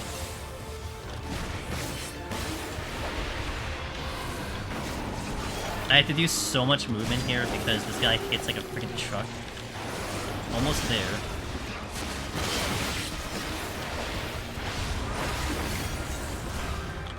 Trying to keep all my heals going, and it's hurting.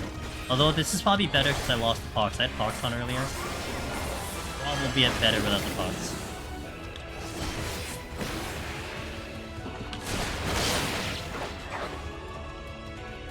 Okay. I got Bloodbath coming in, so I'll do a lot of damage here. See, if you gotta do your thing, all good, I understand. I'll catch up with whoever hangs around from your guys, and I will get you that shout out if we haven't already. I should have potioned. Should have trusted my Bloodbath there.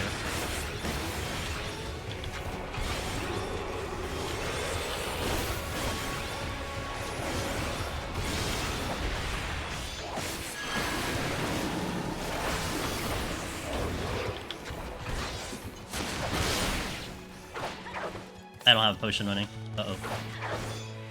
Fine, everything's fine. Get back to the safe spot, get back to the safe spot.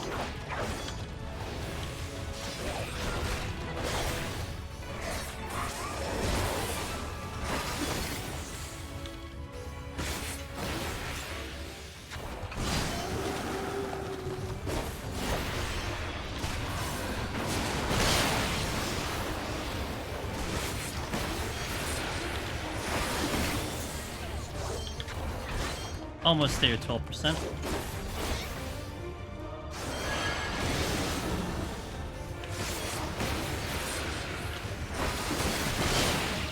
Ow, stop critting. Oh, I'm gonna get there fast. Hold on, I'm just gonna move now. I got Bloodbath coming in so I could sit and fight for a while.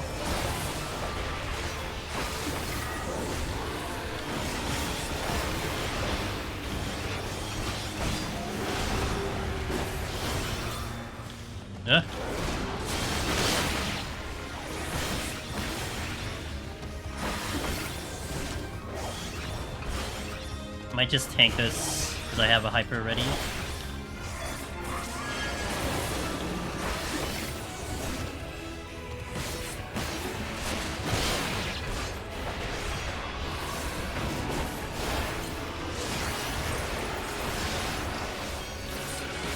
Okay, and Doggo completes. Okay. Okay, Z's getting her snackies. Oh, Willow, thank you, Willow. Thank you for shouting out our buddy Z. You guys definitely check out Miss Zuon. You probably see a lot of 14 out of her. She's been on a huge variety content at the moment. She did a lot of 14 before. She's done a lot of WoW. Huge MMO veteran. But if you like the vibe on this stream, you will like Miss Zuon because her vibe is very, very chill and really, really do enjoy just chilling in her stream and just lurking and everything. So she's good people. Definitely check her out.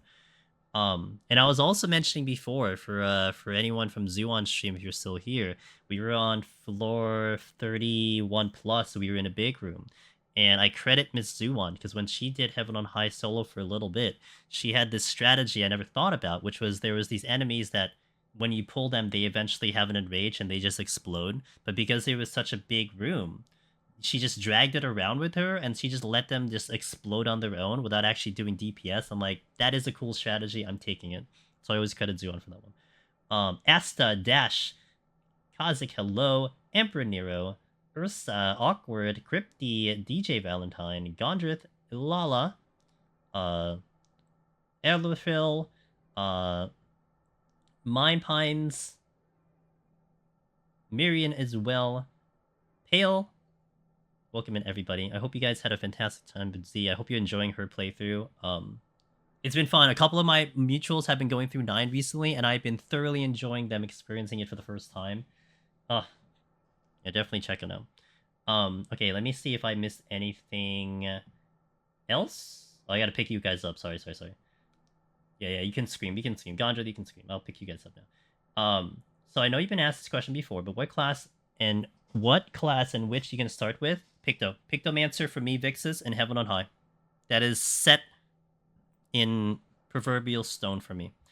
I mean, there can be a chance that the media tour content creators will bring out something that will shift my opinion. I don't think so, because I think I saw enough of both jobs to make that decision. Picto just seems so unique to me. That's why I want to go Pictomancer first. So that's why. Z says she's blasting through it. Nice. It was getting super dicey with the Poxon. Yeah, I mean, I got within like 1 crit to die, but it was okay. Imagine thinking I'm a slacker, says Willow. I'm sorry to doubt you. That was a war of attrition. We had a lot of time. 10 minute-ish no strength and frailty. I mean, you want to give or take a couple minutes because I was kiting like hell, so you were losing some DPS that way, but I miss playing 14, had to take a break from it myself. I'm suffering from burnout. Yeah, like DJ Valentine, so for me on my end, I have spread out, like I do some 14 on like, I stream 5 days a week. 2 days I do 14, and then 3 days I kind of do variety or something, like I kind of flex a little bit. And that's really helped me on burning out, because I love doing Deep Dungeon, I love doing this content, and I kind of didn't want to just like go completely cold turkey, wait till Dawn Trail. I wanted to keep doing challenges and whatnot, but my method was, okay, let's bring down the days a little bit, have like a few days here, a few days there, and that's really helped me, you know? I only actually play 14 when I stream. I don't play it off stream currently. I mean, I will once Dawn Trail comes in, but I don't do that, so it's really helped me. Did I play? I played it, yep. Lava button, but I didn't really like Elden Ring that much. It wasn't up my alley. I didn't beat the game. And what was really funny was Elden Ring was actually the first official variety game that I did on the channel. I did Nier Replicant when it released, but that was just like one of my first sponsored streams. I was so excited. But Elden was the one where I'm like, okay, we're gonna shift into variety. I'm gonna try injecting variety into the channel, and Elden was the first one. And it felt bad because I wanted to kind of, if I played a game, I wanted to hit credits. And Elden was the first game I played, and I didn't hit credits. But it just didn't jive with me, personally. So I like Nier Replicant a lot too. That was a really good game.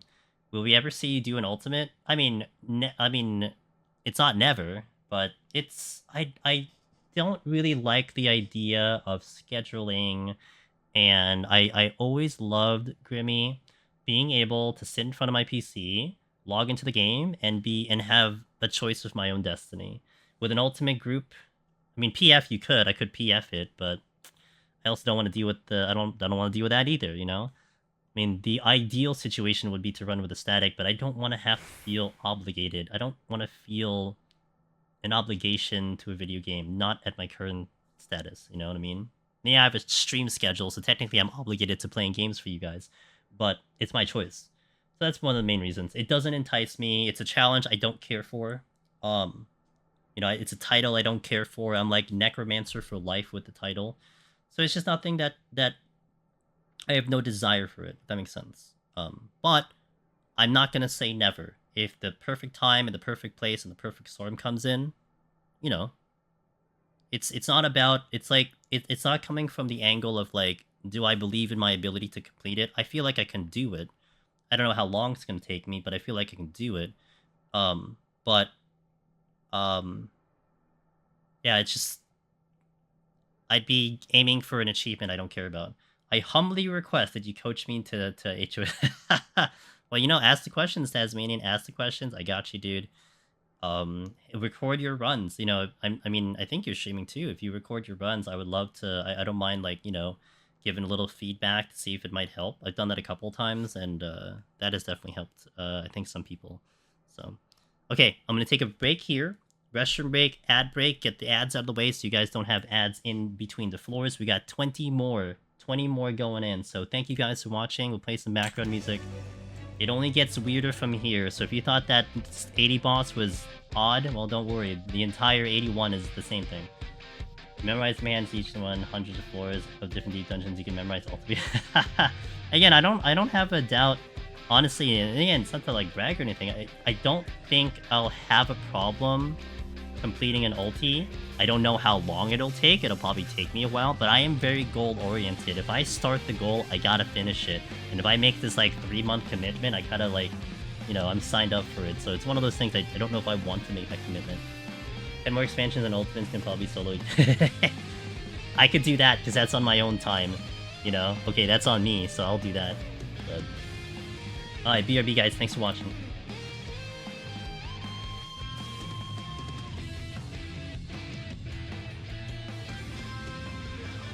You got an ad in Spanish? Wasn't me. You know, if I could cater ads to you, I would actually like that, but I'd make it either like the something that I truly believe in, or so freaking meany that at least it'll make you laugh. That's how I would do it. But I don't think there'll ever come a time when I have control of what ads you have to see, you know? I just have control over the button. I just have control over the button of when I could press out ads. Sorry, that was yo. What? Okay, let's do it. 81 plus. 20 more floors. Let's get this in, guys. Dragoon. Great start. Oh, he didn't want to deal with me today. Also a great start. Yes, I'm starting with Pox today. We're starting with a Frailty. This is my opener that I usually like to do. Ow! Stop! Thanks for the follow. Wipe channel. Appreciate it.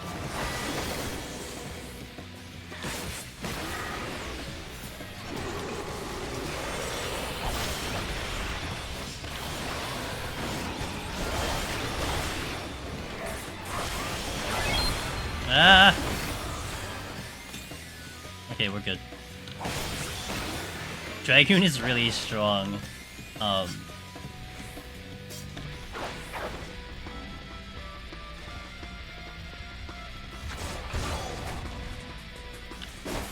Toys.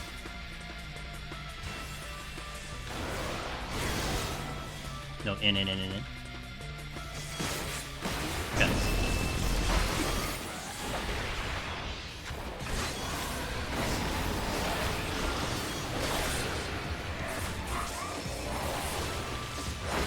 Ram's voice again. You've returned. Welcome back, Slice. How you doing? Yo, it's me. Oh, I see. Dragon voice in.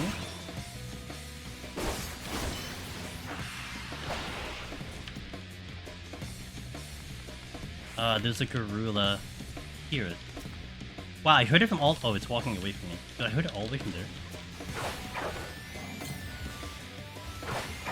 And Satin, thank you for the follow. Ram's voice out.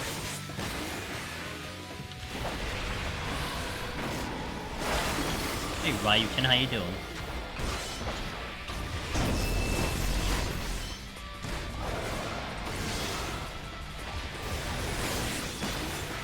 So I do like opening with a Strength and Frailty here, because this is the floor that has a guaranteed no debuff, and you're able to try to take out some pretty manageable enemies. Even on a DPS, I mean, as long as you're a little bit careful with your pulls and a little bit careful with your cooldowns, pretty manageable up in here. Why are they at 3? Oh, yeah, why are the rages at 3? True.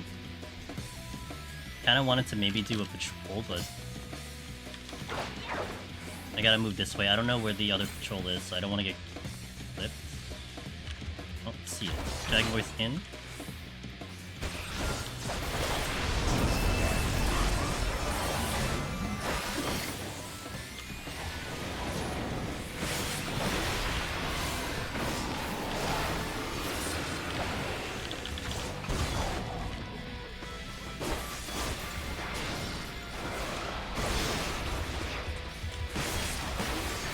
Dragon voice in.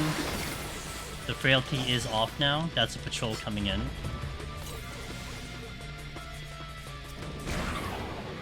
That's the exit.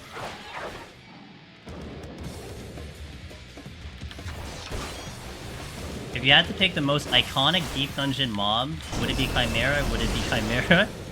Well, for this set, I agree with Lexi. It's a freaking Ninja Manticores, dude. They always kill me all the time. Every time, dude. Oh, this is not particularly good. Okay.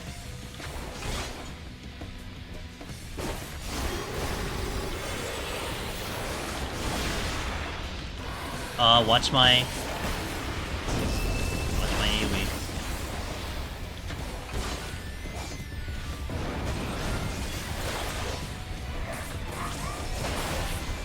Shit. Okay. We're fine, everything's fine.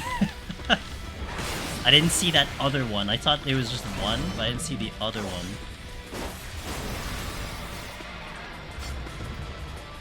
That would have blasted me into, like, a raising. Holy crap.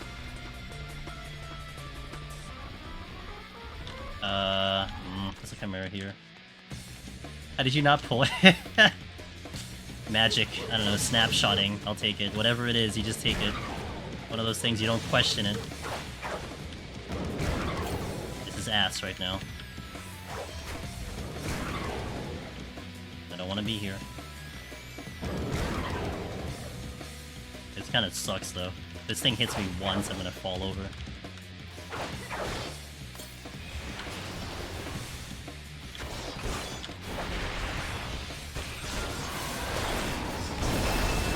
Aha! Ow! Nice crit. I didn't get the GC though.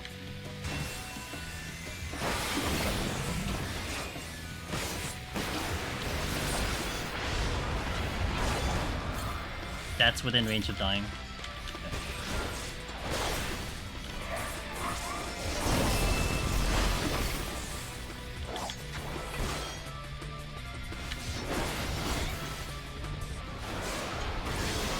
Thank God he didn't decide to use the Ransforce again.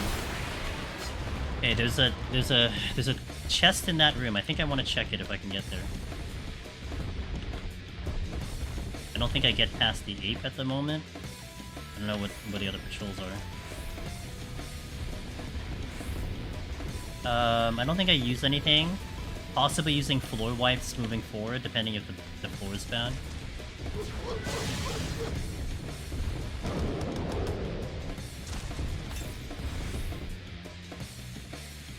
Don't see anything there.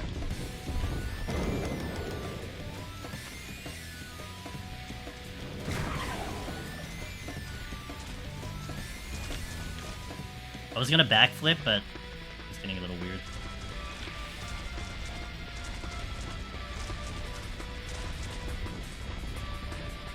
I'm gonna respect him because he might clip the wall in turn.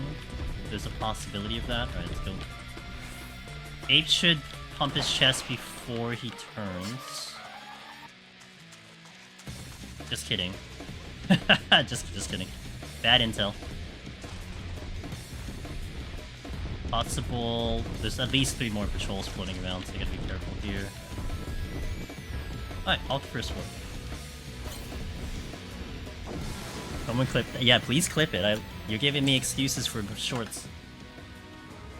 There was one I think yesterday. Something I was explaining something. Someone wanted that as a short. So I hope that was clipped too. Nice Serenity. I'm not using. Mentega. Another patrol. If I fight a Mentega, I have to bloodbath, so I might fight that first. Right, nice.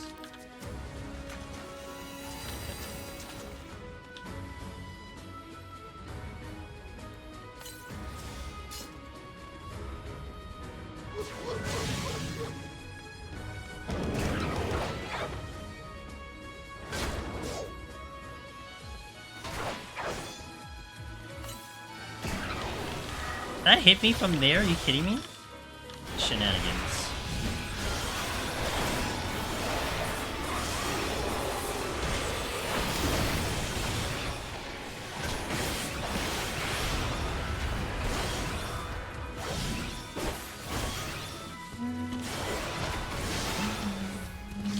So here comes like the strategy with melee, where it's about what am I fighting with Bloodbath and what am I fighting without Bloodbath. And this way I can keep the uptime going. So you have to be like kind of picky about the order of the pull. So the Mentega is really, really good for ranged DPS, but it's not great for melee, counter to that. So that's the one I want Bloodbath in. However, the Chimera, I shouldn't need Bloodbath. I mean, if it goes south, I have some tools, but I wouldn't need Bloodbath for him.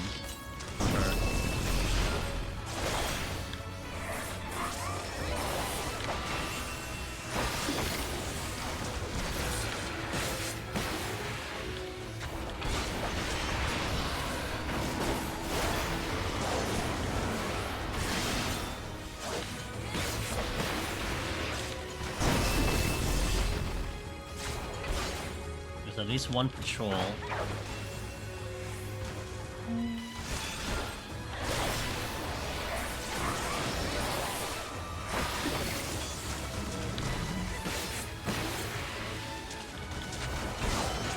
Uh-oh. Okay.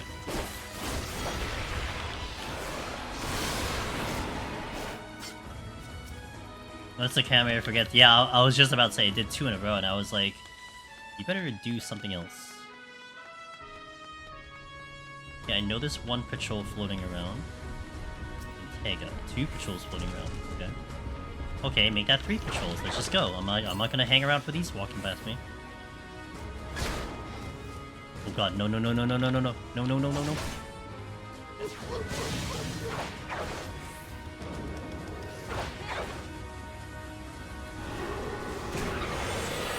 Why are you hitting me from all the way there? What the hell?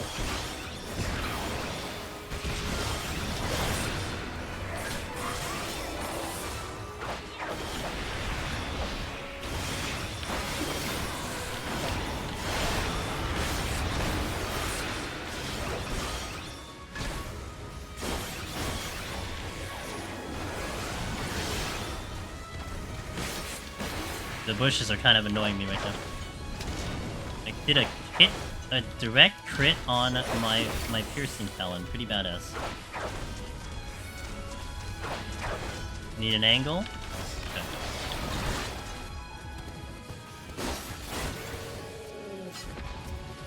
What is this? I don't remember. Oh, Serenity. Okay. How much time is reasonable for floor 90? For me, on a melee, I'd give it like 10, 9 would be good if you have strength on. I can't remember what I did yesterday. I think yesterday we had 11 and we had about a minute left on the clock, so about 10 minutes is probably good on. Well, Ninja probably has better uptime than Dragoon would, so I'd probably give a little more time on Dragoon, maybe 10, 30, 11. And that was without strength, mind you. So with strength, it's probably a lot faster, but without strength, maybe 11. Use Kaiten before piercing is actually hacking. Yo, I gotta get as much damage as I can, Octoverse. Oh, you parked yourself in a bad spot. My Bloodbath is back. I might pull a Gorilla. I gotta be very careful with this pull. I might potion the moment I get him.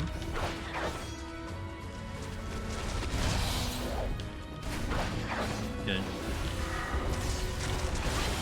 Yeah, because my Bloodbath came back, I'm gonna take advantage of it.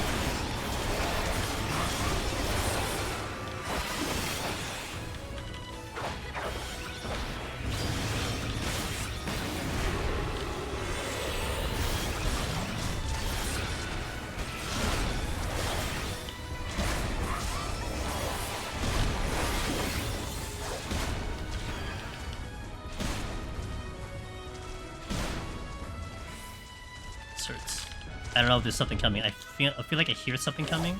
I did. Okay. I wasn't going crazy. I know I was hearing something walking.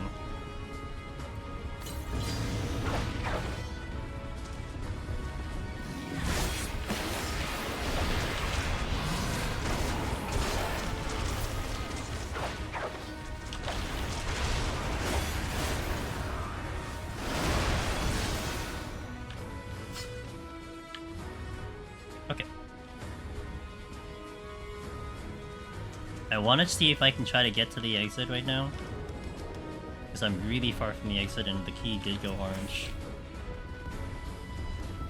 Oh boy, that scared me.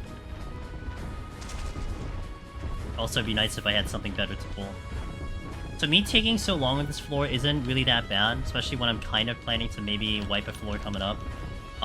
It does save me palms, but this is kind of part of the process of just time. You know, if I'm not using anything, then hopefully that will benefit me later. And we have that. Love the video. Oh, thank you so much. It's just my emote, and then we kind of did a one state that is talking, one that isn't, but I like the idea. Thank you for saying that.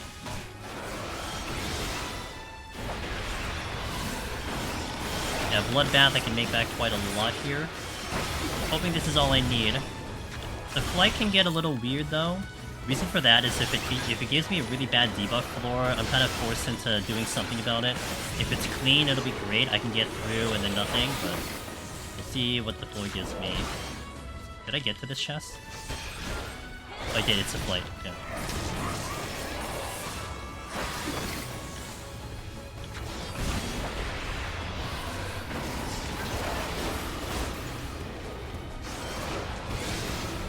Not enough. Okay. Kinda hoping a Chimera's in here. I can probably take another Mantega without Bloodbath, to be fair. Is there another one? Not yet. There's only 2 here, so... Nothing here.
Damn, this floor's taking forever.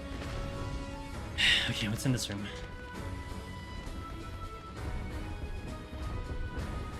Garula. Okay, Chimera. And a Mantega. Good. I definitely lost some time because I'm just trying to be very picky with my tools, so that's cost me some time. But again, I didn't use anything, so can't necessarily... Oh god. Oh, I pulled that by accident. I hit him with my cleave.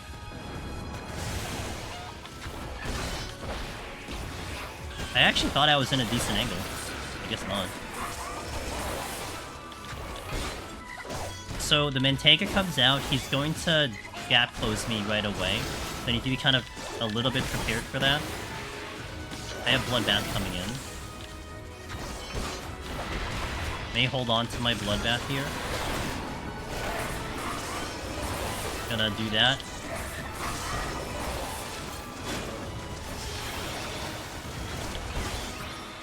Of course, I only needed one more.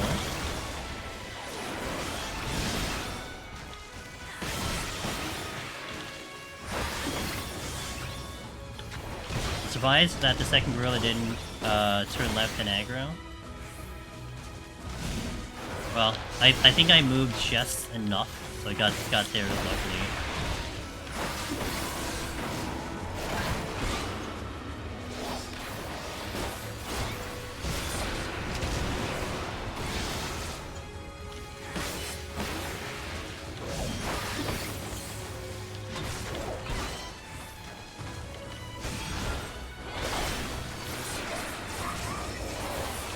Okay, let's finally get off this floor. We spent 18 minutes on the first 2, but it's okay. I'm not actually upset by this. And again, for the people that were like, you know, concerned about time management, whatever, I mean, I know sometimes people will try to do like, you know, I gotta go 6 minutes per floor, something like that. Sometimes the floors don't work out like that. But if, let's say, I decide to nuke the next floor, which I prefer not to because it's flighted, well, if this took 10 minutes, it's probably going to take me now 5 minutes, because it should take half the time, but it comes down to the debuffs. And so the distribution of time for floors get a little wonky that way. What's up, Impossibles? I'm doing great. I hope you're having a great time. I sure hope everyone else watching is having a great day today. So, oh god. Not great, not great. Nope, didn't work. Oh, come on. Oh, that's gonna hurt. Damn, I failed that bad. I gotta fight this. Oh, and the apes here? Okay, fine. This is a waste of time. So this shouldn't have happened, but I didn't realize the other gorilla was right behind me. It's going well so far. This floor has been a little weird though, so trying my best to manage.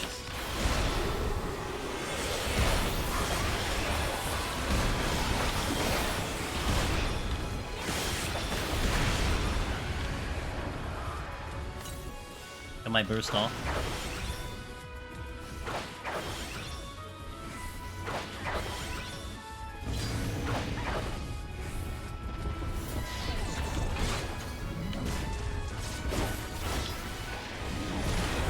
Oh, there's an. Oh, I think I've been here long enough for a respawn. And I think the respawn was a gorilla, because I'm almost certain I killed one, so... I don't know if I have enough here.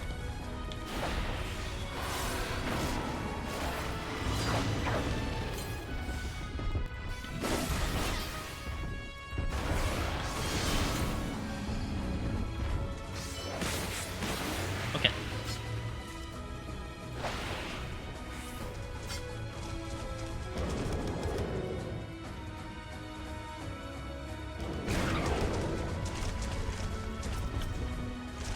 He's gonna turn one more time.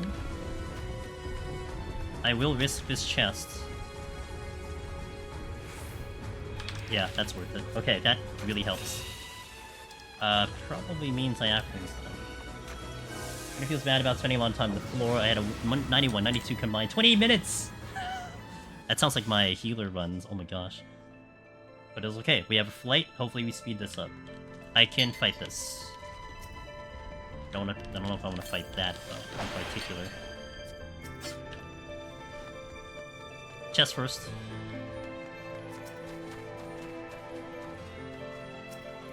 Nice petrification pickup, huge.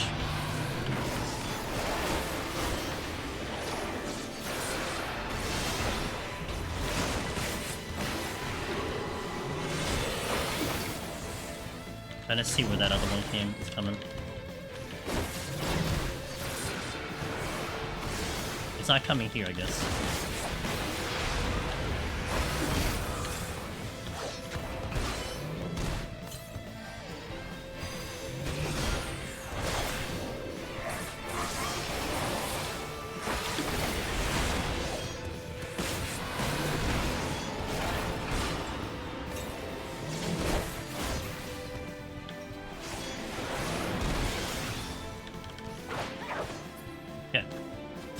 Scholar 81 aware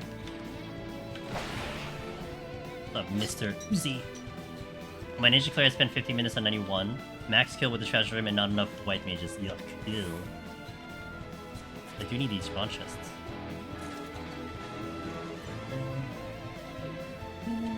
If my steel is still in order, I might try to flight the next floor and see if I can carry it into the next floor, and then look into maybe burning off the Magicite Petri, which is inevitable. To get time back that way.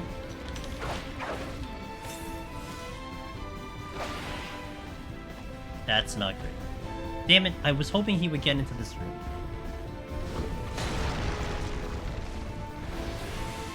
I had no uptime because I had the gorilla wandering over there.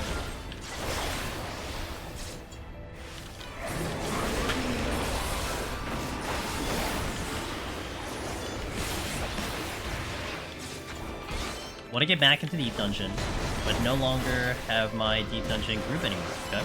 I was so close to getting Mount before they vanished. Oh, rip. Well, you know, hey, if you end up wanting to kind of come to this conclusion that a lot of us maybe have, that you might have to just solo the content because, you know, there are no people to go by to find for it, well, you're in the right place for that, that's for sure. So if that ever becomes a consideration, I'll be happy to help.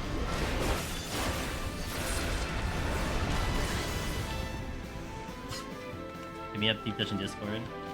Oh, true, there is also that too.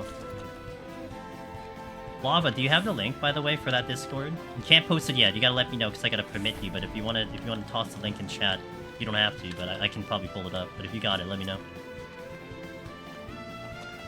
Okay, let me know first. I gotta permit you.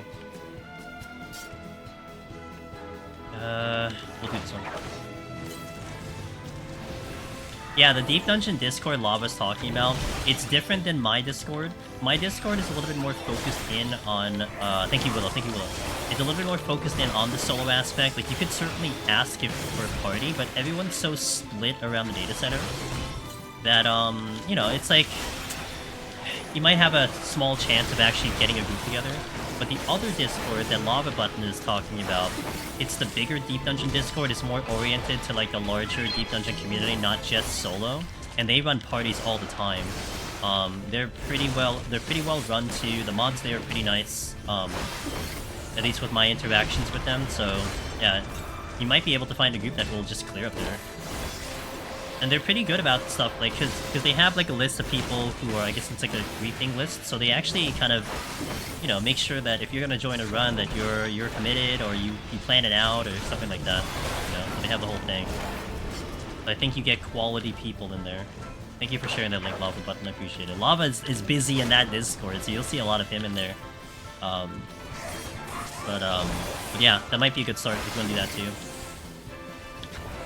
My main class is Dark Knight. Okay, for solo, if you're thinking about solo Dark Knight for Palace, Dark Knight is actually really good. I mean, tanks in general are really good, but, the thing with Dark Knight is that it did get the Living Dead update, and the Living Dead update was really big for Dark Knight. Huge change that made it so much better to clear on, so something to take into consideration. Okay, my steel's not gonna carry over to the next floor now.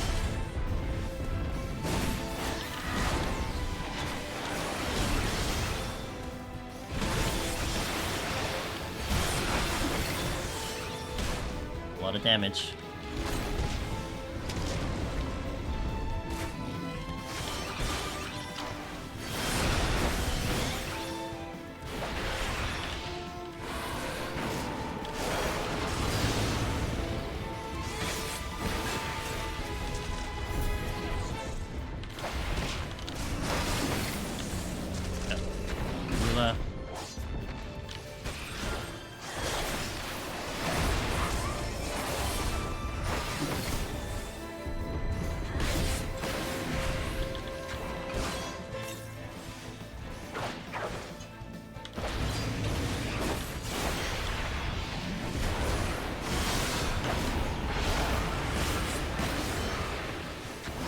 Redone and all tank clear. Tanks are actually super good in general in Deep Dungeon, so if you're talking party, tanks are definitely gonna be fine. I see YouTube. Give me a moment while I handle this gorilla. Watch it drop a chest for the tease. That it's a mimic. Probably. Alright, I'm gonna nuke the next floor. I won't have enough steel to carry it in, so I'll nuke the next floor with something.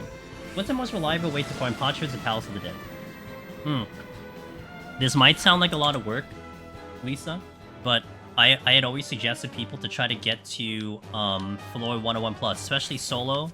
If you can do it in a duo, minimum 2 people, it's definitely ideal. Because in 101+, the drop rate for the potions are really high. I'm sorry, for the potsherds are really, really high. And it kind of makes sense, and really by the time you get to, like, the harder things, you might have enough stock to get through the floors. That's how good it is. I mean, you don't need that much. I mean, if you're looking to solo on, like, Machinists, you probably just need, like, at least 300, maybe even 400, maybe a little less than that. Like, 300 is, like, a good average. That's all you need.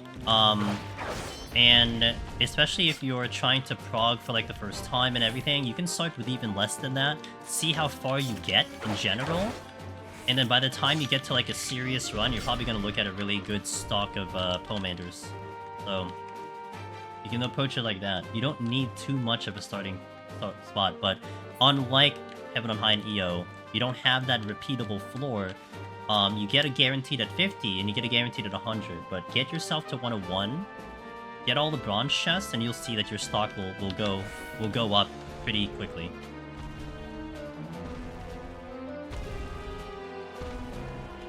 I really would like to check that silver. Oh yes, I have done all tanks on all 3 deep dungeons. So if you want information on a specific one, I can tell you my experience. Descarte over on Twitch said 101+. I got 6 shards from the first 8 floors, drops for days. Yeah, that's exactly what it is. Again, it sounds like a lot of work. It sounds like, you know, oh, I gotta do a lot to make it happen. But it will be worth it. You know, it's like you'll see. It's like, okay, these drop rates aren't that bad. Yeah, if anything, a duo, because you only get one potsherd for your party, so it's an RNG chance of it dropping into your inventory. That's why you kind of want you'd want like at most one other person. But okay, so this is a bad debuff floor. I want the chests to dictate to me what I'm going to do here. I'm gonna hover over the Petri again. I also want to see what I have to kill in general, because if I decide to Serenity this, I want to make sure I have enough kills, and looks like I might. I have at least 4 here, 5 here that I could handle.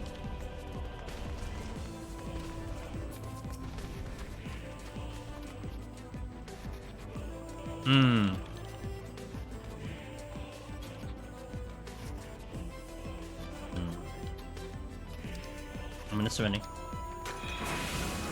I'm gonna steal. Okay, let's fight.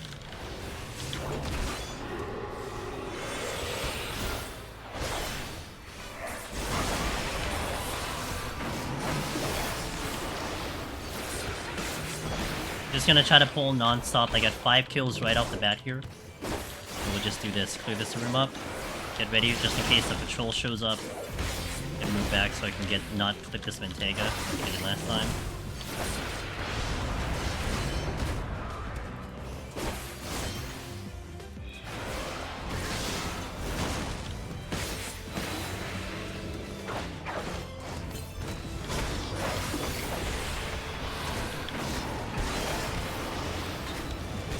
More than likely, I'm gonna try to flight again to see if I can get past the next floor with the flights. Ideally, I would like to flight my way through instead of try to use another floor wipe. That would be the ideal scenario right now.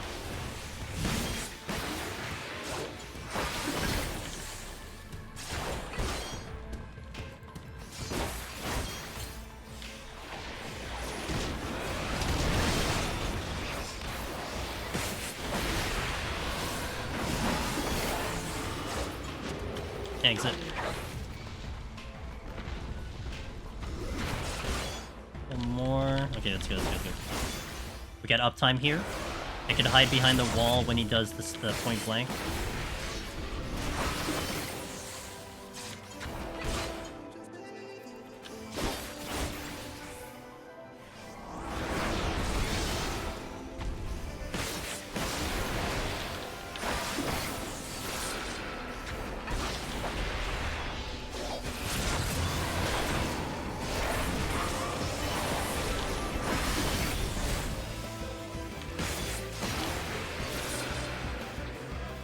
A little late there, kind of forgot about it. My focus was somewhere else.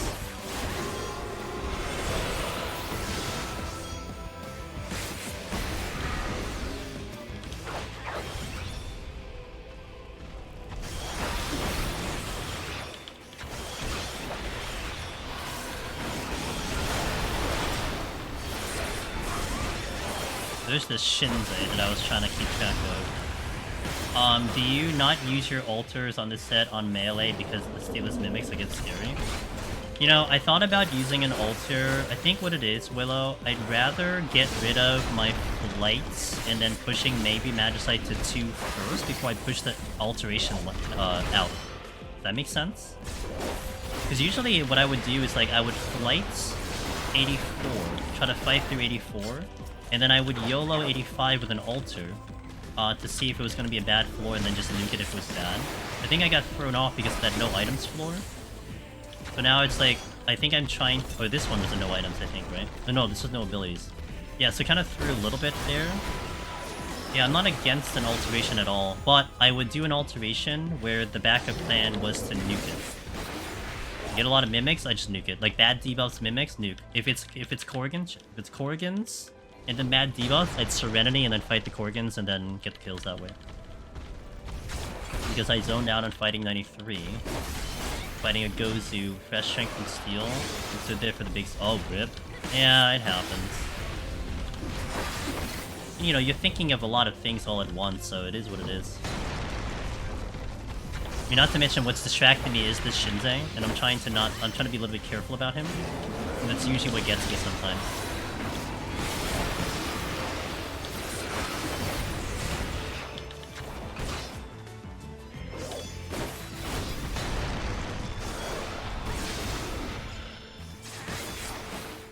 Out in 5. That's really impressive. Anything here? No, I'm going. Okay, so now in this case, I'm going to flight to hope I can get through the floor with the flight. And hopefully I just kind of flight my way through. Reaching down my altars because I'm okay with floor vibes. Yeah, it's basically I just didn't have an opportunity to burn it. With the way the floor was going. I gotta move. Like, I think the next one I'd try to do it, but I would rather get rid of the flights now. Especially because I want to try to make back time a little bit. Nice. Oh, yeah, I definitely want to burn the flight again. That's without question now. Get rid of all the flights.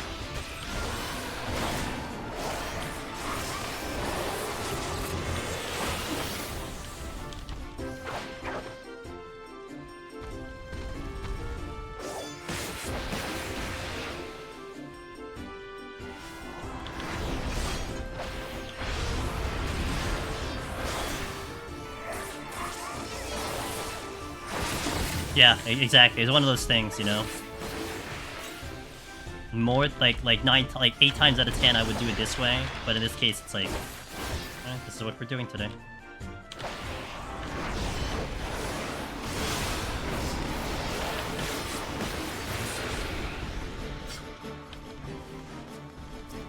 I'm okay if this aggro's.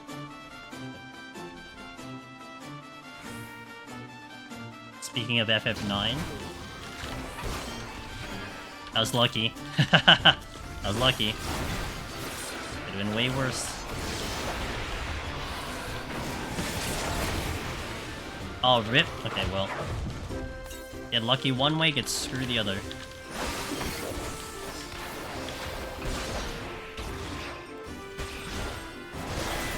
Manticore.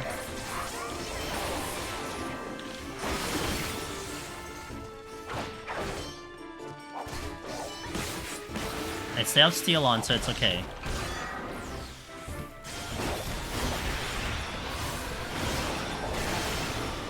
Ow, ow, ow, ow. I have no other heals right now.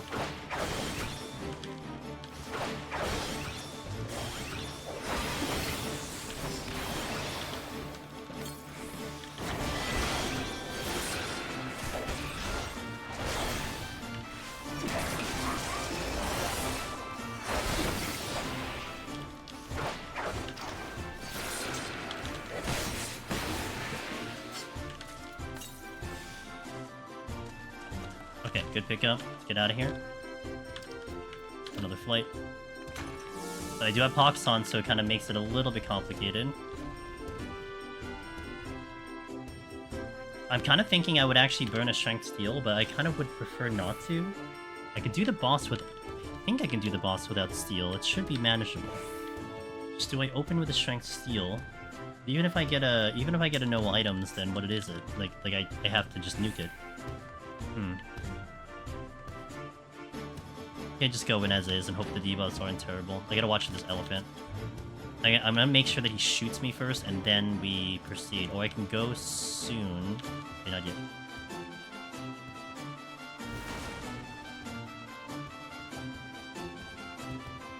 I gotta wait for the Gugu.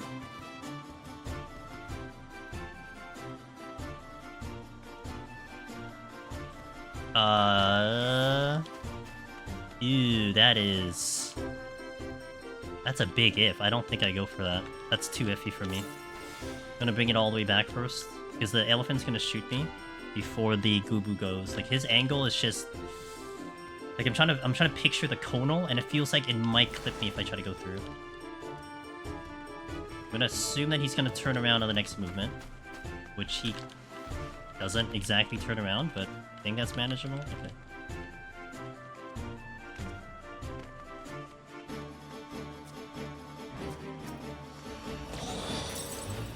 I'm just gonna go. Wait, do I have the... Yeah, I have a flight on. Okay. HP down even with steel. On Dragoon, too. Dragoon does feel a little bit more tankier, and yeah. This sounds like multiple debuffs. Ooh, actually, not terrible.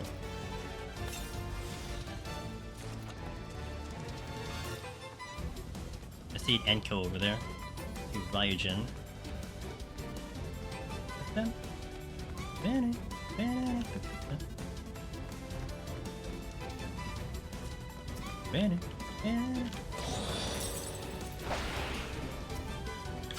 The options are not great, let me tell you. They're not great on the options. This kind of like screams doing a steal here and just trying to fight through. It's really satisfying to get better at the combat and canceling attacks and dodging at the right time. Yes, I have this really neat burst with Sanhua that I am absolutely loving, and I'm trying to get the echo that I'm using to be a crit rate. That's currently what I'm farming. But I have this ridiculous burst where I intro her, I use her skill, I use her ultimate, and then I use her echo. And then once she's done with all that bursts, I'm ready for an outro. Straight into the next person. I just basically burst with her and go out. It's so good. It's so good. And she's a 4-star. It's just, if I get her crit up higher, oh man, she's gonna go wild with damage. I can see it. I can't wait till these tried out. It's nice to get it's nice to basically create this combo with whoever characters you're dude, you walked here the second time I was here. It's nice to get this like combo, this string of combos between characters. And like you have this like set thing, you go from one character to the other one, back to the other one, into this one, and you continue the combo. Oh, it feels really satisfying when you line it up all together.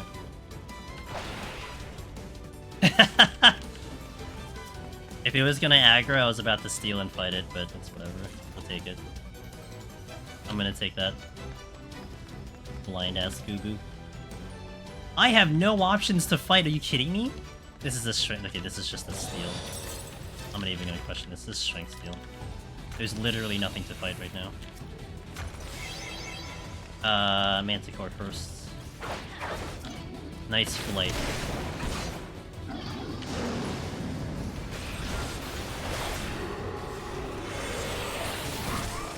You need to show the ID before you get in. God. Yeah, except I jumped right past it, so it's fine. No ID required.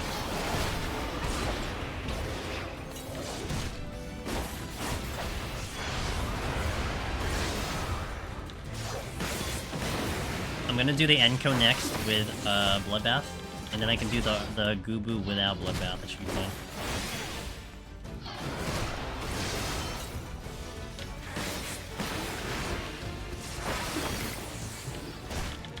So we're kind of inevitably looking at nuking another floor, because the time is getting a little spicy. 17 minutes and I still got 3 floors to go. Next floor flighted, ideally, because I will be running Strength Steal for it. So this Strength Steal is meant to carry me through 2 floors. And then we probably Magicite the last one, 89, likely. Ow.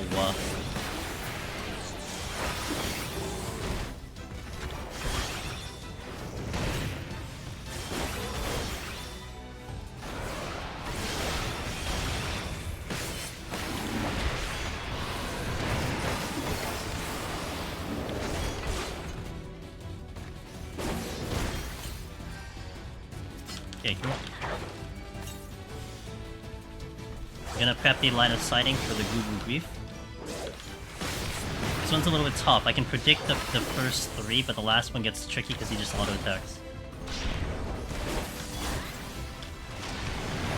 If I get hit with that, it is a poison, a stacking poison. You have to be careful. You can prefer not to get hit with it.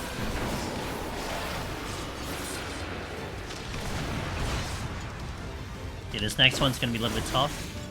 Prefer... Ready.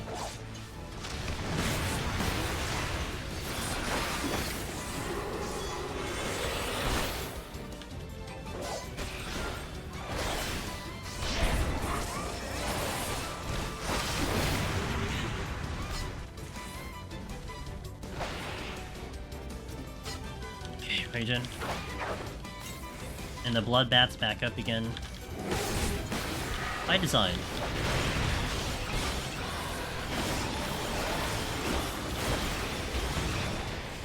Baiting elbow drop on purpose.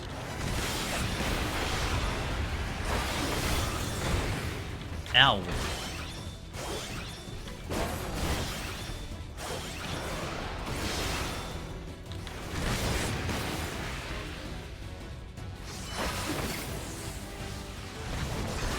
Oh, I didn't. Oops, I forgot. I was just watching fire. I was just watching fire water go. I'm like, oh yeah. The damage mitigation would have been nice. Okay, this is another flight. Gonna do an affluence as well. Hopefully to help me out here. And again, we're gonna nuke the 9th floor more than likely unless I get out of here real fast.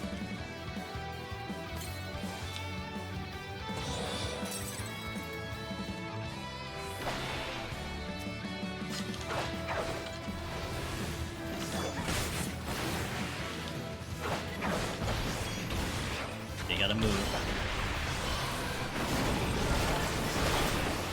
Gotta move because I want this within the strength and steel.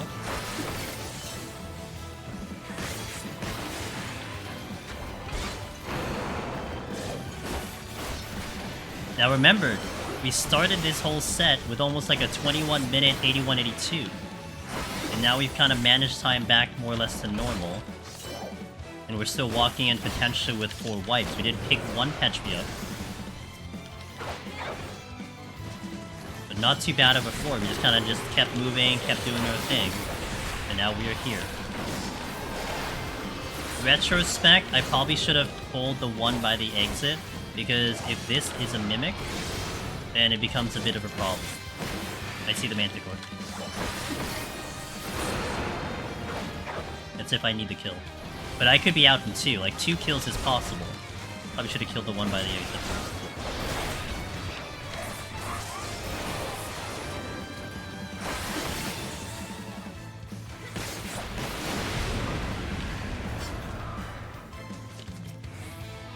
Frailty instead. Clear the exit first. Thanks for that follow, I appreciate it. Often Soup and earlier in the Dazzle McCoy. Appreciate that. The legendary 2 kill, it's possible.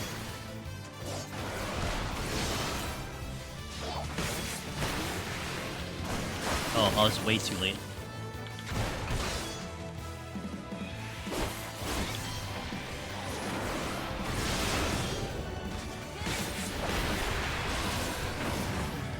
Out. Okay, we're gonna nuke the next floor. Yeah, actually, I affluenced, but I didn't do anything with the affluence. That's kind of my bad. I should have checked maybe a couple floors, but time is getting a little tight. So here... kind of debating if I want a fortune here. Maybe it would then require me to probably use a safety to get the stuff. That'd be the only downside. Also, we already got a mimic, so it's not going to help me in that situation. So now all of a sudden, 4 wipes, 1 flight, strength and seals are not bad, raisings are still good. I can do the boss without using anything, because we said, what, about 11 minutes on the boss? If it was Dragoon. So, kind of in that bracket that I was looking at. I'm gonna bring in the regular game music here. What's playing? Oh, this song? Ew. The Palatali hard mode? That's why I use my own playlist.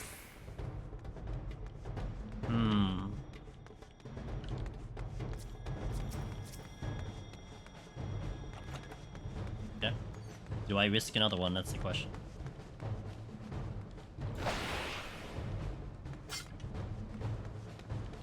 Oh, don't have to think about it. I have 1 minute of strength. I might get some bonus damage. At least, yeah, I have, I think, enough for a burst. I think an opening burst on the boss before we have to do it without. Not bad.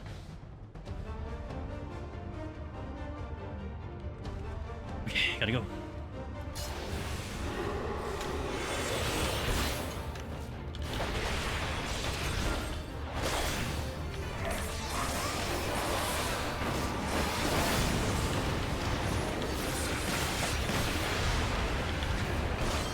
Waiting.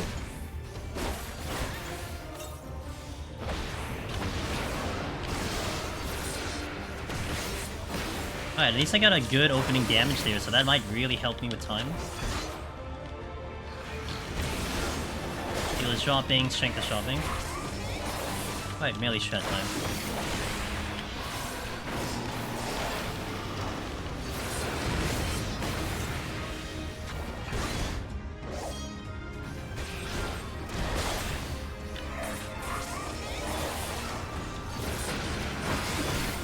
84% is when the rotation starts. This is the easy part.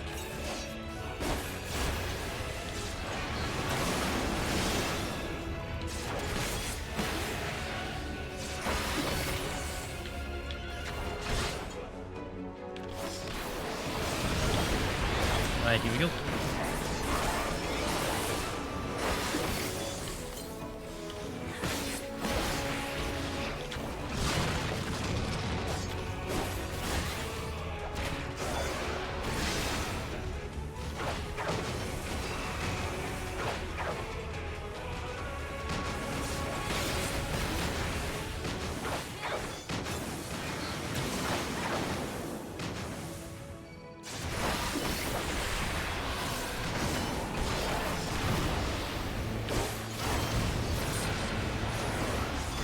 I think we'll be fine on time.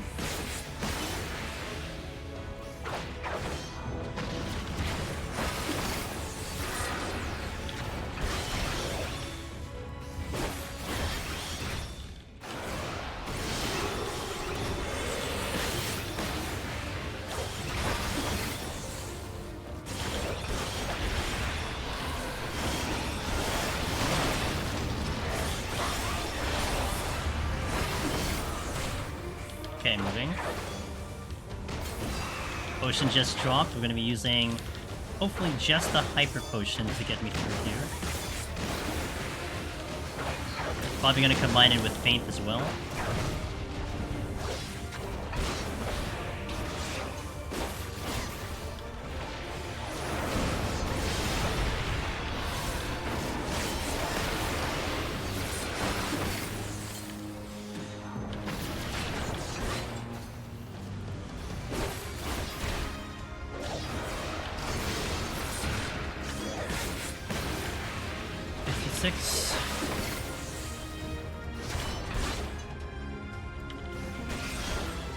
Probably don't need the potion right now. To be a little bit uptime because there's no orb here.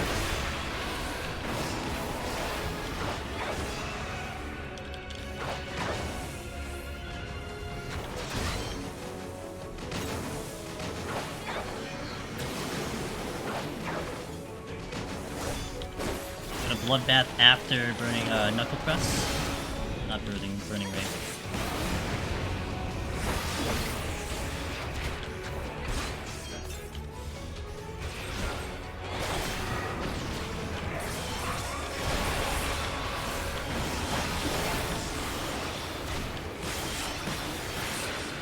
Bloodbath is so strong. I love it on Dragoon.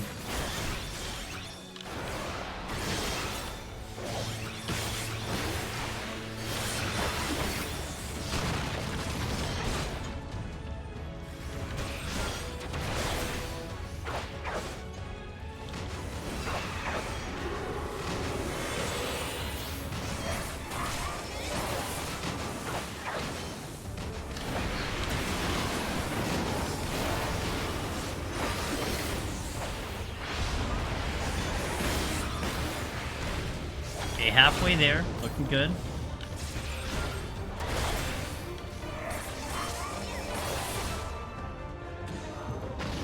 Faint.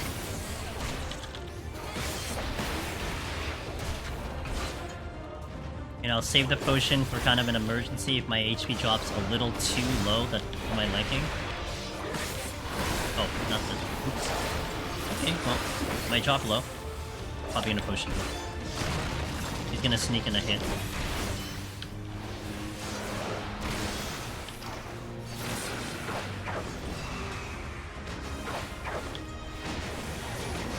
Bloodbath would be ready again for this cycle. Time still looks good. I'm about a minute 15. I'm 15% ahead of pace, I feel like. A minute and a half left to go.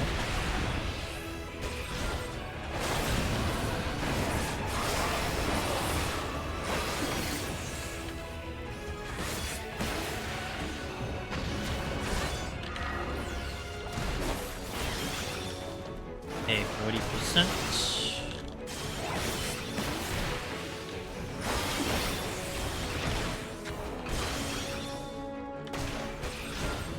I just need to be above 50% whenever Quagga comes out.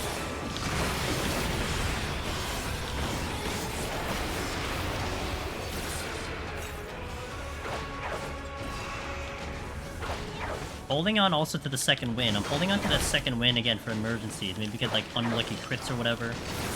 I don't want to just burn it without a reason. Without a good reason. I think we did this on Ninja as well yesterday, where I was just holding on to second win forever, but I didn't need it, you know? I think I didn't even use Shade Shift at all, which is good. Kinda makes it nice and comfy in a way.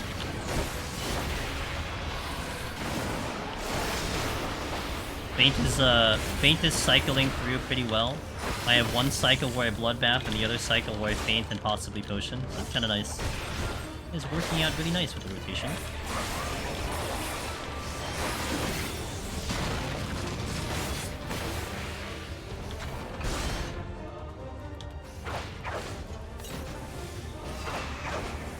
%. Almost there. You know, in the past I would have probably stealed with this fight, but we've gotten a lot better at it, not to mention I think, you know, the expansion packs have helped a little bit.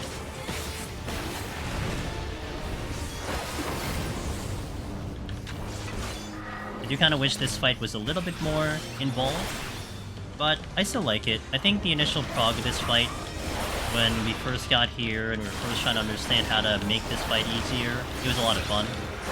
Whereas the strategy we use now kind of really makes it very simplistic. I mean, the whole center going with balls is really interesting, but when you simplify it, it, you know, makes it a little easy, but you still have to execute and remember everything, that's the thing. Oh, that's not good. Because that ball could explode. Okay, we're good. Sometimes that ball explodes early. A little risky on that jump there.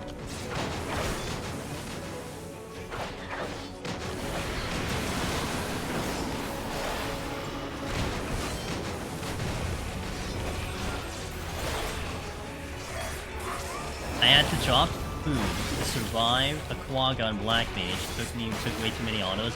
Yeah, Caster though, except Red Mage Caster though, I would definitely respect a little bit more. I mean, I think Bloodbath makes a massive difference, you know, versus like the ranged DPS, where they have to probably do a little bit more kiting. But then you have the uptime. You don't lose the uptime. That's why it's nice.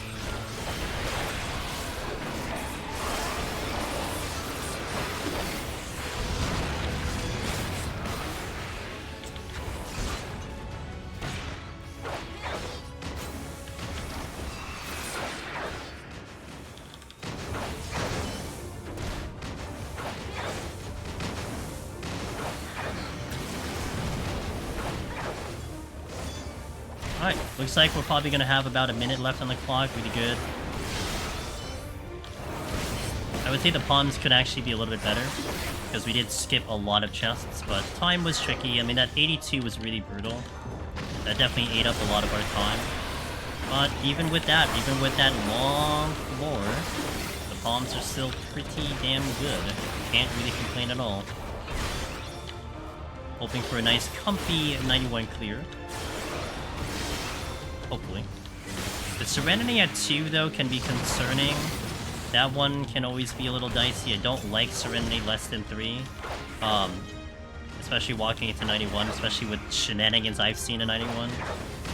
One of my Warrior runs, recent Warrior run, like I'd say about a month or two ago.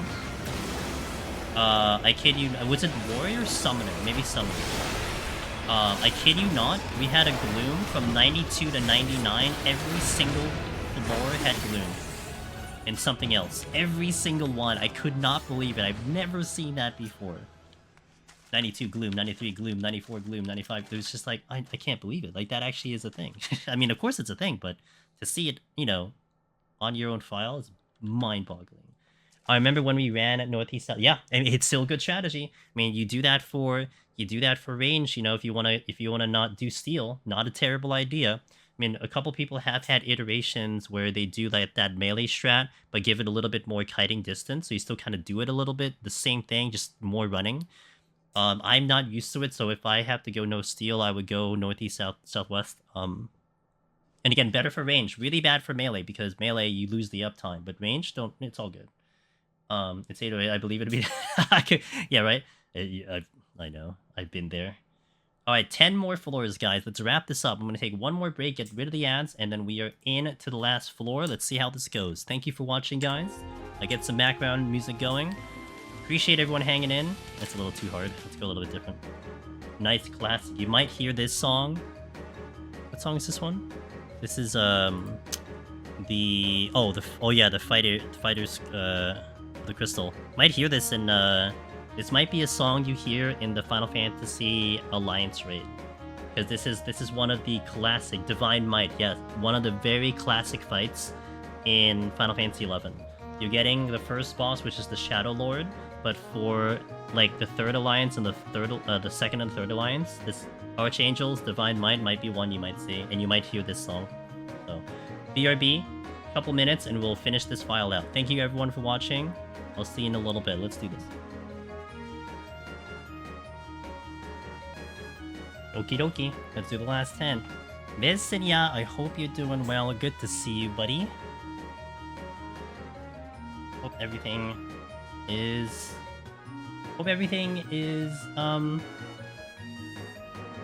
going pretty good on your end. I am sending good vibes over to your way. Hey Serp, thanks BivTech. Alright, let's do this. Alright, let's finish this out, guys. And we go 4 for 4 on the melee. We did Reaper first, clear. We did Samurai next, clear. Ninja yesterday, clear. Let's try to do the final melee in this game, because there are 4. There's 4 melee in this game. One of them doesn't include Monk. Let's go. Okay. Nice loading. Did I find Samurai? Samurai? Powerful. I like the damage from Samurai. What do you mean? You stopped my favorite? No. I would have done... The only time I would have done Monk is if Vipers seemed to not have a range attack. The moment I saw a range attack, I breathed a sigh of relief, and I'm like, okay, good.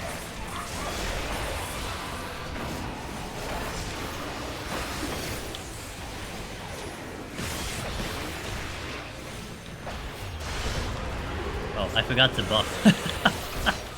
Well, let me buff after my burst. Sounds like a great idea. I will be here for a minute. Difficulty-wise? Ooh, okay, so let's put that in comparison of the melee.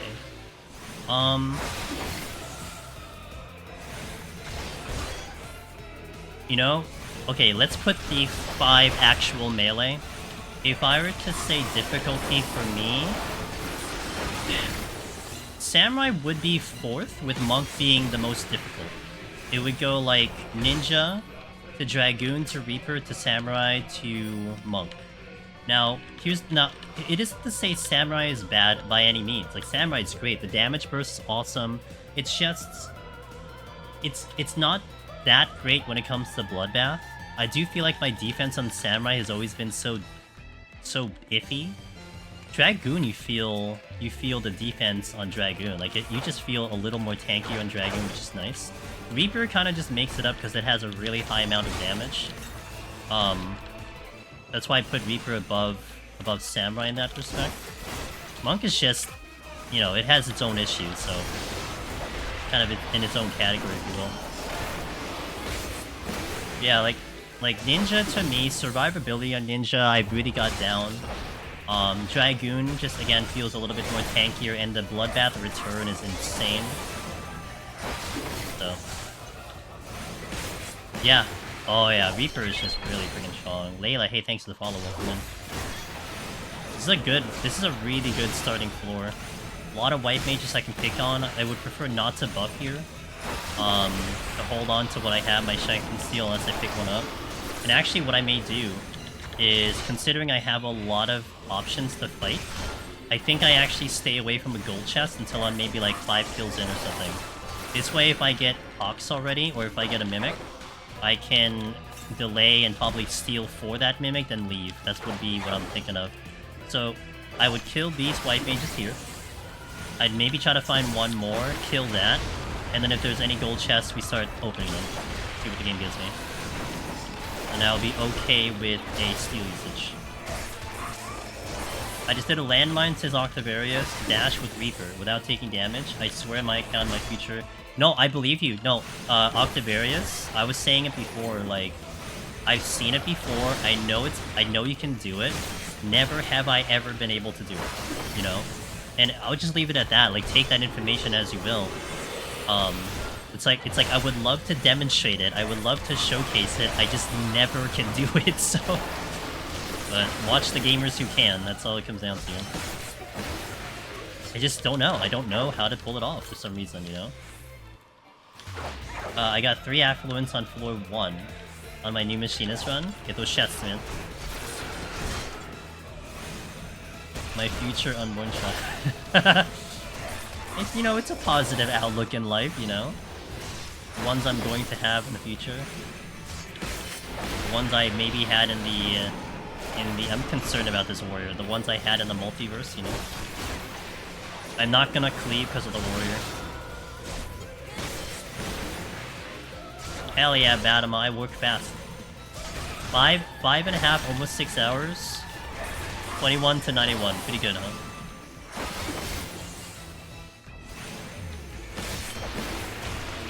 Okay, I might be able to cleave now.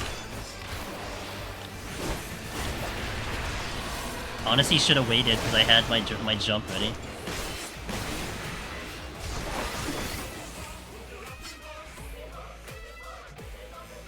I'm gonna get my monk beat up on 171. Hey, good luck to you, Willow. Let's go, dude. Okay, there's another... Oh, there's 2 more. Wow. I have a lot of options here. Let's go. But I don't have a good spot for this. I think I'm gonna flip him here. I'm gonna fight him here. It doesn't seem like there's a patrol, so I should be okay at that department. What did Mountain do? They announced it during the live letter on May 16th, but that just started. I don't think you can really do anything with it until, what, like June or something? I'm sorry, like after the release of it, so... But you can start collecting your rewards now. It is... One of the rewards, the big ones that they were talking about, is a mount called the Mountain Zoo. I kid you not. You could have a chance to win, I guess, a PC, but you have to drink a lot. I think someone did the math yesterday. It was something like you had to drink like 175 Mountain Dew to get to like the PC or something. I mean, you do you, right? It's your call, but I don't judge people's decisions on things like that. Oh, shh! There's a patrol, guys. Guess what? There's a patrol. I found a patrol. Okay, well. Got him. Shilling, 58 months. To bed. Oh, good night, dude. 58 months, tier 2. Love it. Thank you for that support. Get over here.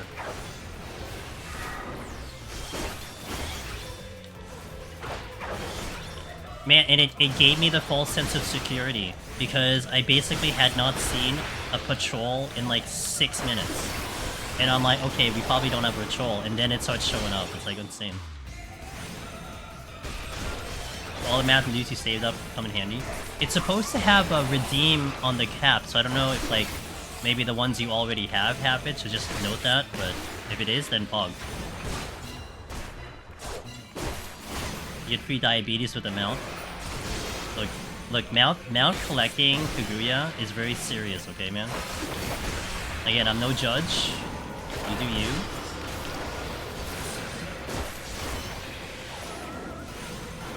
The one thing I really dislike about the events, I know, the region lock, honestly the region lock is really lame. I think it's pretty lame, but what can you do?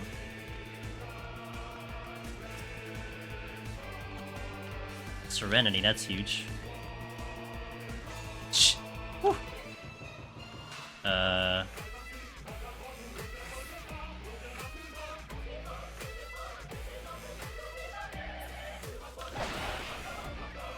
Yeah, good. Oh, this is where he was getting cycled through, that's why. And there's a white mage. There's a lot of white mages, okay.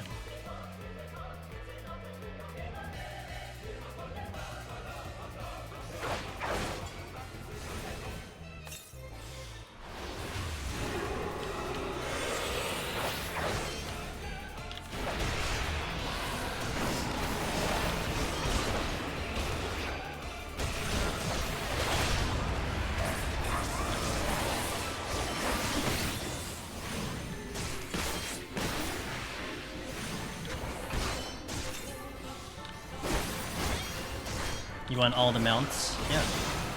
Someday we are going to get... Someday we are gonna get a death run. Someday. Maybe in Dawn Trail.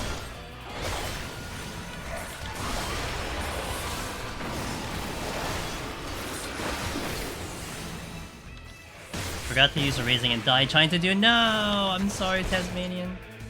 The raising debuff definitely always tough. I have forgotten raising before myself. I've actually lost a run on stream for getting the raising, so it's definitely happened to me. It should be safe. It's just something that, like, you have to develop the muscle memory for in a way. You know, like the conditioning of, like, I'll always check this. Sometimes you get so caught up in strategy that you're focused in on the landmine, you're focused in on this and that you're gonna do, that you go right to it, and then you kind of forget that at the beginning, you know, the beginning thing, so... Uh-oh.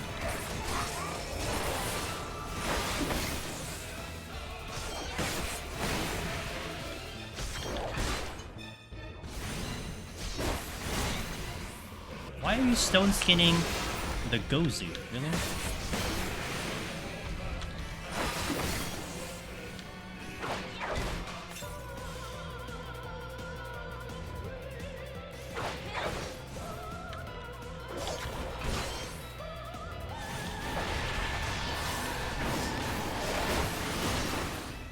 Oh my god, I'm still not out. I think there's another white mage in here. Just finished floor 50 on Summoner, Royal Under Cox, thank goodness for it. That's, you know, I would say that's a decent stock. I'm gonna check the chest first, because if it's a Mimic, I steal and all that stuff. It's not, it's Shank. Ooh. I'm already off this floor. I don't think I popped the Strength yet. I think I hold on to it. That is more than half my HP. Speaking of.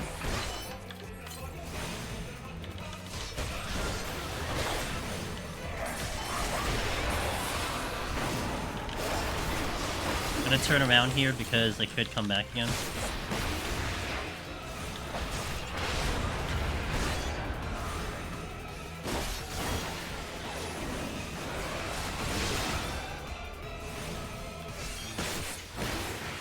I spent 11 minutes, that means there was a respawn somewhere, which I kind of didn't pay attention to. We've been here 11 minutes. And I stress, I'm not concerned, this is normal. My palms are good, so we're gonna speed up later, but this is normal. You're sacrificing some time to not use palms here, and so you have one less floor to worry about with all your palms intact. That's the idea. Okay. Great. I really wonder how this would look in a more realistic setting, everyone just ignoring how one of their allies is getting dunked on. Well, to be fair, you can argue that this is a realistic setting. What I mean by that is that this is a simulation based on the lore of Heaven on High. So, theoretically speaking, this is exactly what you encounter in a simulation, right? Maybe the programmers would do it, that they would recognize someone dropping to the floor, and then, yeah, like the whole Metal Gear Solid idea, you know, you hear noise, they start checking it out or something like that. But yeah, the funny thing about the lore here is that this is a simulation. I'm gonna affluence and alter the next floor, which is my typical strategy that I like to do.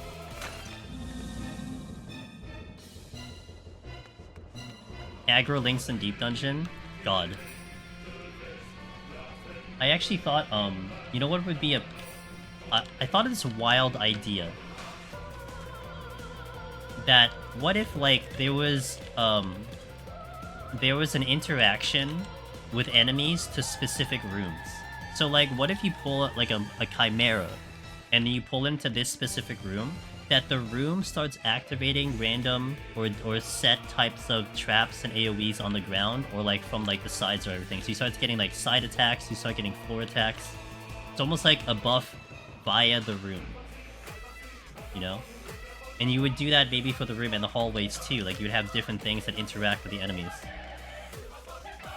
So in essence, you would still keep the same kind of like mechanics of the regular enemy, but now you're adding mechanics via a different part of the room or the arena or what it might be. I think that'd be cool. I think that'd be badass, you know? Because like I kind of thought about that in a way where how we're trying to do that Eureka Orthos challenge of like pulling 2 at once kind of thing, and you know, kind of complicating it where you're having to manage 2 enemies at the same time, and then trying to time their AoEs and trying to dodge, you know, not making one bait into the other. So, why do I pause before backflipping? Oh, like this, and then I backflip. I get the angle.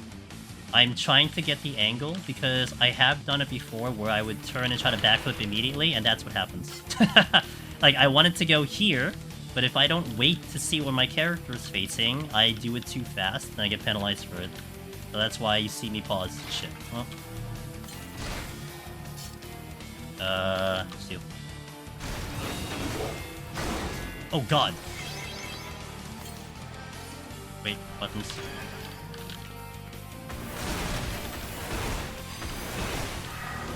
Okay, we're good. Not what I would have liked to have done here, but we're here. Ah, you missed. When I open the escape menu. I don't recall. I literally don't recall. Slidey Chocobo Companion.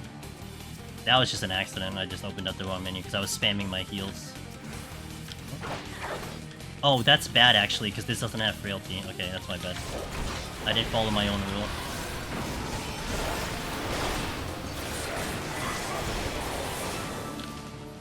Oh my god, I can't hit it. And I hear Gozu.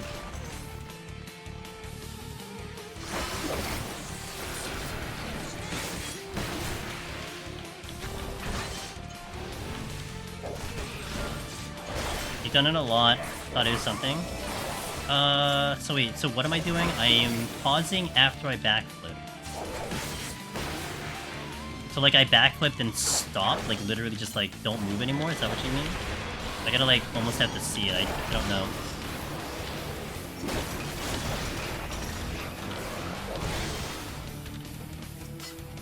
I'm gonna regret this. Okay, didn't regret it.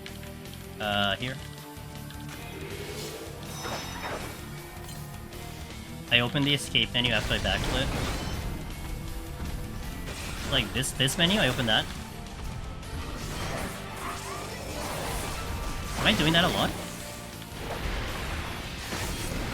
That many? Really?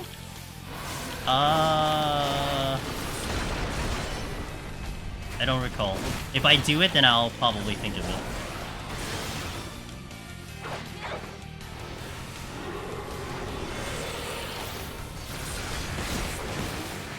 I need a pull.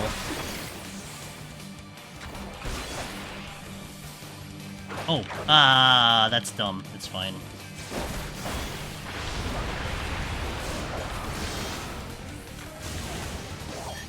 I'll go without witching.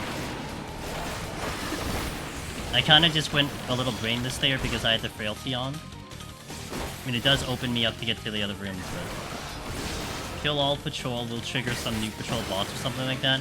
Yeah, like something like that. Just some interesting interaction with enemies. Of like, if-then kind of thing. I got the frailty back. I can get some fighting it.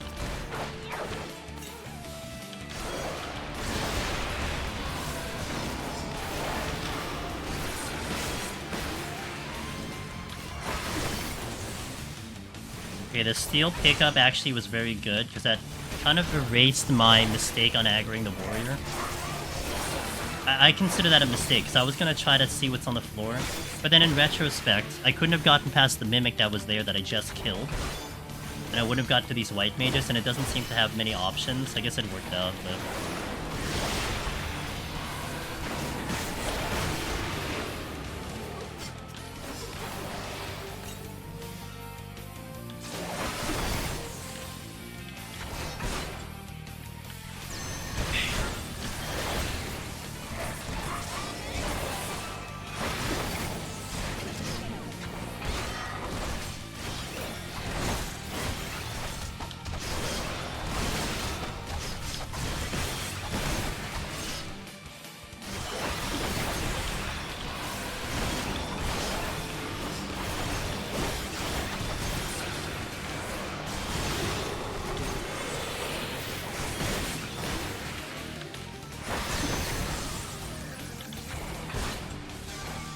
God damn it. Okay. White Mage.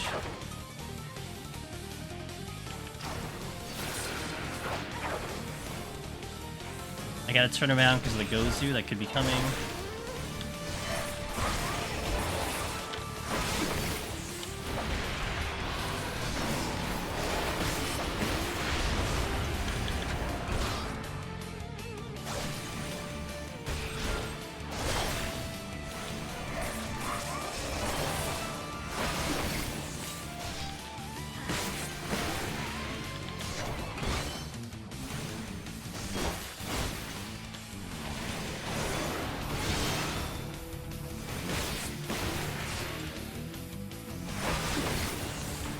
Is there something going on with paying for your sub? Yes, there seems to be an issue with the Visa debit cards, I believe. I think it's still a problem. So, yes. I guess simply put, it doesn't work right now, which kind of sucks. And I really hope they resolve that, because that's really gonna be a lot of business lost, I feel like. Oops, that's... So that's what it was, what that was about. I got one of those last night. I clipped you doing escape anything. Campus good. Okay, hold on. I don't know if one of my mods are around. I'll permit you after this pull.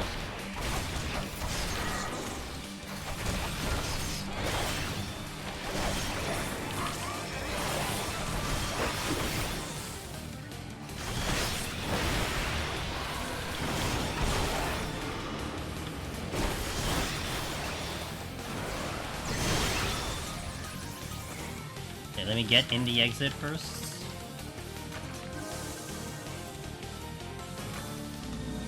Okay, I'm gonna permit you slice. Give me a second. Permit, slice. Boom, nailed it.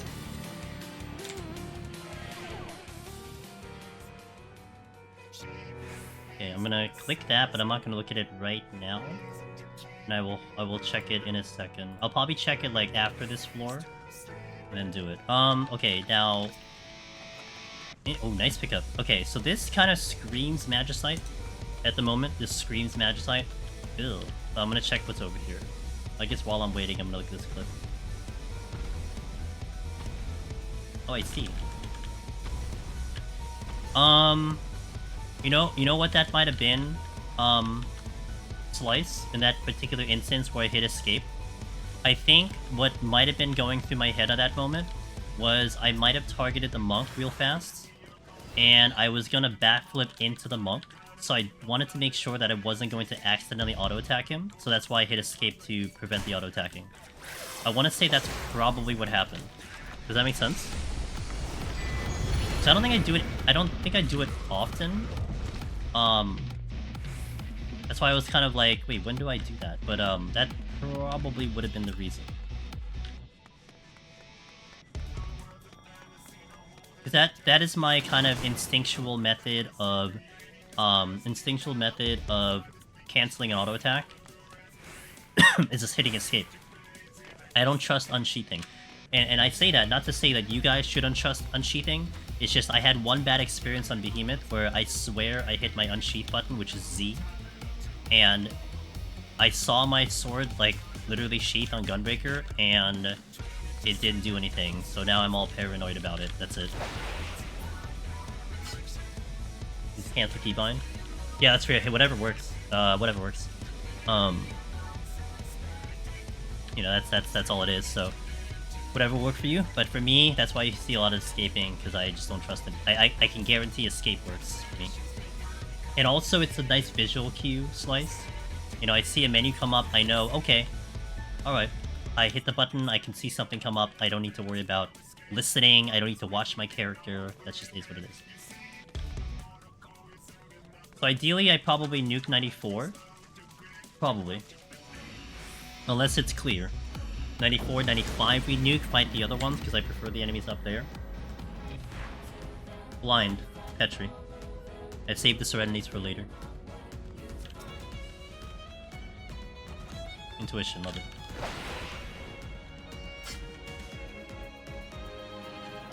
What's over here? Jackie, chests.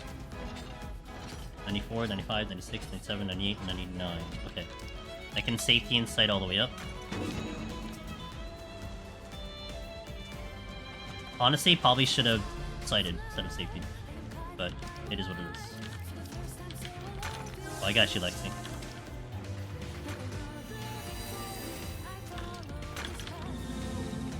So you're actually gonna tell the debuff by this. I can tell the debuff by the sound effect. Sometimes, yes.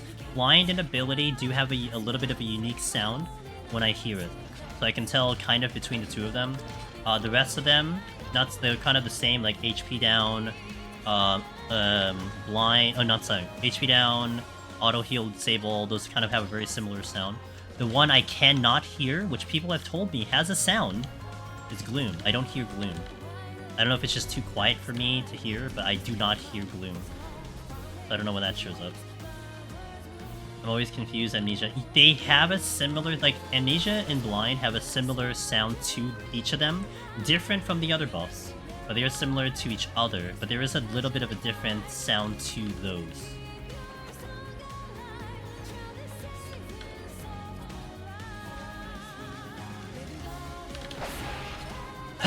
I love Dragoon.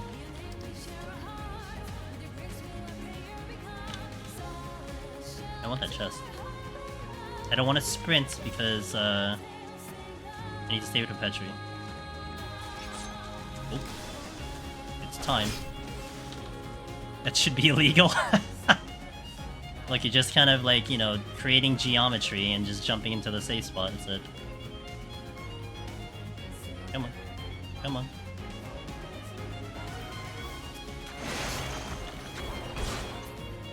This is safety. I missed one.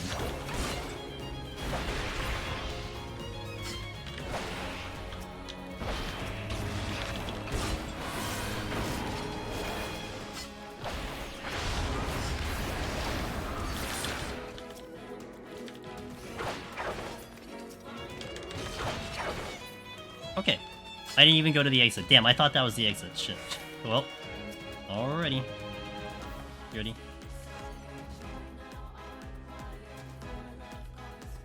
Krista is like a prepaid currency. It's like you put money to get actual currency you can't get refunded on, but then you use that currency for the stuff in the box station. Does that make sense? Movement around, dodging. It's like I've created this mental image of how the conal aggro is supposed to be for sight enemies, and I've seen it so much. Sometimes I don't get it right. Like, I'm not perfect. So sometimes I don't get it right, but it does help when you kind of get the guesstimation and then you do nail it. It doesn't look really good, but seeing how they aggro a lot and understanding, like I draw like this imaginary line through like all these things, right? In terms of how their aggro is. I'm gonna magicite this, by the way. But like in here, I feel like the line is almost like outward like this. So I shouldn't aggro and it should go wide at some point. That's how I look at it. As long as I'm within that conal or outside that conal, we should be okay.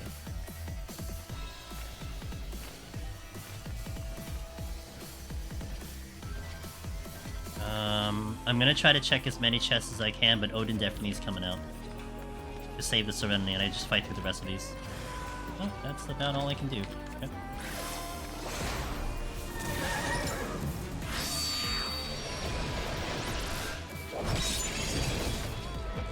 Thanks, Odin. There he goes. Have I even altered? I did. I altered twice. We altered 92, 93, but the first one was mimics, and I killed like 2 of them. The other one, oh, this is a treasure room. And then we altered 93. No, we altered, I don't remember. We altered something. I'm not checking these gold chests, because if I get a mimic, then it forces me into a Serenity. I can't kill it. Don't have steel on, don't have strength on.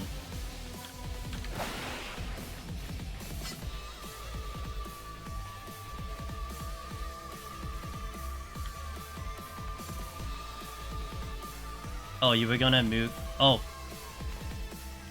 I think so. Actually, good question. If it was Corrigan's, would I have done the Serenity? I think normally I would have. I think if that was like 93, I would have. But I think I'm already destined to fight through the last couple floors, so that's why. Yeah, I know, that's a good question. Thank you for reinterpreting that. I think I misunderstood.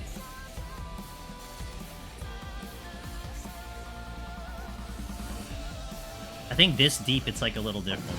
Like, I was already like in my head, I already had considered 94, 95 to be, I'm nuking these floors, I'm not dealing with them. 96 I'd rather deal with. Which I might. Without a devo. I just go Frailty, Strength, Steel, and we just go.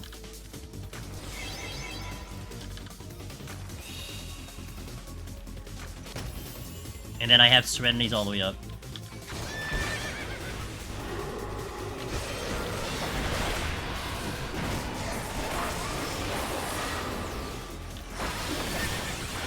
God, relax, Pony.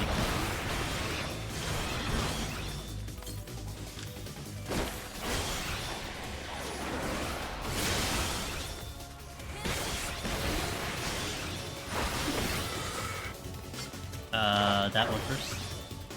Because you got the floor laid out. Yeah. Like, if that was 93, and I was still trying to, like, you know, mitigate the palm usage, then,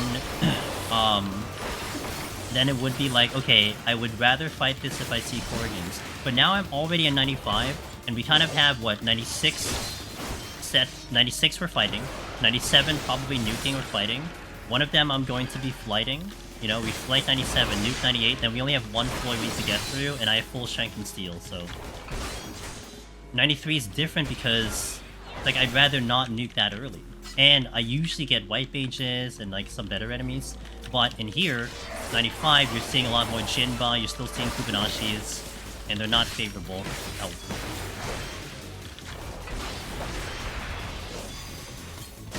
Ow.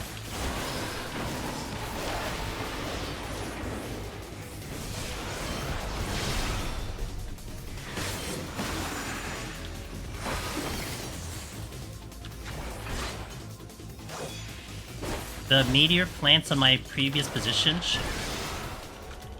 Oh, and there's a Kubanashi there. Oh no. The meteor plants on my previous position, so this is not gonna go well. Hold on. I don't have anything else. I don't have a witching either. I gotta get them to their AoE thing.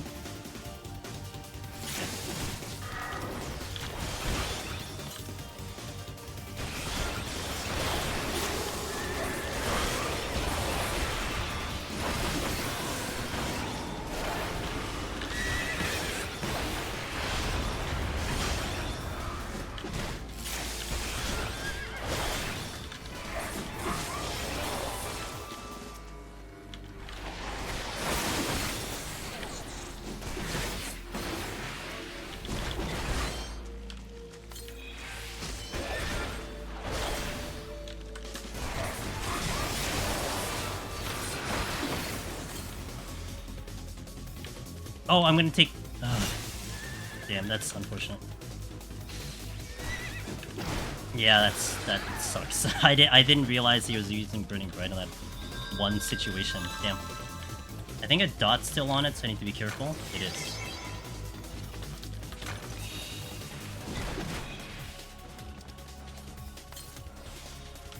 I thought about backflipping out of that AoE, but I thought about that too late. And I was wondering why it wasn't coming at me. That was the reason why.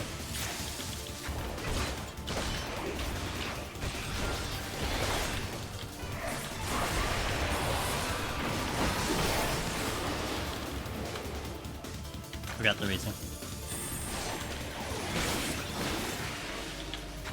Thank you. Thankfully, I remember that, but appreciate chat having my back on that.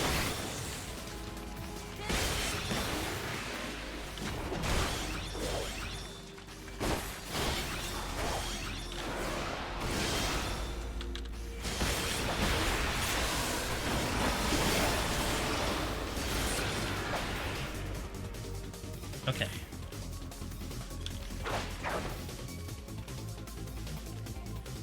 I hope so. With the Krista, I hope so. Ow.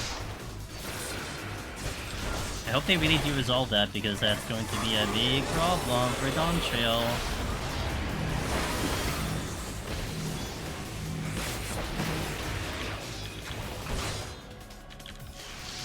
The HP down here is definitely hurting.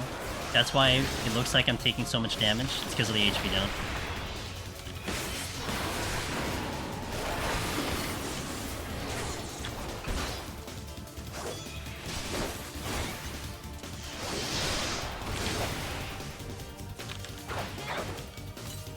The other one that killed me.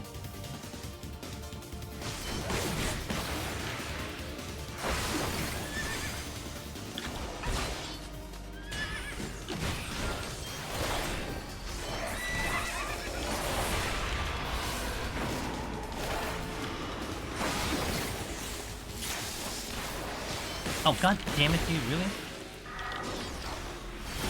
Why there's so many of you? Oh god, that hurt.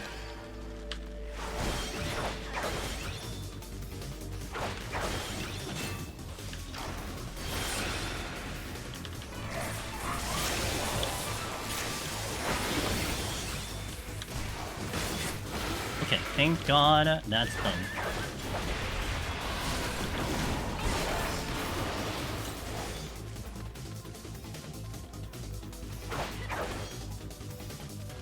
Of the horse in here. It's hurting. Gal. Oh, thanks for the follow. Welcome in.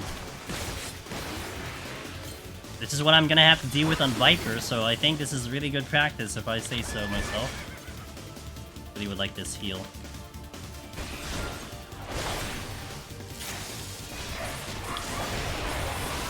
Yeah, that's another way to do it, I guess, is you can buy it from Amazon, get the cards that way, maybe. I'm not well versed in Krista. I used to do Krista a long time ago when GameStop used to have the ability to get them. Now they don't, so I don't have. I haven't used it in a long time. Wait, I can do safety and sight all the way up. Okay. Oh shit. I still have. I have full purity.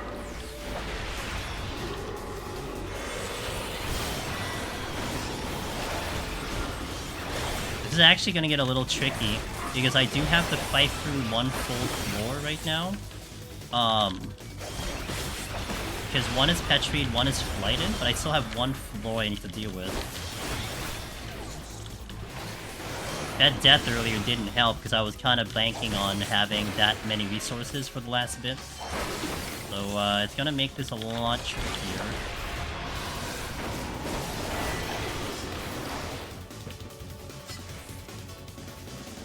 That's a Magicite that will help big time.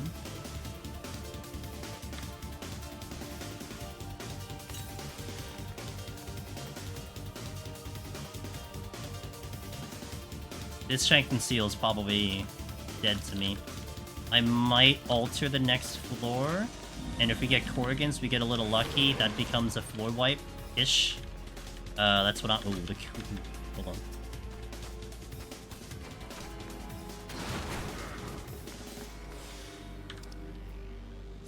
I can conceal.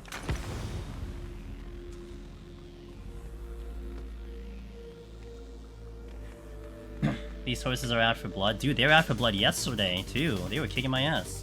Oh, my cat girl with the... Yeah, that's pretty funny. I am not getting that chest. If that is a Mimic, I aggro the Miftwound on top of it. No way. And I don't have a Witching. I can't get that chest. Tio's in a little pain. I got a debuff here, but I am in a section where I can Serenity all the way up. Ooh. I would love to sprint, but... Okay, let me find the altered room, maybe. Check these chests, too.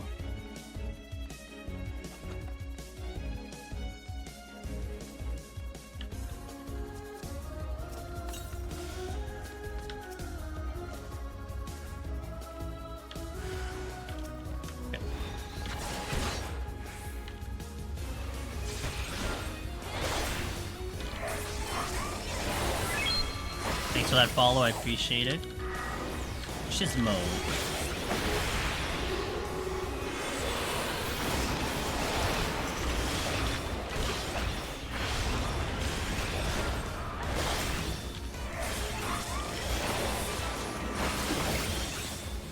I think what I'm gonna do is I'm gonna kill now. Kill as much as I can. Strength Steel goes down. We examine the rest of the floor. If I get a Mimic, I re-Strength and Steel. If we get Korrigans, we kill those. Oh shit. I think that'll be the good play. Gonna Purity now.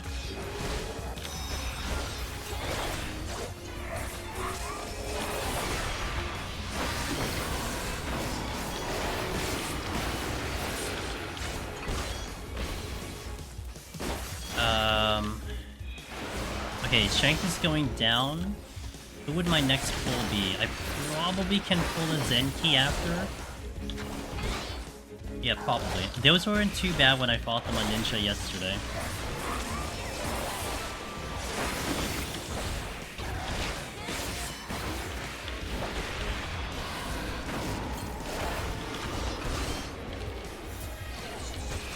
You gotta kill it in 30 seconds. Nice miss.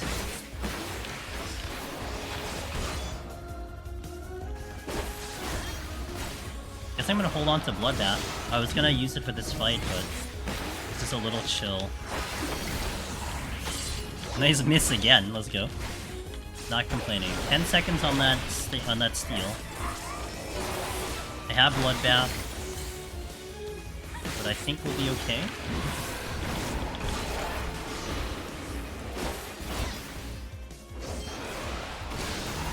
Okay, now let's explore a bit. I could fight a Shopti and a Kyozo without any palms. I think... Please don't be Mimics, because those look like chests in the middle, but oh, they are Mimics. I wasn't looking at those, but they are Mimics. Okay, so I'm gonna try to get through as many as I can here without the Strength and Steel. Which should be possible. Shopties would be easy, the Kyozo's not as easy, but I would like to Bloodbath the Kyozo and go without Bloodbath on the Shopti. That would be the idea.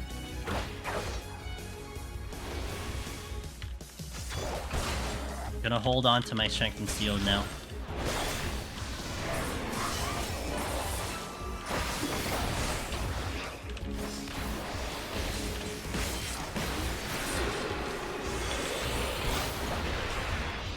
If I need the Bloodbath.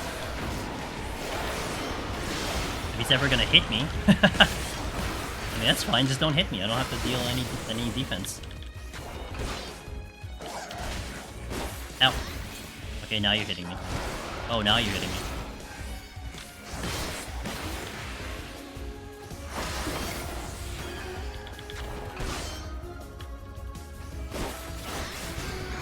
Okay, so I think I'm 3 kills in. Is this a gold? Okay, I don't open that yet, because I can still fight stuff. We're gonna do a Shabti next. Because he'll be busy doing his AoE. Maybe after the Shabti I check that chest. So then if it's a Mimic, I will start the Strength and Steel. And then we go from there.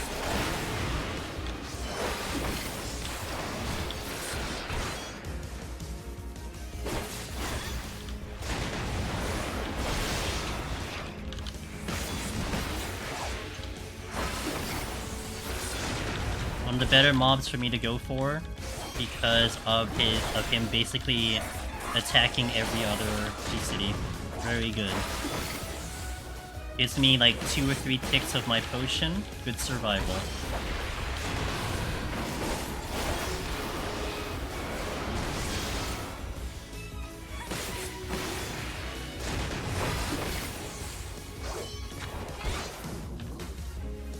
Okay. Checking this. Debatable. So if I get more Mimics, then I could deal with it though. Okay, we'll do it. I just need to get through to the other side, that's the only thing. Kyozo's my target, Shopti's my target. The exit is up here. Kyozo's way down to the south. I don't think that I saw a single Shopti over in this direction. The demons are proximity, so I'm kind of worried about getting too close. They are like really well positioned right now. I think I can go through here.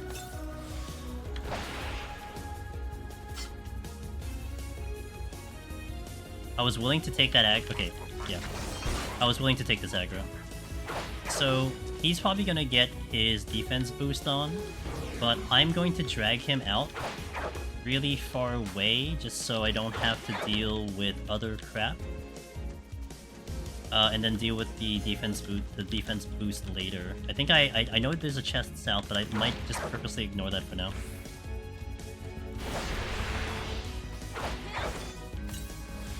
Okay, now I can stun the next Elo moving in.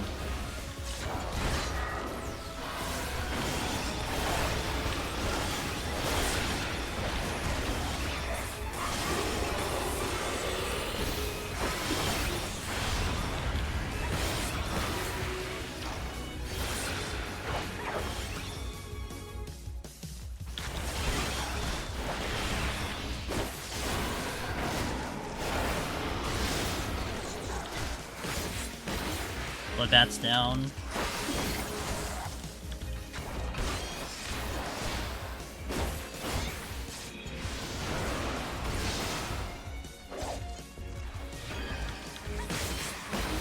Okay. Shop D next. I need to be careful kiting out the Shop D because of his AoE. Walk in a non-straight line. I'm not gonna walk up to one of those mimics and right click again. I don't click, I don't have a mouse.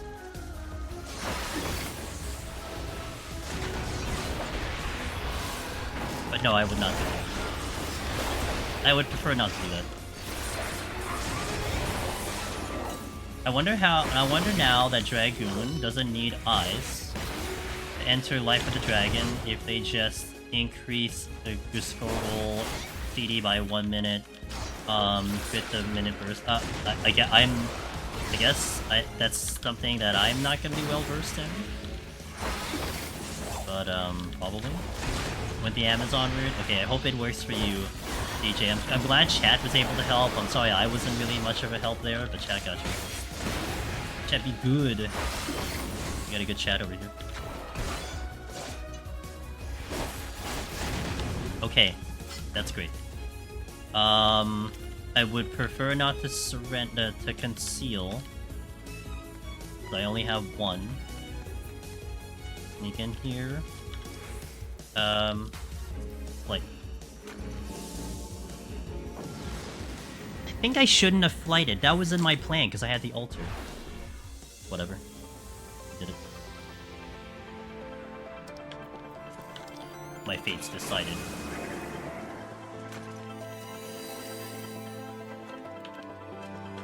That's true.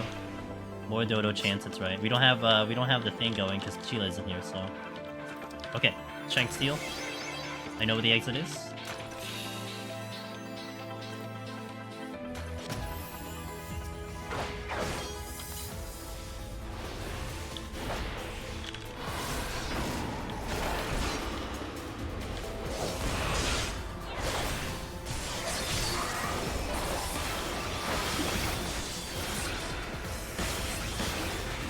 There's a myth over here.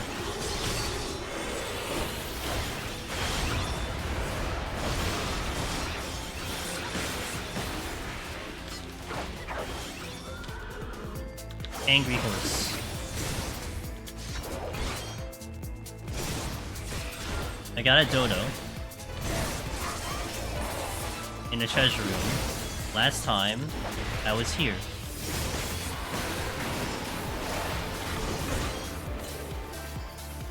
First time seeing that. He was just chilling. He was just trying to, you know, trying to bond with his buddies. That's it.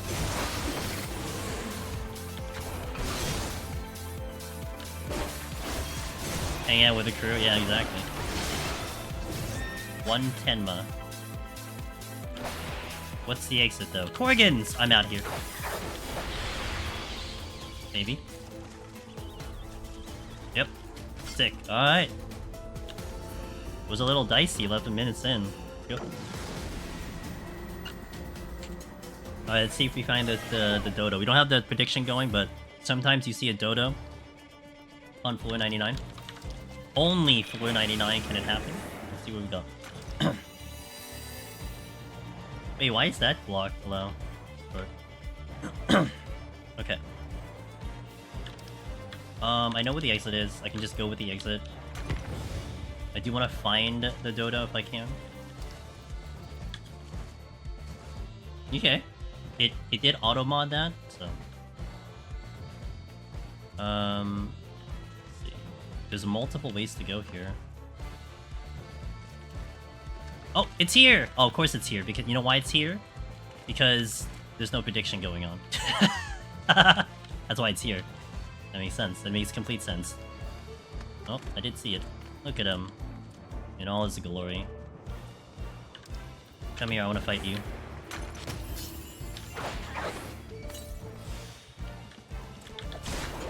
I can show you how evil this thing is. Ow, Jesus, dude.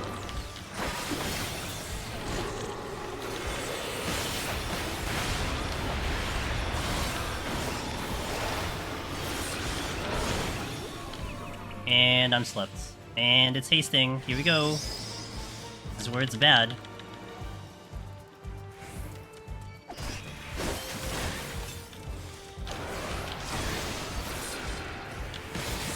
Okay. Dead dodo. Dead bird. Let's get out of here.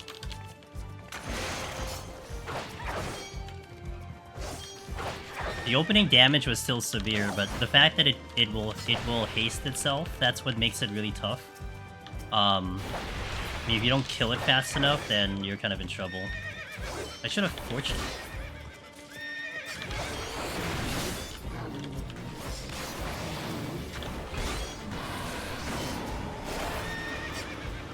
What? You mean the potsherds? Potsherds? No? Let's get out of here. Dragoon in 4 out of 4 melee. Let's go. Mr. Mayo, I tried Summoner solo Heaven on High the other day, but on floor 75. The whole floor was nothing but Okami and Flans. Needless to say, I didn't end well, because I suck at line of sight. Oh, it's okay. You know what? It's practice. Maybe a nuke would have been good there, so... I mean, it's comfy. A little more comfy yesterday, but... Yo, let's go. Okay, I would say I'm prepared for Viper. This definitely was a very good run. This one was good, because this one added a little bit of drama, a little bit of stress. And sometimes that really helps kind of, you know, it helps a little bit in terms of what happens if that happens on Viper, you know? So, let's go. Thanks, guys, for watching. That was a good run. I hope that was fun to watch for you guys. It was definitely fun to play. Melee is something else in here, I gotta say. Like, Melee is really, it's a different animal compared to a lot of the other jobs, you know? So... Hey, RPG Ho, by the way, says, finally got my EO solo clear on Red Mage. So glad to finally have it done. Got really tight at palms at the end. Congratulations, welcome to the club. Red Mage was interesting to take into Eureka Orthos, especially for the first time, but I'm glad you pulled it through. Congratulations and thank you for letting me know that. This is Chila's fault. This is Chila's fault. Everyone, like, clip it and, like, just, like, tell it this is Chila. Like, clip it as Chila's fault, you know? She's not even awake yet and everything. He's the owner of the entire place, says Frodo. Exactly. I was hoping you would get slept and then Tenma would walk into me. Then I wouldn't have killed it legitimately because I would have had the Petri. Carino, thanks, Rake, thanks, Delv, Vexus, Stukar, Lexi, Frodo. Thanks, guys. Thanks for watching that. That was a ton of fun. I think our next destination, I do have my Eureka file for Warrior, which we do the double pull special, no sustaining special. Not sure when I'll do that, either Sunday or Monday, maybe Monday. And I do have a Machinist no sustaining potion asterisk, which I might do Sunday, because asterisk because we are using potions on the boss, but not the floors. So I'm trying to farm potions that way. May have some couple ideas again. Oh, I do need to do a Warrior sustaining potion farm. But it might be nice to hop into Palace and EO to try to change it up just for this week and then hop back in. But I don't know. It might change my mind. Who knows? But that's what we got. We have those set up, so... thank you guys for being here. Thank you everyone for watching. If you haven't already, please hop in our Discord. It is full of people who love Deep Dungeon Solo, and we talk about a lot of other things. This week, Tuesday, Thursday, Friday, 9 PM Eastern, more than likely you're going to see me playing Withering Waves, which is the new variety game we're doing currently. Definitely tomorrow, just not sure about Thursday, Friday, because it depends on the content that I have available to me. But I can guarantee tomorrow, because I have saved some content for stream. So we're definitely into that game, and if you want to see what that's all about, that's during the week. 14 stream, Sunday 9 p.m. Eastern, and 3 p.m. for next Monday. Did we both win, Willow? Did you win too? Yeah, the Honkai and Withering Waves channels are very, very busy. So if you're into that game, the conversations there are so good and just really nice. So if you want a place to talk to with Deep Dungeon Solo, please join in. And Lexi's one of the big ones there too, so appreciate it. You killed yourself. You killed myself a behemoth. Nice, Willow. I'm proud of you. Virtual high five. I'm slapping my camera right now. You don't see it. Thank you guys. Have a wonderful night. I hope to catch you tomorrow, if not during the week, with whatever you guys got. Hey, also, if we get close to, you know, content creators releasing stuff, we can definitely have conversations on that. So we'd love to discuss whatever's coming up and whatever people are talking about. So, yeah, whatever that happens, maybe it happens as early as next week. Who knows? But thanks. You guys have a great night too. I'm gonna go chill. I'm gonna have some food. And then I'm gonna, you know, do the sleep thing, whatever they call that. Alright, let me see who we can visit and who we can say hello to.